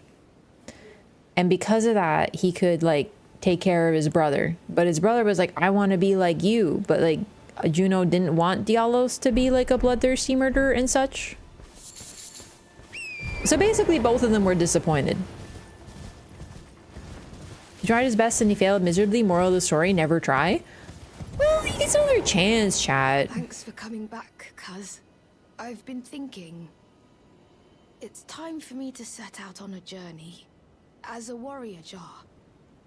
Upon the path of champions. I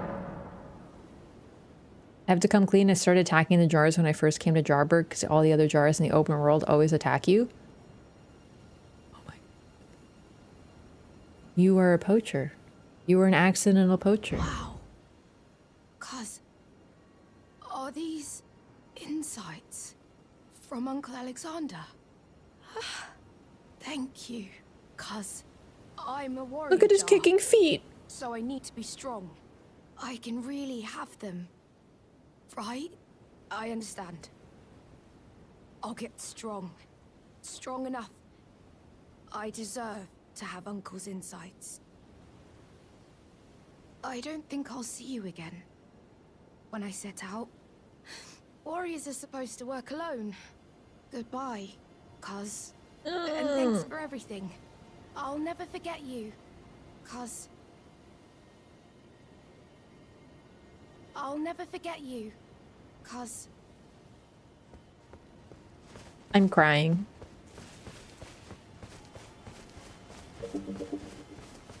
You wander around their village before talking to Jarber and they do attack you? They have never attacked me. What are you talking? I've literally like wandered all over before I saw a little gamer. They don't hurt you. They're little friends. No. Wrath sad. I didn't read the Shard of Alexander, but it's genuinely one of the best Ash's talismans in the entire video game, and we're gonna rock it. So I think I'll take off this one for now.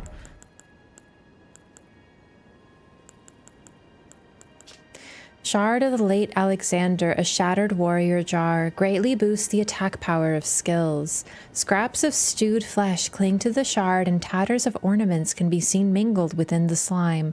Relics of a red-haired champion, it would seem. That's probably Radon because he was present for the Radon fight. He was also present for the fire giant fight, so some people think it could be the fire giant, but the hue of red is very specifically the hue of red that Radon has on his helmet versus the more orangey hue of the fire giant. But either way, everyone, and after the fire giant, we don't know about any corpse consumption, but canonically we do know that after Radon, he ate the champions of Radon and possibly Radon himself. So yeah, parts of Radon became a part of him. We don't see him do anything directly Radon related though, but we don't really know the nature of the warrior jars. It could also be one of Radon's soldiers who fought because there was lots of bodies there. But yeah, that's what happened. So in the end, he makes it further than almost anyone else, but he realizes that he's not going to make it much further, and he allows himself to lose to you. But the thing is, he expects it. If you lose to him, he says you're not, putting your all into it. He needs you to kill him because he's seen what you can do and he knows that you can win. And then, of course, we get the companion jar. A talisman given by the jars to their friends raises potency of thrown jars. Though the jars are brought to life by human flesh and blood, they are all rather kindly folk. Perhaps they were made to be better than their innards. So I don't know why you encounter so many feral jars in the world. They tend to be used by like Ray Lucaria. You find them near Caria Manor as well. It's likely that they are either mindless or that they are controlled. I mean, most enemies in the game attack you because they're insane. Like they literally have lost their minds, right? So that's most likely what's going on. Because they don't talk to you. And it's not uncommon. We encounter tons of different enemies, but we can't communicate with any of them. Alexander and Jar Baron appear special. The other denizens of the village appear to be special. They may not talk to you, but they're peaceful. But it's interesting that the jars... We also have the soul jars of fortune, right? A lot of the time, the jars are also inert until you take something nearby. Exactly, yeah. If you get too close to them or try to take an item near them, then that's when they attack you. They're otherwise pretty peaceful, all things considered. But yeah, no, they are on the way out because the means to make jars appears to have been lost. They don't talk about making more, and that's perhaps why poachers are after them so much, because they can't make any more. Although, to be fair, poaching something, because even if you can make it yourself, it's poaching because there's an easier way to get it by just stealing from others, right? So like, you know, that's part of it. Lore behind the giant jar? He has his own, effectively, what's a covenant? There are warriors of the great jar. People want to become jar innards. There is a movement about jar innards. Like they want, like the jar white, like he wants to become, yeah.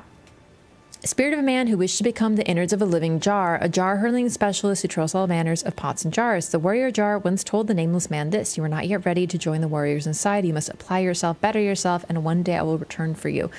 So the warriors of the Great Jar are likely similar. They are fighting to strengthen themselves so they can get the honor of becoming the inside of a jar. It's a big deal for them. So this whole idea of, you know, Alexander eating people and being this evil murderer, like really he's not. The people who he consumes, they want to become jar innards because in a way you get to be reborn as something better. But leaving eternally as a warrior, yeah, you get to be even better. You get to combine with these powerful warriors, the chosen, right?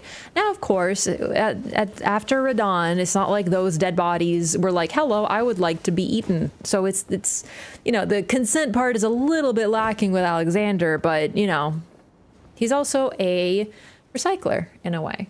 So, yes, also this jar, I believe...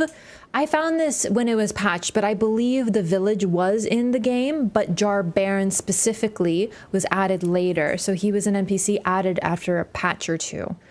But the village was here. There was just nothing to do here. No associated quest line at the time of release.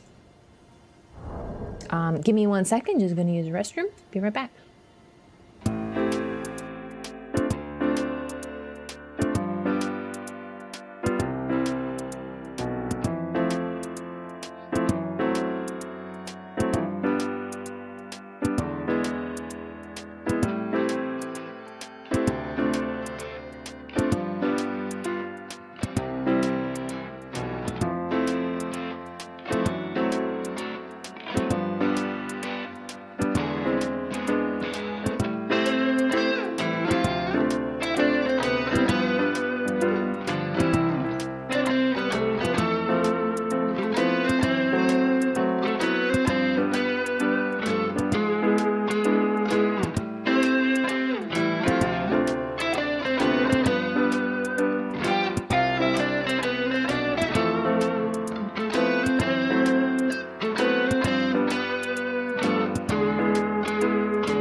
Hello.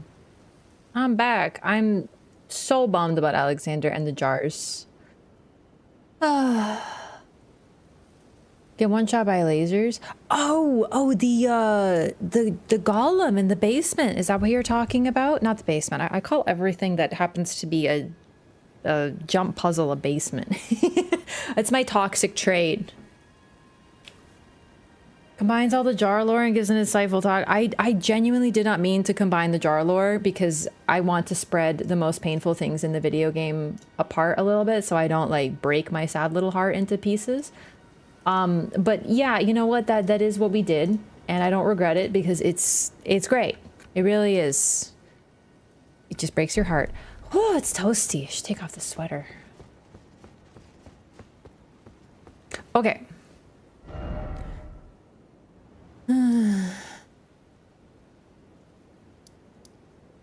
Alexander's actually just the best. I think the reason Radon is so peak as a boss fight is because you get Blythe and Alexander. Like, you cannot beat that. Jar Factory in the DLC trailer? Right. Yeah, no. There's definitely some stuff going on with the jars. I'm very curious because if they are made in the Land of Shadow, that might have something to do with well, you know, they're made there. They're not made anymore, right? We can't access them anymore.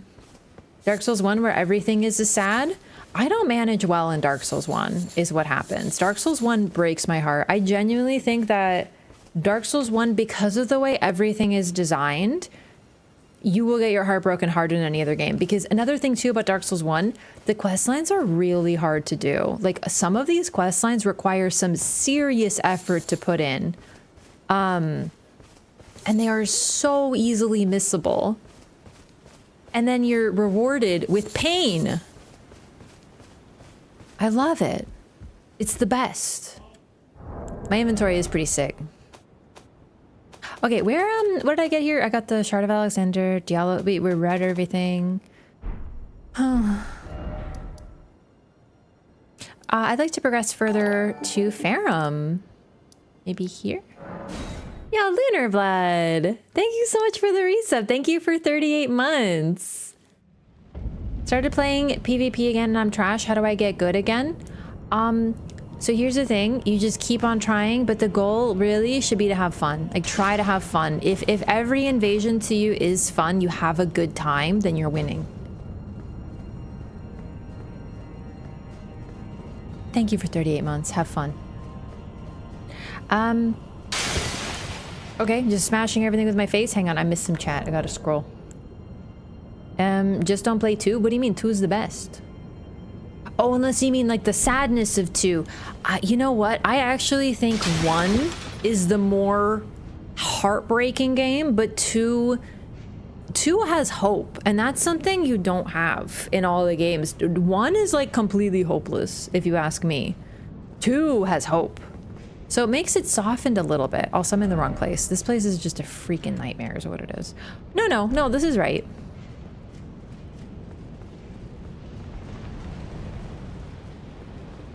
I think, like, you know, when it comes to PvP advice, I don't even think I'm really that good at PvP. I just do it a lot. I'm really good at chasing people. That's it. I'm really, really good at chasing and roll catching because I've done it so much. But other than that, I don't think I'm particularly good at PvP. I'm just stubborn and I really, really, really enjoy it. So I just keep going because it's fun and chaotic and painful. Yo, Super Saiyan, thank you so much for the Prime. Welcome back. Thank you for 30 months. Man, it's crazy. That's a lot of months. 38 followed by 30. Thank you so much for the support. And thank you for the Prime. We love primers. You get 1 Prime per month. Thank you for choosing to use it here. I appreciate the support a whole lot. Don't panic roll. Actually, very good point. Don't panic roll. Never panic. Because the one thing that people aren't expecting is aggression. Really. People don't know how to deal with it. They don't know how to deal with the human brain. Oh, also, Elden Ring and Dark Souls are in different universes, but they're very inspired by one another. Like, Miyazaki and his team have a definitive style when it comes to storytelling. So you'll find a lot of similar concepts, NPCs that follow the same tracks. Like he just likes certain tropes, so you'll see them a lot.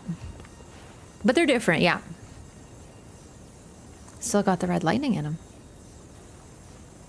I'd be losing it. This is Ring City DLC. Ring City is genuinely so lush. Like, this is really different from Ring City. I feel like I'm going the wrong way. I'm having a Farah Missoula moment. Here we go. What's in here again? Oh, right.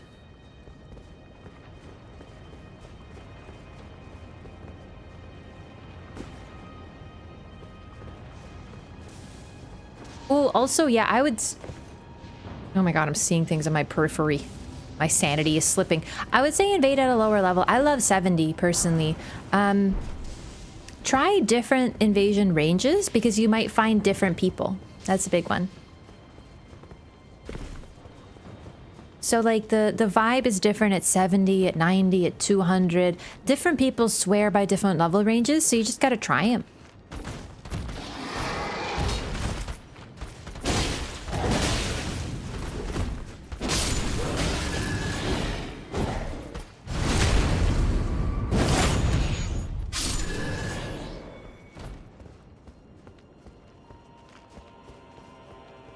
Okay, so now that we're on the path to Malekith, we can see there is actively Deathroot growing here. This is far away from the worm faces that you can argue were maybe there before. This is very blatant Deathroot. You can see Godwyn's eye. I really think that this is Malekith's doing. I think his presence. Now the thing is, it's not the best argument because he's quite far, right? Like, I know that. There's no Deathroot close to him directly. But the thing about Malekith is he's been eating Deathroot, and while it doesn't seem to be affecting him himself because he holds death, so it can't change him. Talisman back on that bridge? Which bridge? What talisman, actually? Better question, what talisman? Joffrey commissioned Beastman to make his axe, or was it Sarash's axe initially? Good question. Because Sarash doesn't look like he can use an axe.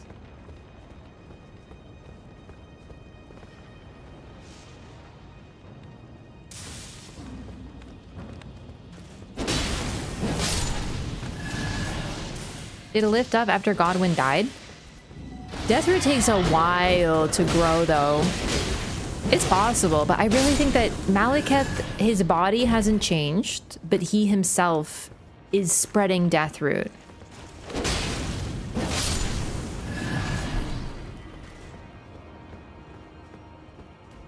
It's weird that it's only in that one area, though, that we see it, though, so I'm not sure.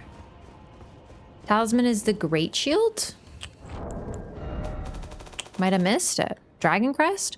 Oh, listen, all the dragon talismans are the fucking same. Like, all of them. So... unless it's different.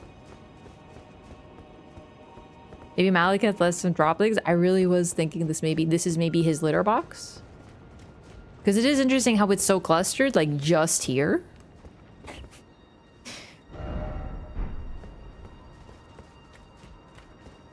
The +2, not the legendary one. If the description's different, then for sure. Like, I don't want to miss anything, but it's mainly for lore, so if the lore is the same, I'm kind of like, whatever. Rastu, yeah, I'm in the game. Wow, that Crucible Knight is so real. No, don't hit me, Crucible Knight. Oh, shit. I'm so immersed. Ah, I'm right here. Woo. The root comes from above the room. Is there something above? It kind of looks like it's all over the place. I was just wondering if there's something above. Not that I know of. Fuck, I was so close to the bonfire. Far. I was memeing and then I died and I'm so far because there's no stakes of Marika here because this place... Wait, there is. No, this isn't stakes of Marika. This is a Marika effigy. Crucible Knight specifically targets invaders? Is that true? I've never invaded around him. I didn't think anything was supposed to target invaders. How do you know? Did Zuli do a video on this? I'm intrigued now. Whee! Drop the Elden Ring lore one with Malekith? I do have a habit of doing that. But no, I'm gonna spank that little doggo's cheeks is what I'm gonna do. he stabbed me. That's how I know. But like, they always stab you. Oh, is that what you're talking about? Well, I might as well get that then. Why not? It's right here. Wait. Oh my god. I think it's the same, but we'll double check. You never know. You never know. It was a good... Yep, same thing. Mm-hmm. Turn around and shank me directly? That's interesting.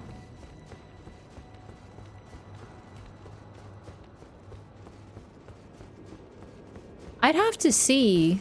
Because, like, one thing I've noticed about enemies...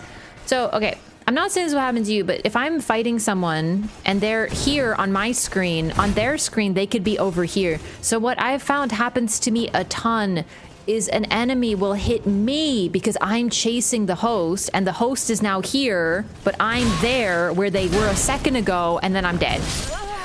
Are you fucking kidding me? I rolled. Okay, I was doing an example. You don't have to be such a bitch about it. Ugh. So I've had moments where I seriously feel like the enemy is targeting me specifically. It was irrefutable. Ask illusory wall. Seriously though, ask illusory wall, because I want to know if there's some secret AI with that Crucible Knight then. That's super intriguing. Need pivot to target the invader? Cool. Let's ask illusory wall. Oh boy, I'm intrigued. Actually, I wonder if he's able to look at AI like that. He always knows these things.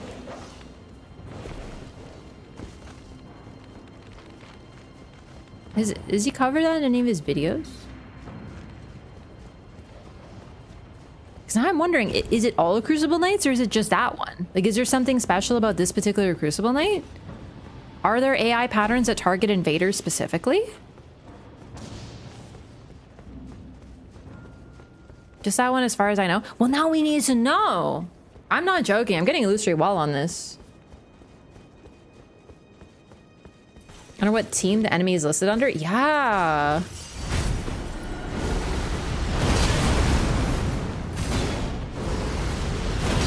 Also, this is one of the stronger ones that uses, no. A lot of them use the shield. No. The shield means nothing.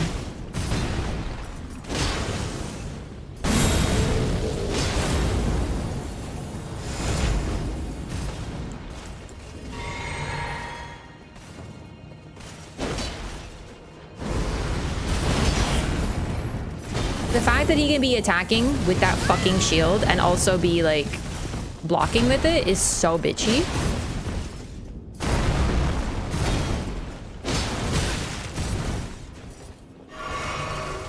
Time is moving so slow tonight. It really does feel a little slow, but I think it's because I'm in Farum Azula, which is like, you know, I'm in a bad place. Not mentally or anything. I'm just in Farum Azula. Okay. Bitch. Fuck off. Fuck off.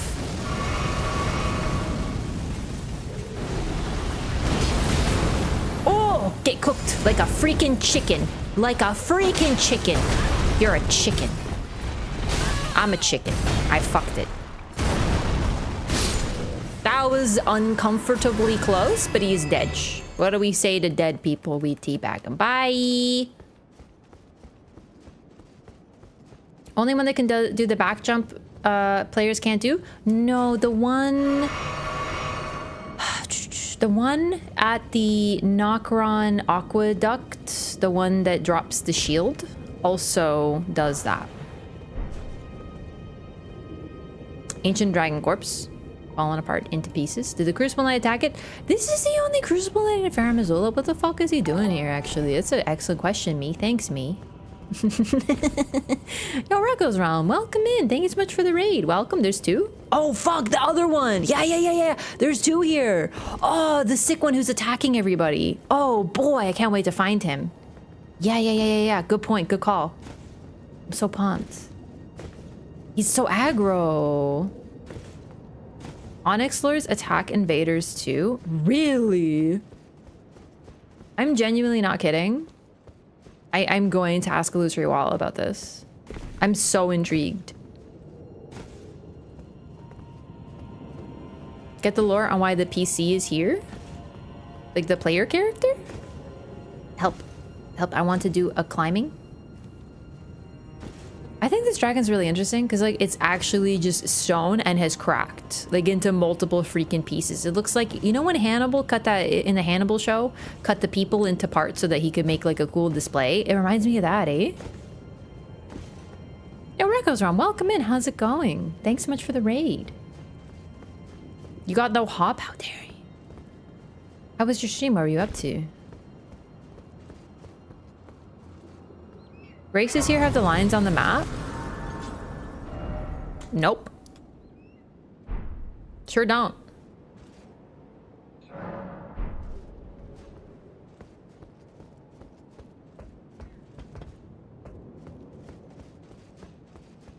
Like, why Melina sends us here to begin with? To get the Rune of Death. You know what? Honestly, let's think about, let's sit back, chat, because I would like to think about a lore. What do you think is the weirdest place you end up in the weirdest way? Because like I know that a giant flame that sends you to heaven, but heaven is also an ancient temple, is pretty weird. But I'm really wondering if there's weirder. Do you know what I mean?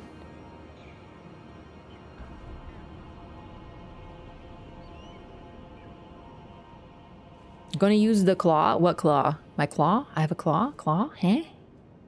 Lake of Rot from the portal, middle of nowhere? What? Sending it next to Fia, take you back to Lane Dell? I always figured that's how the Black Knives got there. Coffin tech is odd.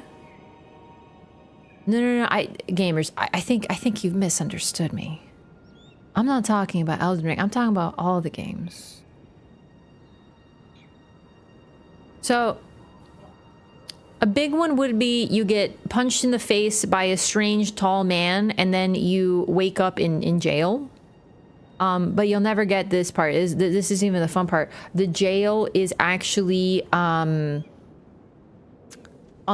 and you can wander around. Manus grabs you so hard that you get pulled into the past. That's pretty cool. Raven from DS1. You get, yep, a raven takes you to another land.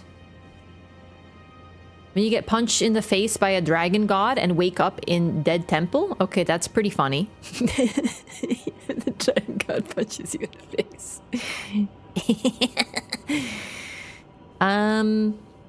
We don't even know what's going on with that yet, Robbie. You don't even know. You can't just talk about things that aren't real yet.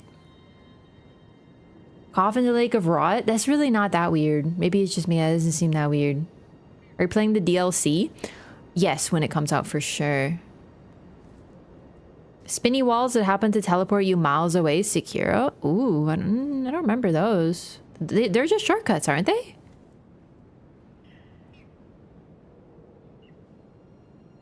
I think the path to Fair Missoula is definitely pretty fucking weird. What about jumping into a lake and then ending up in a weird magic realm with a spider in it? Run on Insecure to get the immortal estate. Oh my god, the giant rope. No, I think that might be the weirdest. You step into a baldachin, I think. Sorry, my camera keeps... I'm moving too much. Focus. You walk into a baldachin and then you suddenly are on a giant person? What happens in that cutscene? I just remember being on a giant, like a string cheese type individual. Jump off this bridge and leave this painting? True. The coffins are kind of weird, but I'm not even weirded out by coffins anymore. Remember you get kidnapped, but it also happens in Elden Ring and DS3? Yeah, but like, it's way cooler in Bloodborne. Also, who kidnaps you in Elden Ring and DS3? Yeah, the string cheese type individual. The very tall string cheese type. Is that what I said? That's really funny. He does look like string cheese. But he's a rope. He's He's a type of rope that you use to like wrap around things to like keep the spirits cool or something in Japanese myth. It's a Shinto thing. It's a Shinto thing. Touch cup, random ass hill with a giant skeleton and evil fog. That one's pretty bad. Yeah, when you touch a giant cup and then you accidentally oops the abyss. That one's pretty sick. Honoring the Iron Maiden. That is not even a good kidnap. That is not. I'm sorry. I'm gatekeeping right now. The Iron Maiden in Elden Ring is not a good kidnap. It's not that cool. It's not that cool. Oh, Tana! Oh shit, we gave him the part. I was gonna ask what I was trying to we got a body part and I was wondering what it was based on your medical knowledge. Also, hi, Tana. Yeah, remember when you spill your abyss? Get a letter in a clinic to a castle, but pretty good literary reference. Okay, no, that one's okay. No. Hang on. No. I got the best one. You're right. You're absolutely right. Okay. In Bloodborne, you get a letter, and the letter is addressed to you, and you go to a random place, and a carriage pulled by zombie horses shows up, and the door creaks open on its own, and you step into the carriage, and you're like, okay. And then you travel across a land, the little cute zombie carriage takes you, and you're like, okay, this is pretty sane and normal. And then you get out, and you're on a bridge that is broken, by the way. Like, the bridge is broken. And you look at the carriage that just took you to this place, and the horses are dead, and have been dead for years, and they're covered in snow because they have been long dead, but you just got there. Genuinely the coolest. I'm sorry, move the fuck over, Melina. Nothing beats Canehurst, period. Because you want to know what else is cool about Canehurst? It's a Dracula reference. Top to bottom, toe to tip, that's Dracula. Yep, Xenotech, you win. That's absolutely correct. Absolutely correct. It is straight up Dracula. Straight out of Francis Ford Coppola's Dracula. It's also from the book. The book. Because the book is better. I'm sorry. I haven't seen the movie. I should, but like, you know. In Bloodborne, defeating a grotesque boss sends you into the nightmare? Okay, no, hang on. There's another one. In Bloodborne, you beat up an amalgam of corpses, like a really big one. And then you walk into a dead end, and it's a bunch of people sitting in chairs, dead, with silly cages on their heads. And you're like, this is fucking weird. And then there's one at the end. And then you touch it, and you go to school. That easy. And then even better, you're like, okay, this is some sort of weird school building. It's a little weird. Okay, all right, it's a little unusual. And you walk on over, and you open the door to leave the school, and it's pure blackness, and you go in there, and then you're in another nightmare. Bloodborne, it's the GOAT. Okay, wait, I got another one, and it's from DS3. In DS3, there's a mountain, like really far away, and there's this little guy who's sitting there, and he's kind of meditating. He's kind of doing like a little, he's like meditating. If you stand next to the little corpse and you meditate, you will suddenly teleport into the mountain that you're looking at, and you're just like, what the fuck just happened? You just have a nap a little bit. FromSoft games are full of weird teleportations, and they're the coolest. That's the thing, you just kind of can't think about it too much. You see that mountain? You can go there. How about DS1 pretending to be a bird egg? Oh my god, yeah! And in Dark Souls 1, you can find a nest, and you curl up as an egg, and there is a command. You click it, it says curl up as an egg or something like that, and you become an egg. And you just sit there like an egg for like 30 seconds, and then a fucking bird picks you up.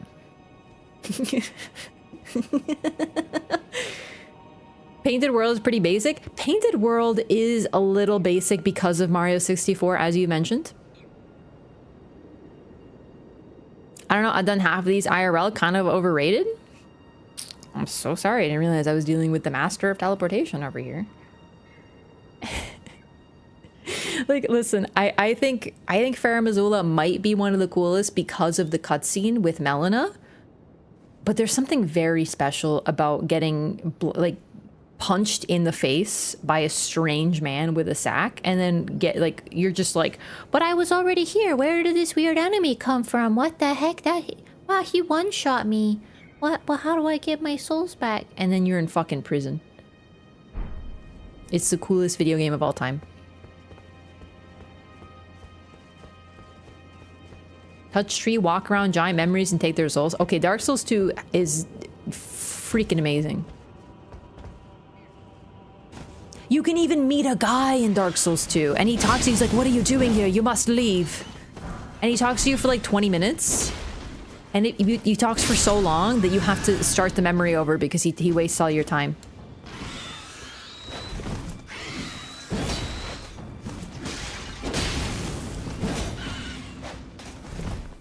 Defeating Lady Maria?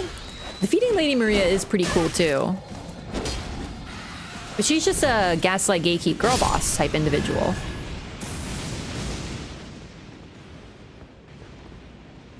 There's a dragon down there. PS2 is great. Level design is shit. Absolutely not. Absolutely not. I refuse. I don't care. People can harp on about, what's the deal with the elevator that you take up and then suddenly you're a lava town? If that's your only argument for why DS2 is shit, then you can eat my entire ass, because the whole thing is that the game is literally fucking Alice in Wonderland. It feels so fantastical. It's so whimsical. That moment where you're like, what the fuck? This doesn't make any sense. That's the fucking point, and you all just missed it. You all missed it. You're like, where's my sense in this very logical, realistic game? Bitch, you are an undead zombie person who stepped into a fucking whirlpool, and now you're in a weird magic land. Why are you thinking so hard about it? Oh my god. But what about realism? You're a fucking zombie. Like, why are you so concerned about the matter? People harp on that elevator so hard, and then they're like, but in Bloodborne, the masterpiece, you get kidnapped and you walk into you can touch a dead body and you enter their dream, because in the dream they're not dead. That doesn't make any sense either. But it's fucking sick, isn't it? I don't care. I love the Earthen Peak moment, because you're like, what? And instead everyone's like, this doesn't make any sense. How about you just enjoy the ride, you big silly Billy?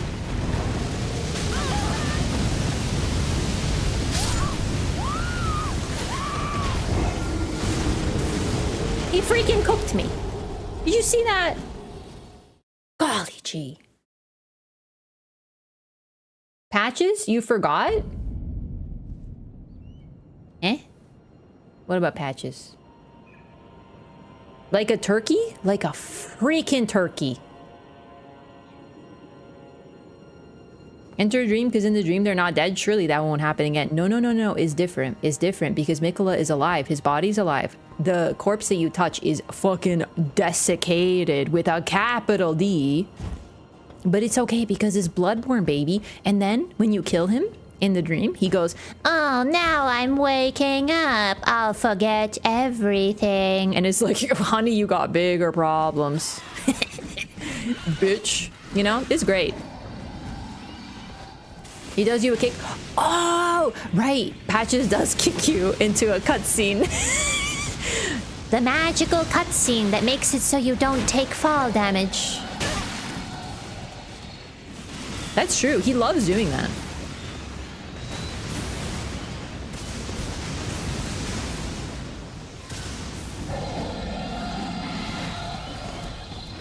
You expecting a great boss fight with Vendrick only to find him hollow is personally one of the best moments in DS2. Sometimes expecting something and getting something completely different is part of the thing. Because what the excuse me? Sir? What the fuck? Huh? Where you go?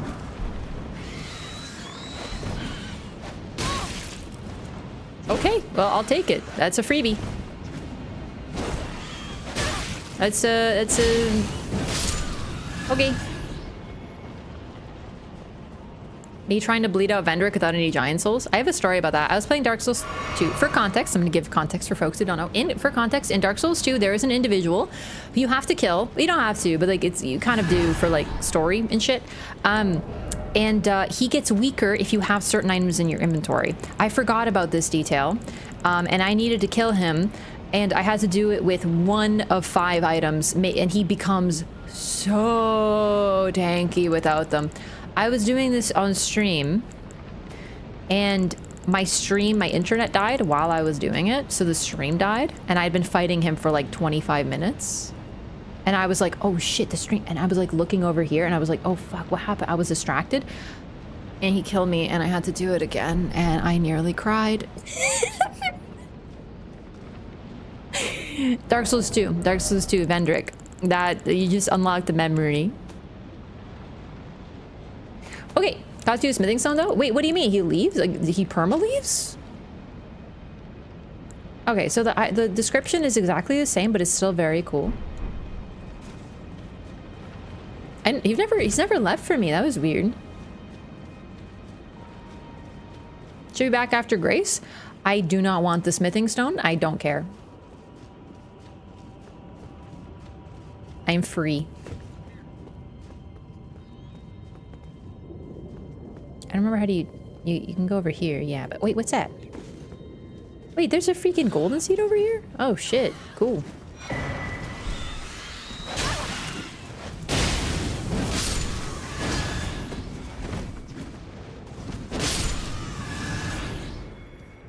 I don't know, man. Listen, I know that Dark Souls 2 is a little nonsensical, but I really think that's the point. The fact that Vendrick's castle is black and white to an extreme degree, like it's freaking stark, is so, in my opinion, blatantly an Alice in Wonderland reference. The boss of Vendrick's castle is the Looking Glass Knight. And right before him are a bunch of knights who literally have horse heads. They're statues, and they wake up when you come near them, but they are horse head statues, like a chess set. Like literally chess. Looking Glass is, or the Looking Glass Knight is 100%, 1002% a reference to Lewis Carroll's sequel to Alice in Wonderland, Alice Through the Looking Glass. Everything about that whole place is meant to reference the start of the sequel to Alice in Wonderland, in which Alice falls into a looking glass, aka a mirror. So when people complain about the two things that don't make any fucking logical sense, I'm like, but did you notice the Lewis Carroll references? And they're like, huh? Like, come on, man.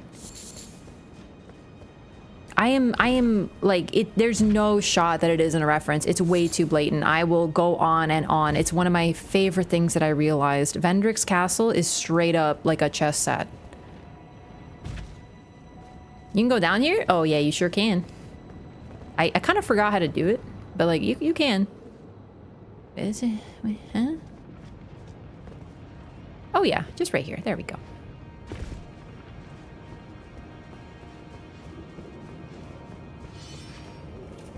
Because the problem is people will just go, Well, the game was in development hell, so they had to, you know, make it. It didn't make any sense. and it's like, but the problem is that when games that people like are in development hell, like Elden Ring and DS1 and all of them, because every single one of them has unfinished areas, because that's just the way it works, we find ways to justify the flaws that they have. But when they actually manage to do that, people don't realize it in DS2 because they hate DS2, so they just say everything's bad.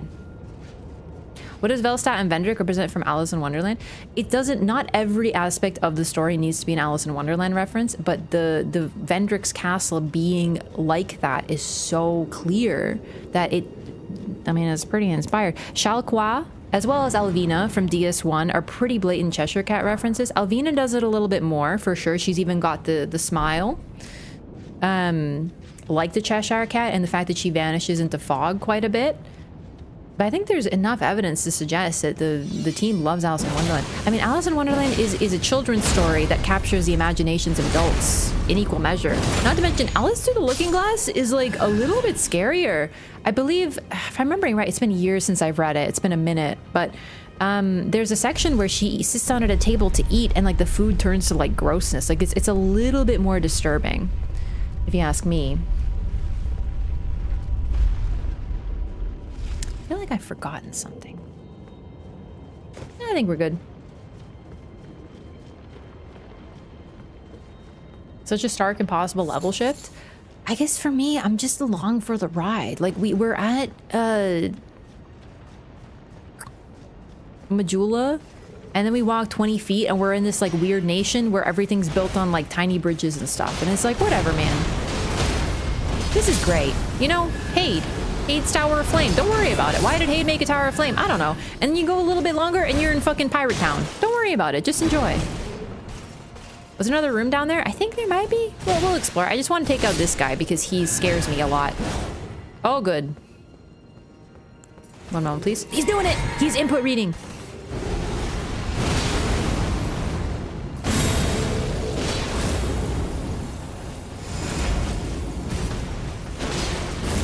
DS2 Cat was so majestic.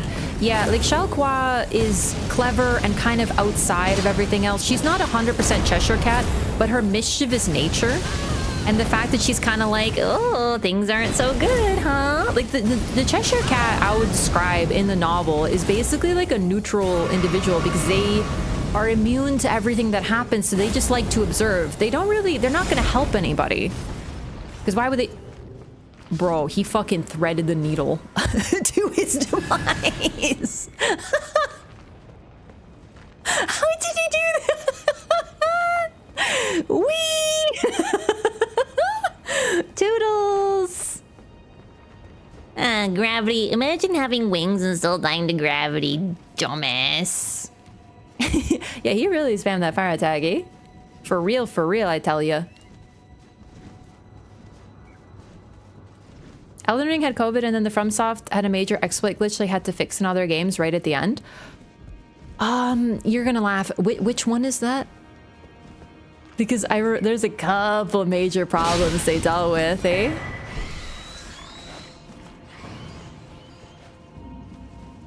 Why did I not just take the ladder? It was right there. I don't know why I'm so impatient. Like, I don't know why I'm like this. It was right there. I didn't need to do it. I wanted to check the direction of the thing because I think it leads to a thing and... Karma? Listen, this is not the same thing. No, chat. No. You're like, oh, you were left at him dying to gravity and you died to gravity. No, he has wings. Do I have wings? Exactly, that's a no. So clearly he's the bigger dumbass. Okay? I am not dumb. I am impatient and a silly little goober. Okay? It's different. It's different. You have wings of Estelle. That was my first playthrough. You little silly. Okay, I'm not using the wings of Estelle this time. Memory of 2 years ago. But Raph, you just uploaded that on YouTube even though it's 2 years late, so that's all you remember it so clearly. You know what? I shouldn't have brought it up. You're right. It's a fair point. Thank you, Straw Raph. No, we're not making that argument anymore. We're moving on to a new one. Check your character's eye makeup to see if you have wings. Okay, I do have my wings. You're right. Absolutely correct. Technically correct is the best type of correct. A little silly is the nicest thing you've ever said to me. What if I call you a little walnut? Walnuts are silly nuts. Like, what are they even doing?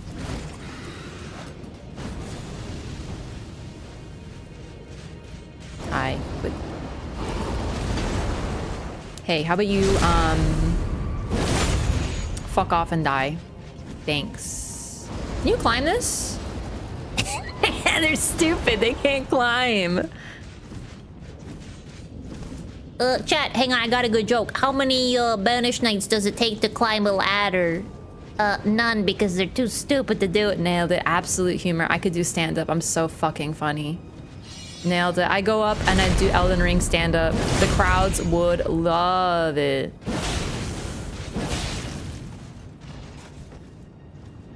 I really do get a special joy out of knocking people off of ledges. There's something One of my very, very most beloved invasions is the time that I found someone, they were looking over a ledge because they wanted to see if they could, you know, fall down it. And I think they were going to drop a stone to see if it would go. But I proceeded to come behind them, backstab them, and then watch them descend. And they died. And I laughed so hard that I killed my throat, and it was a great experience. It was glorious. Even this bird, like this bird is genuinely so dumb. You got an upper limit? You can't make it this high? Well, the AI didn't program you to like ascend properly? Dummy. Don't go with the rat to the Grand Canyon.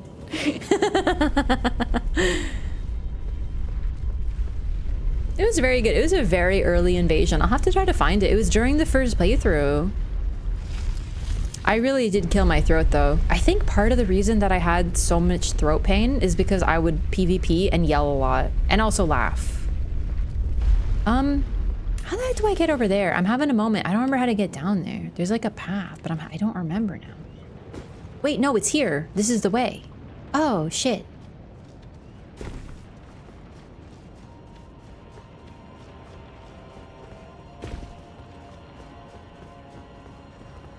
You know what though, real talk, if you can't handle me at my Dark Souls 2, you don't deserve me at my Elden Ring. Like all of you Dark Souls 2 haters, you don't deserve Elden Ring. You don't. I don't like Elden Ring anyway because I'm a contrarian. Okay, well then you don't deserve Bloodborne. Or like whatever your favorite game is, probably Dark Souls 3. Chad, have I told you my take that I think that everyone who's Dark Souls 3 is their favorite video game of the Souls games is a finance bro? Like everyone. And I told this to my friend once because they were like, oh, so my friend told me that Dark Souls 3 is the only good one and I should skip 2 and like 1's okay, but it's like kind of old because he says Dark Souls 3 is the best. And I'm like, that's a tech bro opinion. He's probably into crypto. And then my friend was like, no, he actually is into crypto. So I'm just saying like, I mean, if the shoe fits, you know.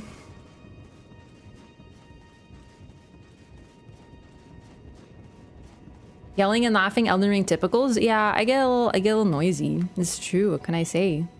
Either that or it's their first Souls. I mean, Dark Souls 3 was my first Souls, and I loved it, but like, it wasn't my favorite because Bloodborne already existed. Validated sample size 1.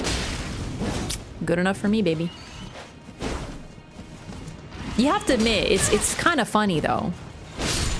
Because like, I just made the weirdest link ever and it turned out to be validated. That's like pretty poggy.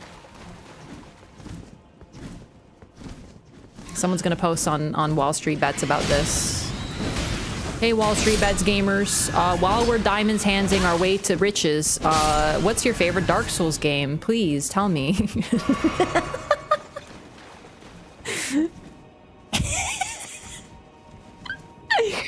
Oh boy. Listen, I've lost the plot of lore. I have a little bit, but like to be fair, I'm still in Farum, man. It's been like a whole stream. I'm just trying to like find my way around this nightmare zone.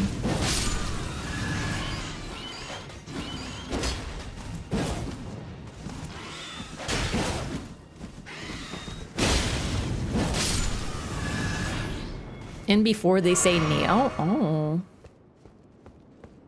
Hang on, this isn't it. This is the wrong way. I am so lost and confused. I don't remember how to get here. Hang on. Because I remember there's this whole area. Oh shit, you literally just jump? No way! There's gotta be another way to get here, right? One reason Elden Ring is not the best, no fishing. I mean, I like Dark Souls 2 better than Elden Ring. I'm just talking about popular, like, takes, because, like, everyone's so negative on Dark Souls 2, but people are really positive on Elden Ring, so I'm just, like, I'm using general opinions against you all. That's all. So, the Drake armor. It's hidden away. It's actually in a really interesting position over here. But this would be a very, sacrilegious place. A lot of folks here worship dragons, right? This is literally Dragon Town. It's like the dragon cult expanded its teachings via this area. Dragons live here. They still live here. They're flying around here to this day. And then we have this little armor made from their skin. Black iron helm worn by Drake Knights features the spoils of a dragon catch as an emblem of pride as both dragon hunter and partaker of communion. From birth, Drake Knights speak not a word. They spend their lives pursuing the strength of dragons for its sublime beauty and inspiration of awe. Sorry, I'm so hiccupy today. Chest piece is literally Mesmer. It's true. Mesmer's, if you look at Mesmer's helmet, actually, if you look online to like Bandai Namco's website, you can actually purchase the helmet. I don't know if it's still available, but it gives you some better images of it. There is a serpent in the front, but there's also a serpent sticking up in the back, like opening its maw. It doesn't quite look as silly as this. Like, yeah, it's a little dunscaffy. Like it's got that little like it's goofy, right? But it's honestly slightly similar to Mesmer's in design, and the chest piece is, like you said, straight up Mesmer's. Let's show it off. But it's rather interesting. From birth, Drake Knights do not choose to be Drake Knights. They are born into it. It makes it seem a little bit more, well, like a cult, no? It's what they're born into. The cape is crafted with dragon wing membrane. It's honestly kind of a cool set, but it's also a little silly. Like it's silly, but cute, but also silly, but really cute, but silly.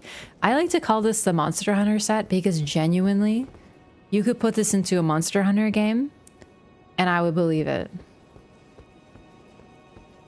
Great shield as well. Oh man, sorry, I was so focused probably talking about something. What shield did I get? The Dragon Tower shields. Did I get this here? A little Spartanish, the born into part, not the look. Oh, gorgeous. Very much like the Glowmite Queen, that the apostles are born into it and they're swaddled by birth. Nice flame detail if you remove the cape. Yes, on the chest piece, you can see a little bit of it there, and on the back. It's quite a nice set. That's a beautiful set. You can actually see, that might be Grand Sax, no? Like the Grand Sax? Thank you for telling me, I totally forgot. The ancient dragons who ruled in the prehistoric era before the Erd Tree would protect their lord as a wall of living rock. Can't tell anymore. It's a red dragon holding what looks like a bolt of Grand Sax. Standing on what looks like a wall. Gorgeous. All right, let's fix all this stuff up here. Omen horns on the shoulder. Probably dragon horns.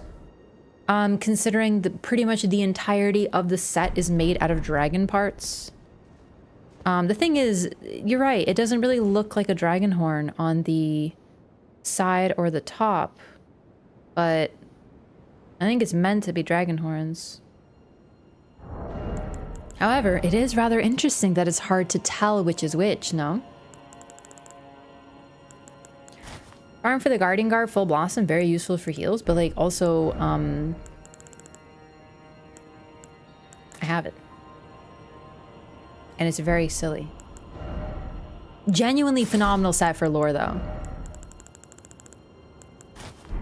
Maybe ubiquitous design in ancient dragon culture. Definitely, but there is something special about Grand Sax and Placidusax. Placidusax, as the Lord of Dragons, kind of would likely have access to all of the main dragon abilities, and Grand Sax is gigantic. Like, huge. So that makes sense too.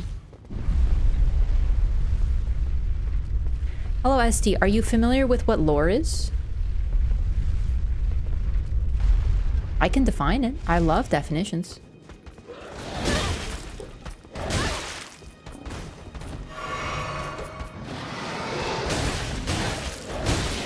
Oh boy. No, that was close. figure as Radigan being a champion? We don't really know enough about dragon culture, but like probably like very, very powerful. In fact, him being defeated might have a pretty big part of what happened during the war. It's silly, but you get a heal boost? It's fine. I'm not gonna wear nerd garb. I'm gonna wear cute garb.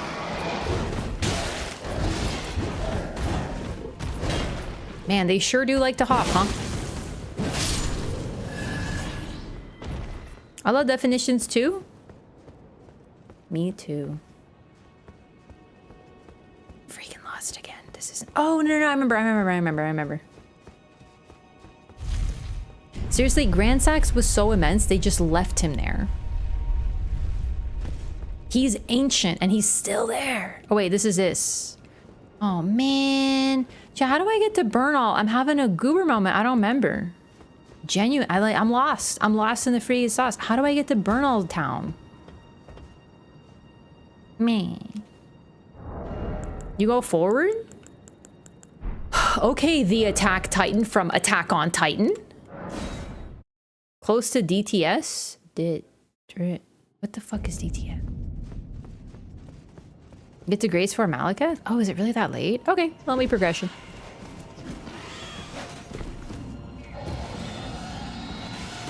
I really thought Bernie was like over here. Draconic Tree Sentinel. I'm good at definitions, not so good at shorthand.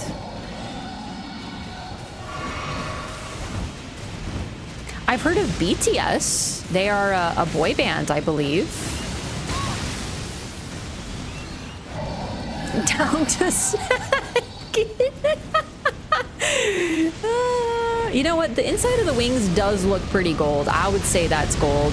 But it's fucking green too, eh? Do you see the green on the left?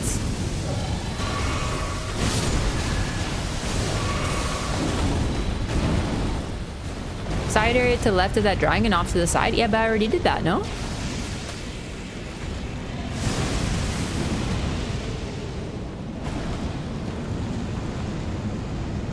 Bit of a pain in the ass. I'm not gonna do a skip. I just got a little lost. Really do love how these guys are basically playing dead.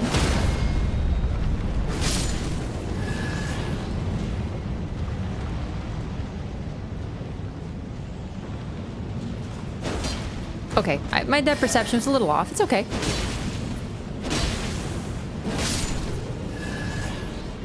Bye. Oh no! Okay, that was instant karma.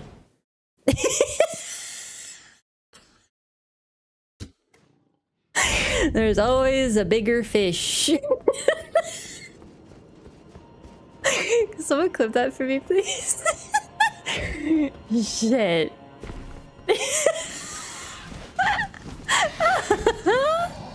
He did Sparta me. Mean. Gravity is a true Elden Lord. If that were true, then Radon wouldn't have got like a big nerd.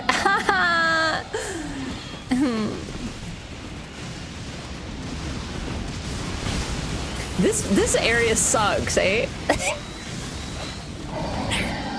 Like, it's actually just so mean. I love it. No. Fight. He predicted. How did he know?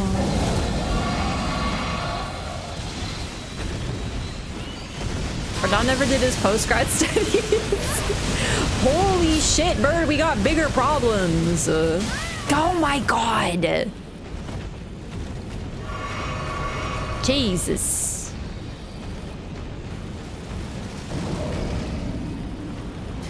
Let's just run, man. We don't need to prove ourselves by defeating all the beasts. It's fine. We've done that before, okay? It's fine. We're over it. We're moving onward and upward. We're progressing. No one can stop us now. Oh dang, sorry. Thank you for the clip. It freaking Nightbot. Nightbot's a little aggro. I have to figure out how to like whitelist.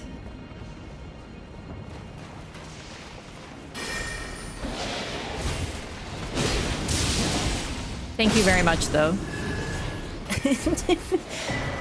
Wait, I have to teach Nightbot friend from foe.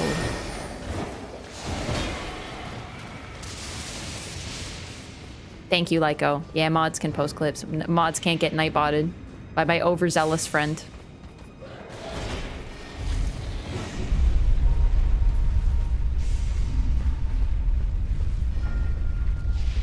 You able to give temp permission? Yeah, I just don't know how to do that because the whole Nightbot settings are a little new. Hope things are going well today. Things are going very well. I'm having a really good time. That sounds sarcastic, but that's just my voice. Today's been really fun. I love lore. I do love Fair Missoula. Spending like fucking 5 hours here has been like kind of not the goal, but also it's pretty dense, man. Command set for mods to allow it. Oh, we'll figure that out. I'm more used to the temporary setup now, so it'll be better. Play with Malekith will just make your day even better. Do I really want to fight Malekith though? Like I do, but do I want to fight him now or do I want to do Plassey first? What leggings are those? Hoslo! Juno's got the fit, I tell you.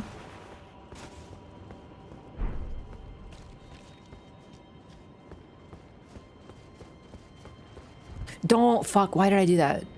Okay, we're fine. Never mind. We're good. We're good. I learned my lesson about ladders, I thought, but it turns out I didn't. These ones dead? No, these ones come to life to attack you later. Okay. So here, burn all attacks. Or is it they're only in here? I don't remember.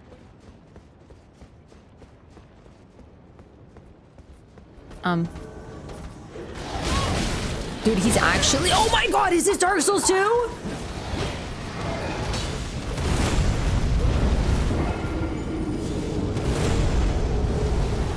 That Ashavor is incredible. Okay, well anyway, we'll do that again. Parries only for Malekith to flex on him. I actually have done in almost parries only. I mean, it wasn't really that fancy or anything, but it was pretty cool. I was not expecting them to gank me that hard. I thought I had immunity opening chests for some reason. What the heck? I use summons for bosses I don't like. That's just based. Also, you know what? This is, I think, where we saw the death root, and there's more here.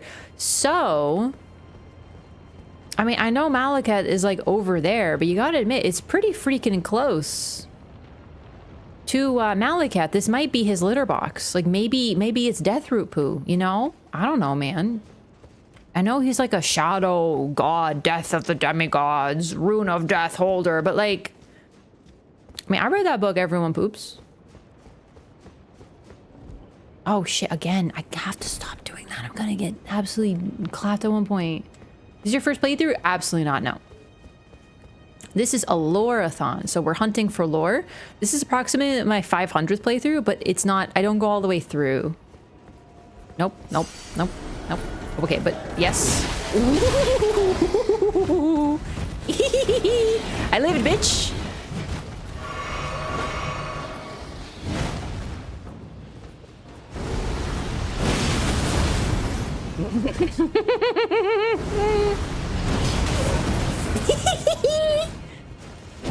Okay, that was awkward.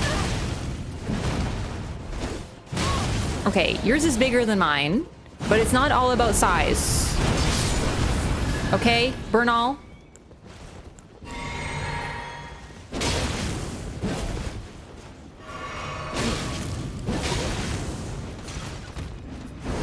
What are you doing? What are you doing over there? He's doing some shit. Aren't those the creatures on the graves? Which ones? The ones where they're tied up? Because yes, these are the beastmen that are tied up all over the place. Oh my god. Oh, are you out of juice? What does that do? Oh, it hurts. Cool.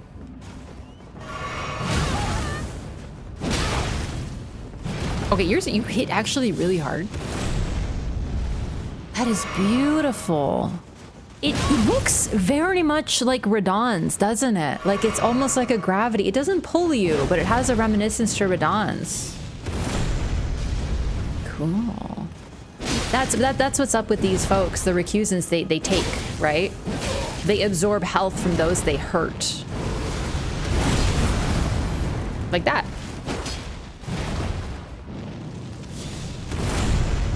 I have never seen him use this much. Never faced that Ashore in PvP, which must mean it's not very good.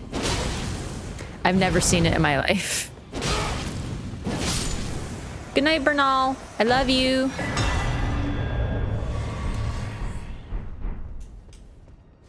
Ashore also heals him. Yeah, it's the taker concept. Where the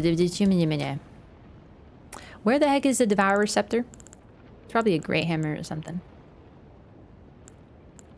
Devourer Scepter. Scepter in the shape of a serpent devouring the world. This weapon will one day become the very symbol of the Lord of Blasphemy. A vision of the future briefly seen by Rykard in his final moments before being devoured by the Great Serpent. That's very much like Aldrich and Gwendolyn, actually. Because I think Aldrich sees in Gwendolyn's mind while consuming him a vision. Why is he here though? He gave up on being Elden Lord. I think he has a different goal. Because the thing is, he gave up on being a goody two-shoes Golden Order Elden Lord, but clearly his goal was to support the Lord of Blasphemy, and when the Lord of Blasphemy died, he took the relic and meant to do what the Lord of Blasphemy was to do, which was to take the Rune of Death. Also, the oh my god, this I've seen this weapon before, but the detail is extraordinary. First of all, it is probably a reference to Jormungandr, the world serpent, of course, large enough to enwreath the entire world. Greek myth, defeated by, I think Thor and Jormungandr mutually defeat one another at Ragnarok. A beast, and also the son of Loki. This one is eating the world, but the world is held up by hands, or are they reaching? Just like the depiction of the hand, the hands at the base of the painting.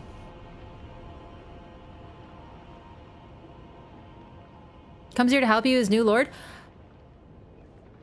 I mean, he helps you with the boss, but eventually one of you has to win. That's the thing. So if he defeats you, he goes on. If you defeat him, you take.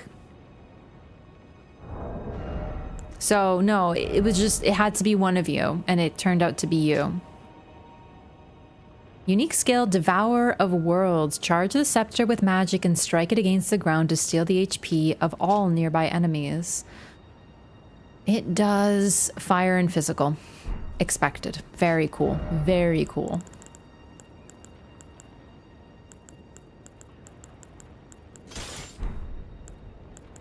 Thor dies and the world serpent is kicked to the past. Is that real, or is that the God of War games?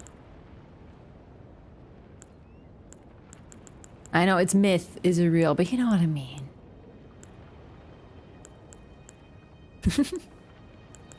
Dialogue from Gideon about Melania and Moog. Can I still? It's on fire. I kind of forgot about that, but I don't think he leaves until I kill Malekith, so we're gonna wait on that, because I kind of forgot about that. We do want that. Silver armor engraved with tiny beasts, worn by Bernal the Recusant. Beasts are drawn to champions and to lords, and this armor befits a champion worthy of becoming a lord. And that is what Bernal was, until his maiden threw herself into the fire.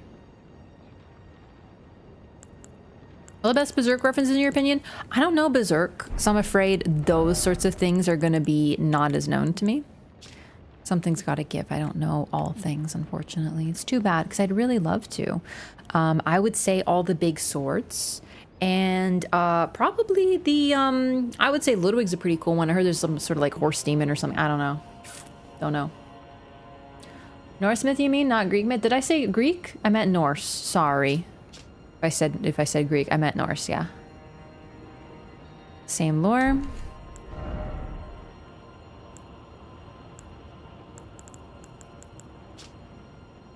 same lore.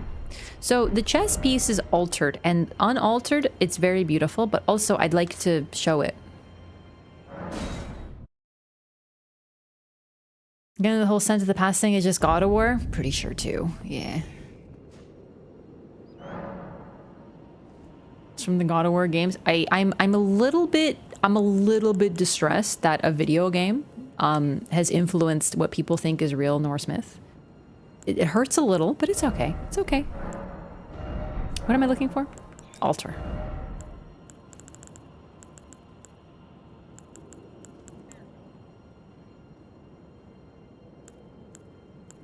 There it is.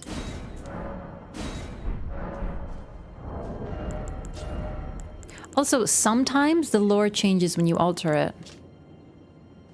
This one does not. But tell me that isn't an absolutely unbelievably stunning cape. Like, my god. You see this man rolling up? Yeah, you're gonna think he's a freaking lord. I like it. I think it's a little... the armor for me is a little too bulky. I tend to favor more petite armor sets, but if you like bulk and, like, decadence, I don't think this can be beat.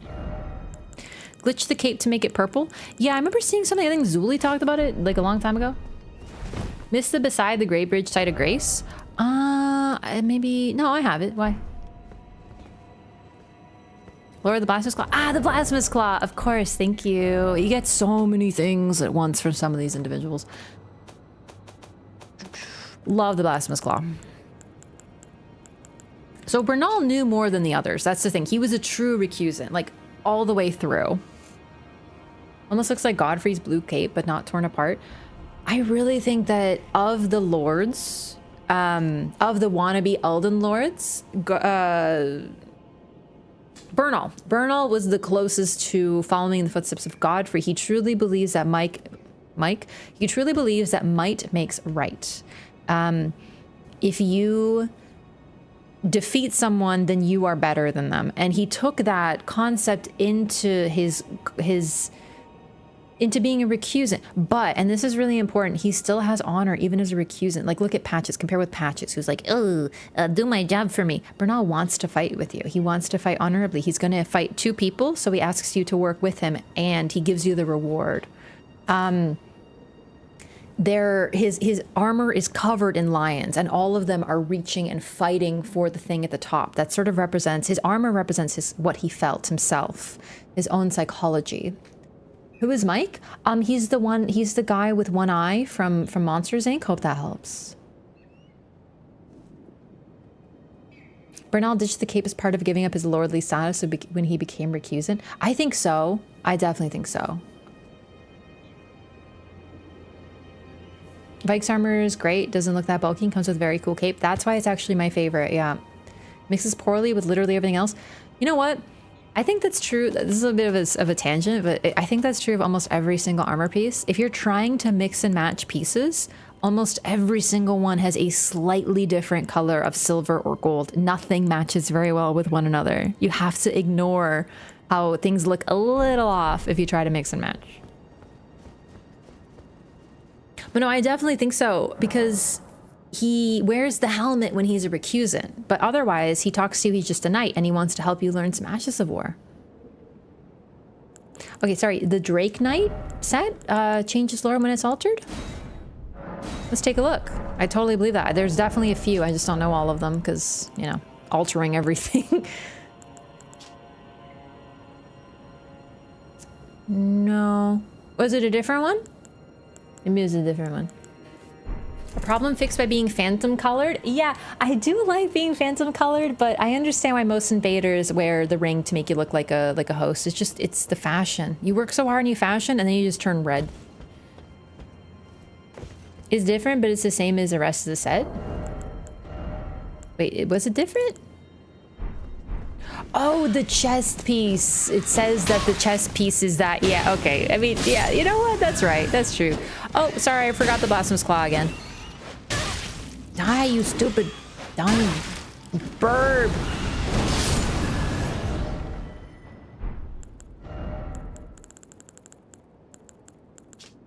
A slab of rock engraved with traces of the Rune of Death can deflect the power of the Black Blade.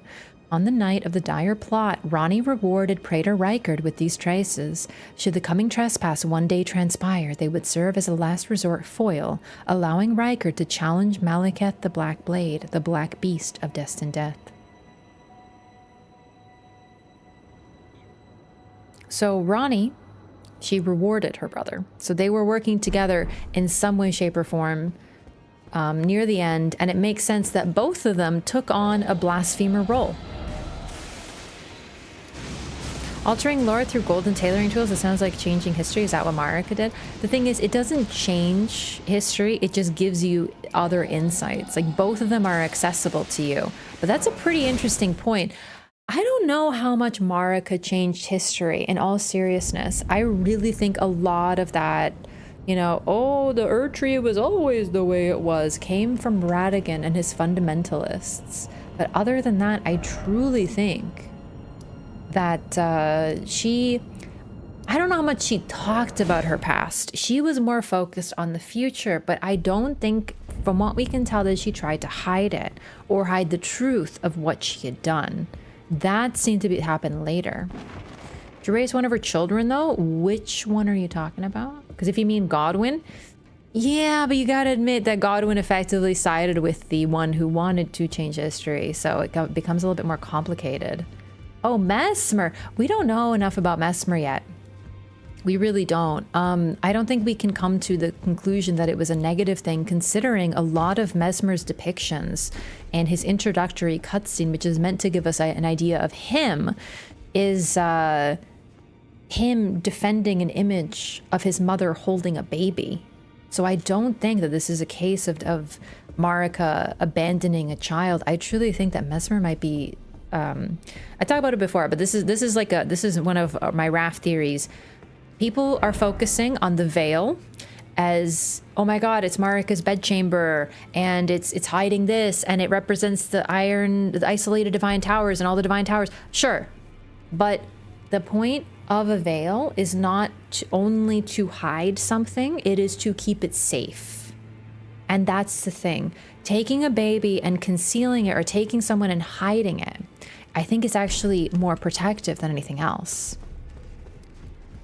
Sumi is actually banished? Exactly, yeah. So I don't want to talk too much on that yet. I don't want to say things like she abandoned or hid a child or altered history in that regard, because we don't know why. I knew you'd be back. Lay out your arms. Like Tanith and Raya? Let's get smithing. We don't know enough yet, but that's another excellent depiction of a loving mother who truly wants the best for her child. Although this is stepmother, which I actually really like, by the way. So many depictions of stepmothers are awful. And I like this is quite a positive one. And her only real flaw is truly wanting the best for her child. I didn't feel like Mesmer sounded particularly spiteful. His very first line is mother. That's a mama's boy. Okay, tell me about the God-slaying weapon. Here's one. My masterpiece to slay a god. That's all I've lived for.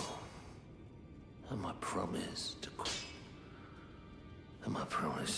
Marika. But do me a favor and do look after the girl. Aww. I can't hold on much longer. I'm going the way of the round table. It was a great honor to smith your weapons during my time here. Allow me to call you this just once before it ends, my lord.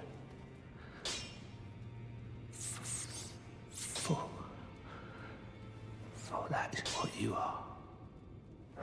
Oh no, my feelings. Chad, does Gideon leave now? Because I'm concerned that he leaves now. Will he stay until I get Malekith? Because I'm forgetting. I think Malekith is the trigger for him leaving. But I need to get the dialogue for him with Moog and Melania.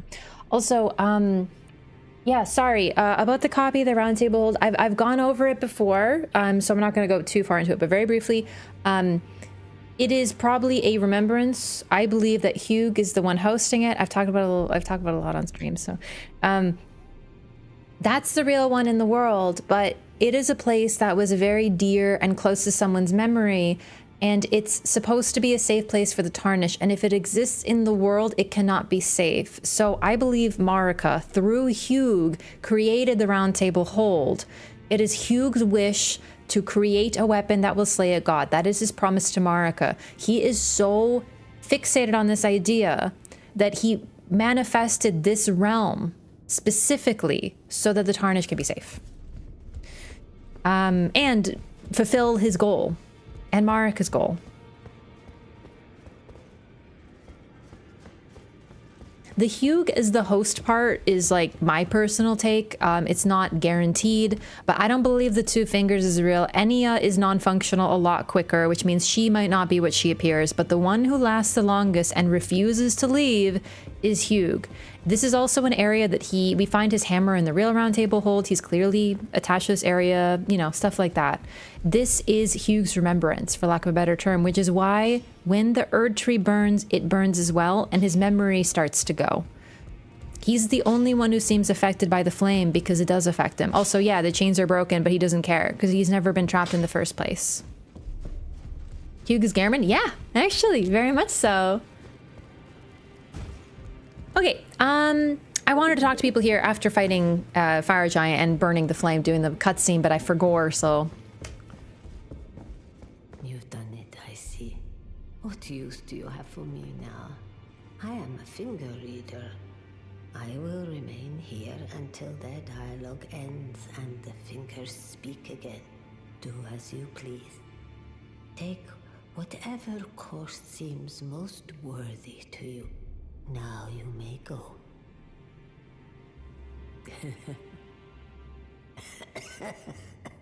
You'd force this tired old crone to work, even now. Harder taskmaster have I never met. He's so mischievous. He's not the only one affected. Enya as well. The difference is pretty staggering. Enya does a small little cough and then otherwise just goes,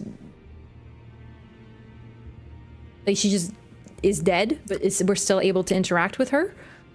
Hugh keeps on going till the end, because if he becomes inert, then the Round Table Hold will vanish, period. I think that's the biggest evidence that it has to be Hugh and not Enya, is because Enya becomes inert. Hugh never does, because if he did, yeah. Talk to you after you defeat Malekith though? Yeah, but she becomes inert. Like, that's what I'm saying. There comes a point where she will not interact with you, and you can only, she's just on her side and you can get equipment from her, but she no longer speaks. Hugh still speaks. He's the last one standing.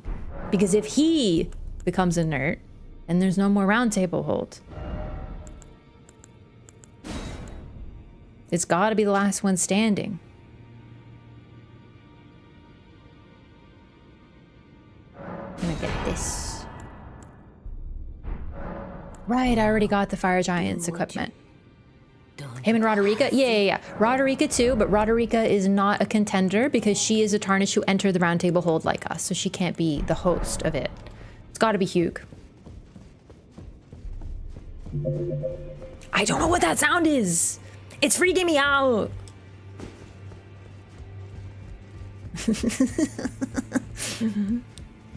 Hi Gideon, what's up? You burned the Erd Tree, didn't you? No. Soon to follow. No need to fret about that. The Round Table Hold served to put a Tarnished upon the throne of Elden Lord. And if the Erd Tree needed to burn for that to happen, then the Round Table must go as well. He's weirdly unconcerned with this. I'll stay at the Round Table for a time. I must learn all that can be taken from this place and sear it into my memory. How could I call myself the All-Knowing if I did any less? There are 4 more Nicola of the Halig Tree, the Unalloyed, his twin. I'm on PC. The undefeated swordswoman. Sound like a message, but like I'm not logged into anything. Daughter to Renala, I'm normally on PlayStation, but not today. The LOREATHON is on PC. So here at the hold, we seek the whereabouts of the remaining 3 shard. If you should learn anything, I'll trade your findings. We both did. Is this Everjail? I don't think, the thing is though, Hugh is a metaphorical prisoner. Like, I know we talked about this. If you heard this before, sorry, but I think personally I've wanted to make a video on this topic. I know it's such a minor thing, but I absolutely love the idea of Hugh as the host, and I think it makes the most sense. It's the type of thing that you just take for granted. It's like, it's just like you have a hub. Every game has a hub. Don't worry about it. But the fact is that there's a duplicate hub, and there's only one game that does this directly. It's Bloodborne. Dark Souls 3 kind of has it, but it's a time travel situation. But in terms of a duplicate of your hub that exists somewhere else in the world, that you're like the Leo DiCaprio meme, you know, that is Bloodborne and this game. And the way that they operate is very similar. And I find it so touching because he truly wants this. This game is so intriguing because we have to harm the people that we care about and who care about us in order to progress, but they all want it, and to disrespect them is to punish them in a different way. So Hugh, we have to destroy this memory to achieve our goal, but to achieve his goal, we have to do this, and he's willing for it to happen. Otherwise, he's just going to sit here smithing for all eternity, trapped in this cycle, trapped forever. Melina, yeah, you can save her life, but that's not what she wants. And you're dooming her in a different way if you don't burn her. It's really touching. It's heartbreaking, really. The characters that join you on your journey. Melina, I really like Melina. I like her more post, in like the Forbidden Lands and stuff. She's got a quiet resolve to her. But she's a lot more like distant than the others. You can kind of forget because, you know, if you don't notice the ping to talk to her, you know, stuff like that. Oh, let's break our hearts a little bit more with Roderica. Take a look around. The round table hold is burned, razed to the ground. Okay, it's a little exaggerating. I don't blame you. It's just like a little on fire. Spirit tuning just the same as before, which is why I need your help persuading Master Hugh to leave. His roots are so knotted in this place. He won't last much longer if he stays here. His shackles are broken. He's a free man now. It's high time he put the round table behind him.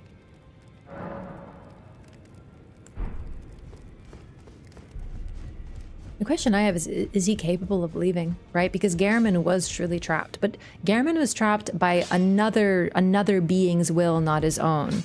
I really wonder, though, is Hugh even able to leave? I know he doesn't want to, and he never will as a result, but could he? That's one question I have. No. Lay out your arms. Why are you still making weapons? Weren't you listening?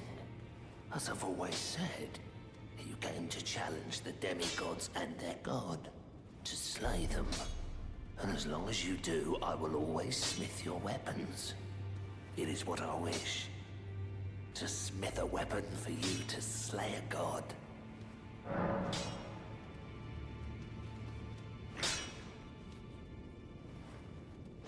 Which NPCs you killed? NPCs are normally not related to DLC for exactly that reason. There might be something to do with bosses. We don't know. They're not going to tell us that. That's something we're going to have to experiment with ourselves as players.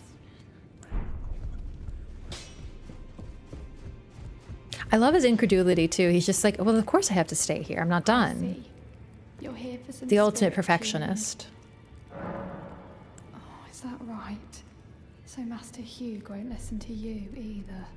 You have my thanks regardless. I'll try and talk him round next time. I know he was given this great entreaty to craft a weapon which could slay a god. Though I can't help but think of it as a curse. A fearsome curse. Put on him by Queen Marika. And if that's the case, I'm not sure there's anything we can do. Sure isn't, Roderica. She's so sad after this. It really does break your heart. I'll smith as long as you like. Now, lay out your arms. Tarnish can get here no problem. That's really as simple as it is. The Tarnish are the only ones allowed in here, which is why we put special attention to the figures who are not tarnished. So that would be Hugh, Enya, and the Two Fingers.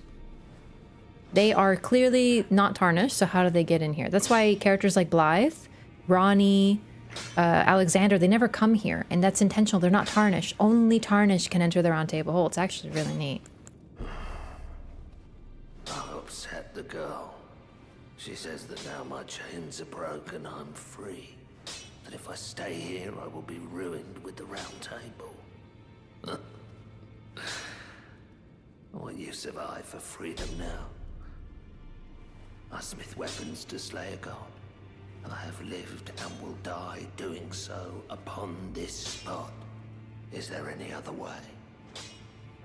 Kind of beautiful in a way, like heartbreaking, but beautiful. I see. You can't tell her anymore, but she's always gonna sound sad from now on.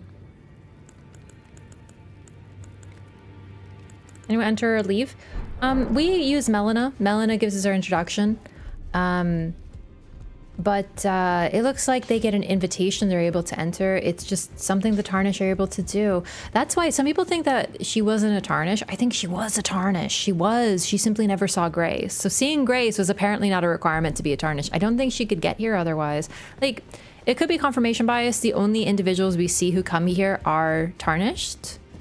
So, you know, only tarnished can come here. But then again, Alexander, Blythe, Ronnie, they don't have a reason to come here. So maybe they don't come here because they don't have a reason to. But I think it's notable that almost every NPC begins here or comes here at a certain point, except for the ones who are not tarnished. That's pretty neat. Bargrim and Willem being imprisoned in the physical Round Table Hold after fighting in this Round Table Hold also indicates that you are absolutely connected. Yeah, I mean, even if you don't believe my theory, they're clearly, like, one of them is a copy, and it's probably the one that burns when you light the tree on fire. Don't you see Grace? You do need to be tarnished? Mm-hmm, exactly, yeah.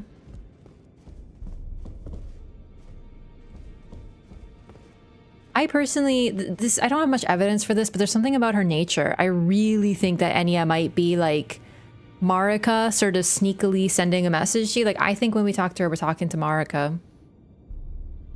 But I don't know. She's a really interesting character. She's just fun, but she has a mischievous side to her, and that's what I think captures me the most about her. She's quiet, she's subtle. She can be easily forgotten because she simply serves a purpose. To the end with you, if it please.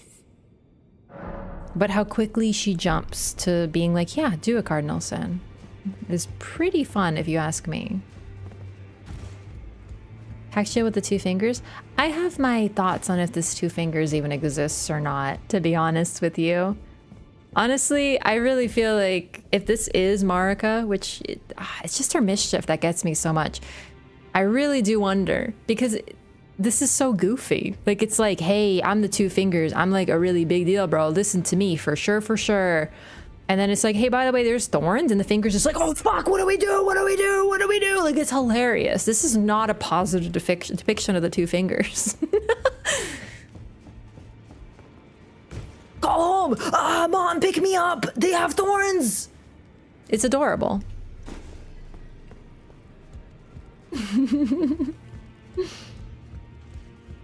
All right, gamers, I think I'm gonna call it here for tonight. It was really fun. We're at a really good point. Next time, before Malekith, we gotta do Melania. So we have to do the entire Consecrated Snowfields, and we gotta do Haligtree and Melania, because Gideon, I want to tell him where Melania is because he's seeking her. Also Moog. So we're gonna do that fun stuff. It's gonna be, yeah, and then it's gonna be Malekith. We still have some lore to explore in the areas, but we're getting very close to the end. We're getting to the point where we hit those areas, Ashen Lane Dell, and that's it. So we'll be moving on to a new game soon. So that'll be on Saturday. We will be back to Dragon's Dogma 2 at some point, but for now, I really just want to do this. What do you call it? I want to do Elden Ring because I'm so pumped about. We're getting really close, so I'd like to do that. Okay. Halig Tree lore is gonna be fire. I love the Halig Tree. We have to also complete Dung Eater. And I think because I just want his rune. So, Halig Tree is really gonna be neat. And okay, I know the Consecrated Snowfield seems a little but there's some really interesting lore. Everything is there. We have Frenzied Flame, we have Misbegotten, we have Magma Worm, we have Albinarix. It's like a melting pot of everything. Not even a melting pot. I mentioned earlier, this is like the start of stream and I forgot to finish my thought. It's like Ariandel in Dark Souls 1. It is a place that everyone ends up at. Very much. Here we go. We're gonna raid Oro tonight, by the way. He's doing some completion stuff. And YouTube, Oro streaming as well. I don't really have the link though because I'm a nerd who doesn't understand technology. Anyway, everything ends up there because it's sort of imprisoned. It's where you hide things you don't want to deal with, but it also seems very ancient. I think there's a culture within the Consecrated Snowfields that we don't otherwise get access to, so it's pretty cool. Damn it. Yeah, sorry. Nightbot's bro. It's fine. Nightbot can chill. Nightbot can simply chill. Thank you so much everyone for hanging out again today. Today was really fun. I really, really love exploring the lore of these areas, and 50 more days. I can't wait. And only a couple of weeks till my partnerversary, so we'll be celebrating that as well. Hopefully with Dark Souls, maybe Bloodborne. See you next time, everybody. Good night, YouTube. Hey, Twitch. Bye-bye. I gotta fix the focus problem, sorry. I'm so blurry. No blur. See you next time, everybody. Bye. See you Saturday.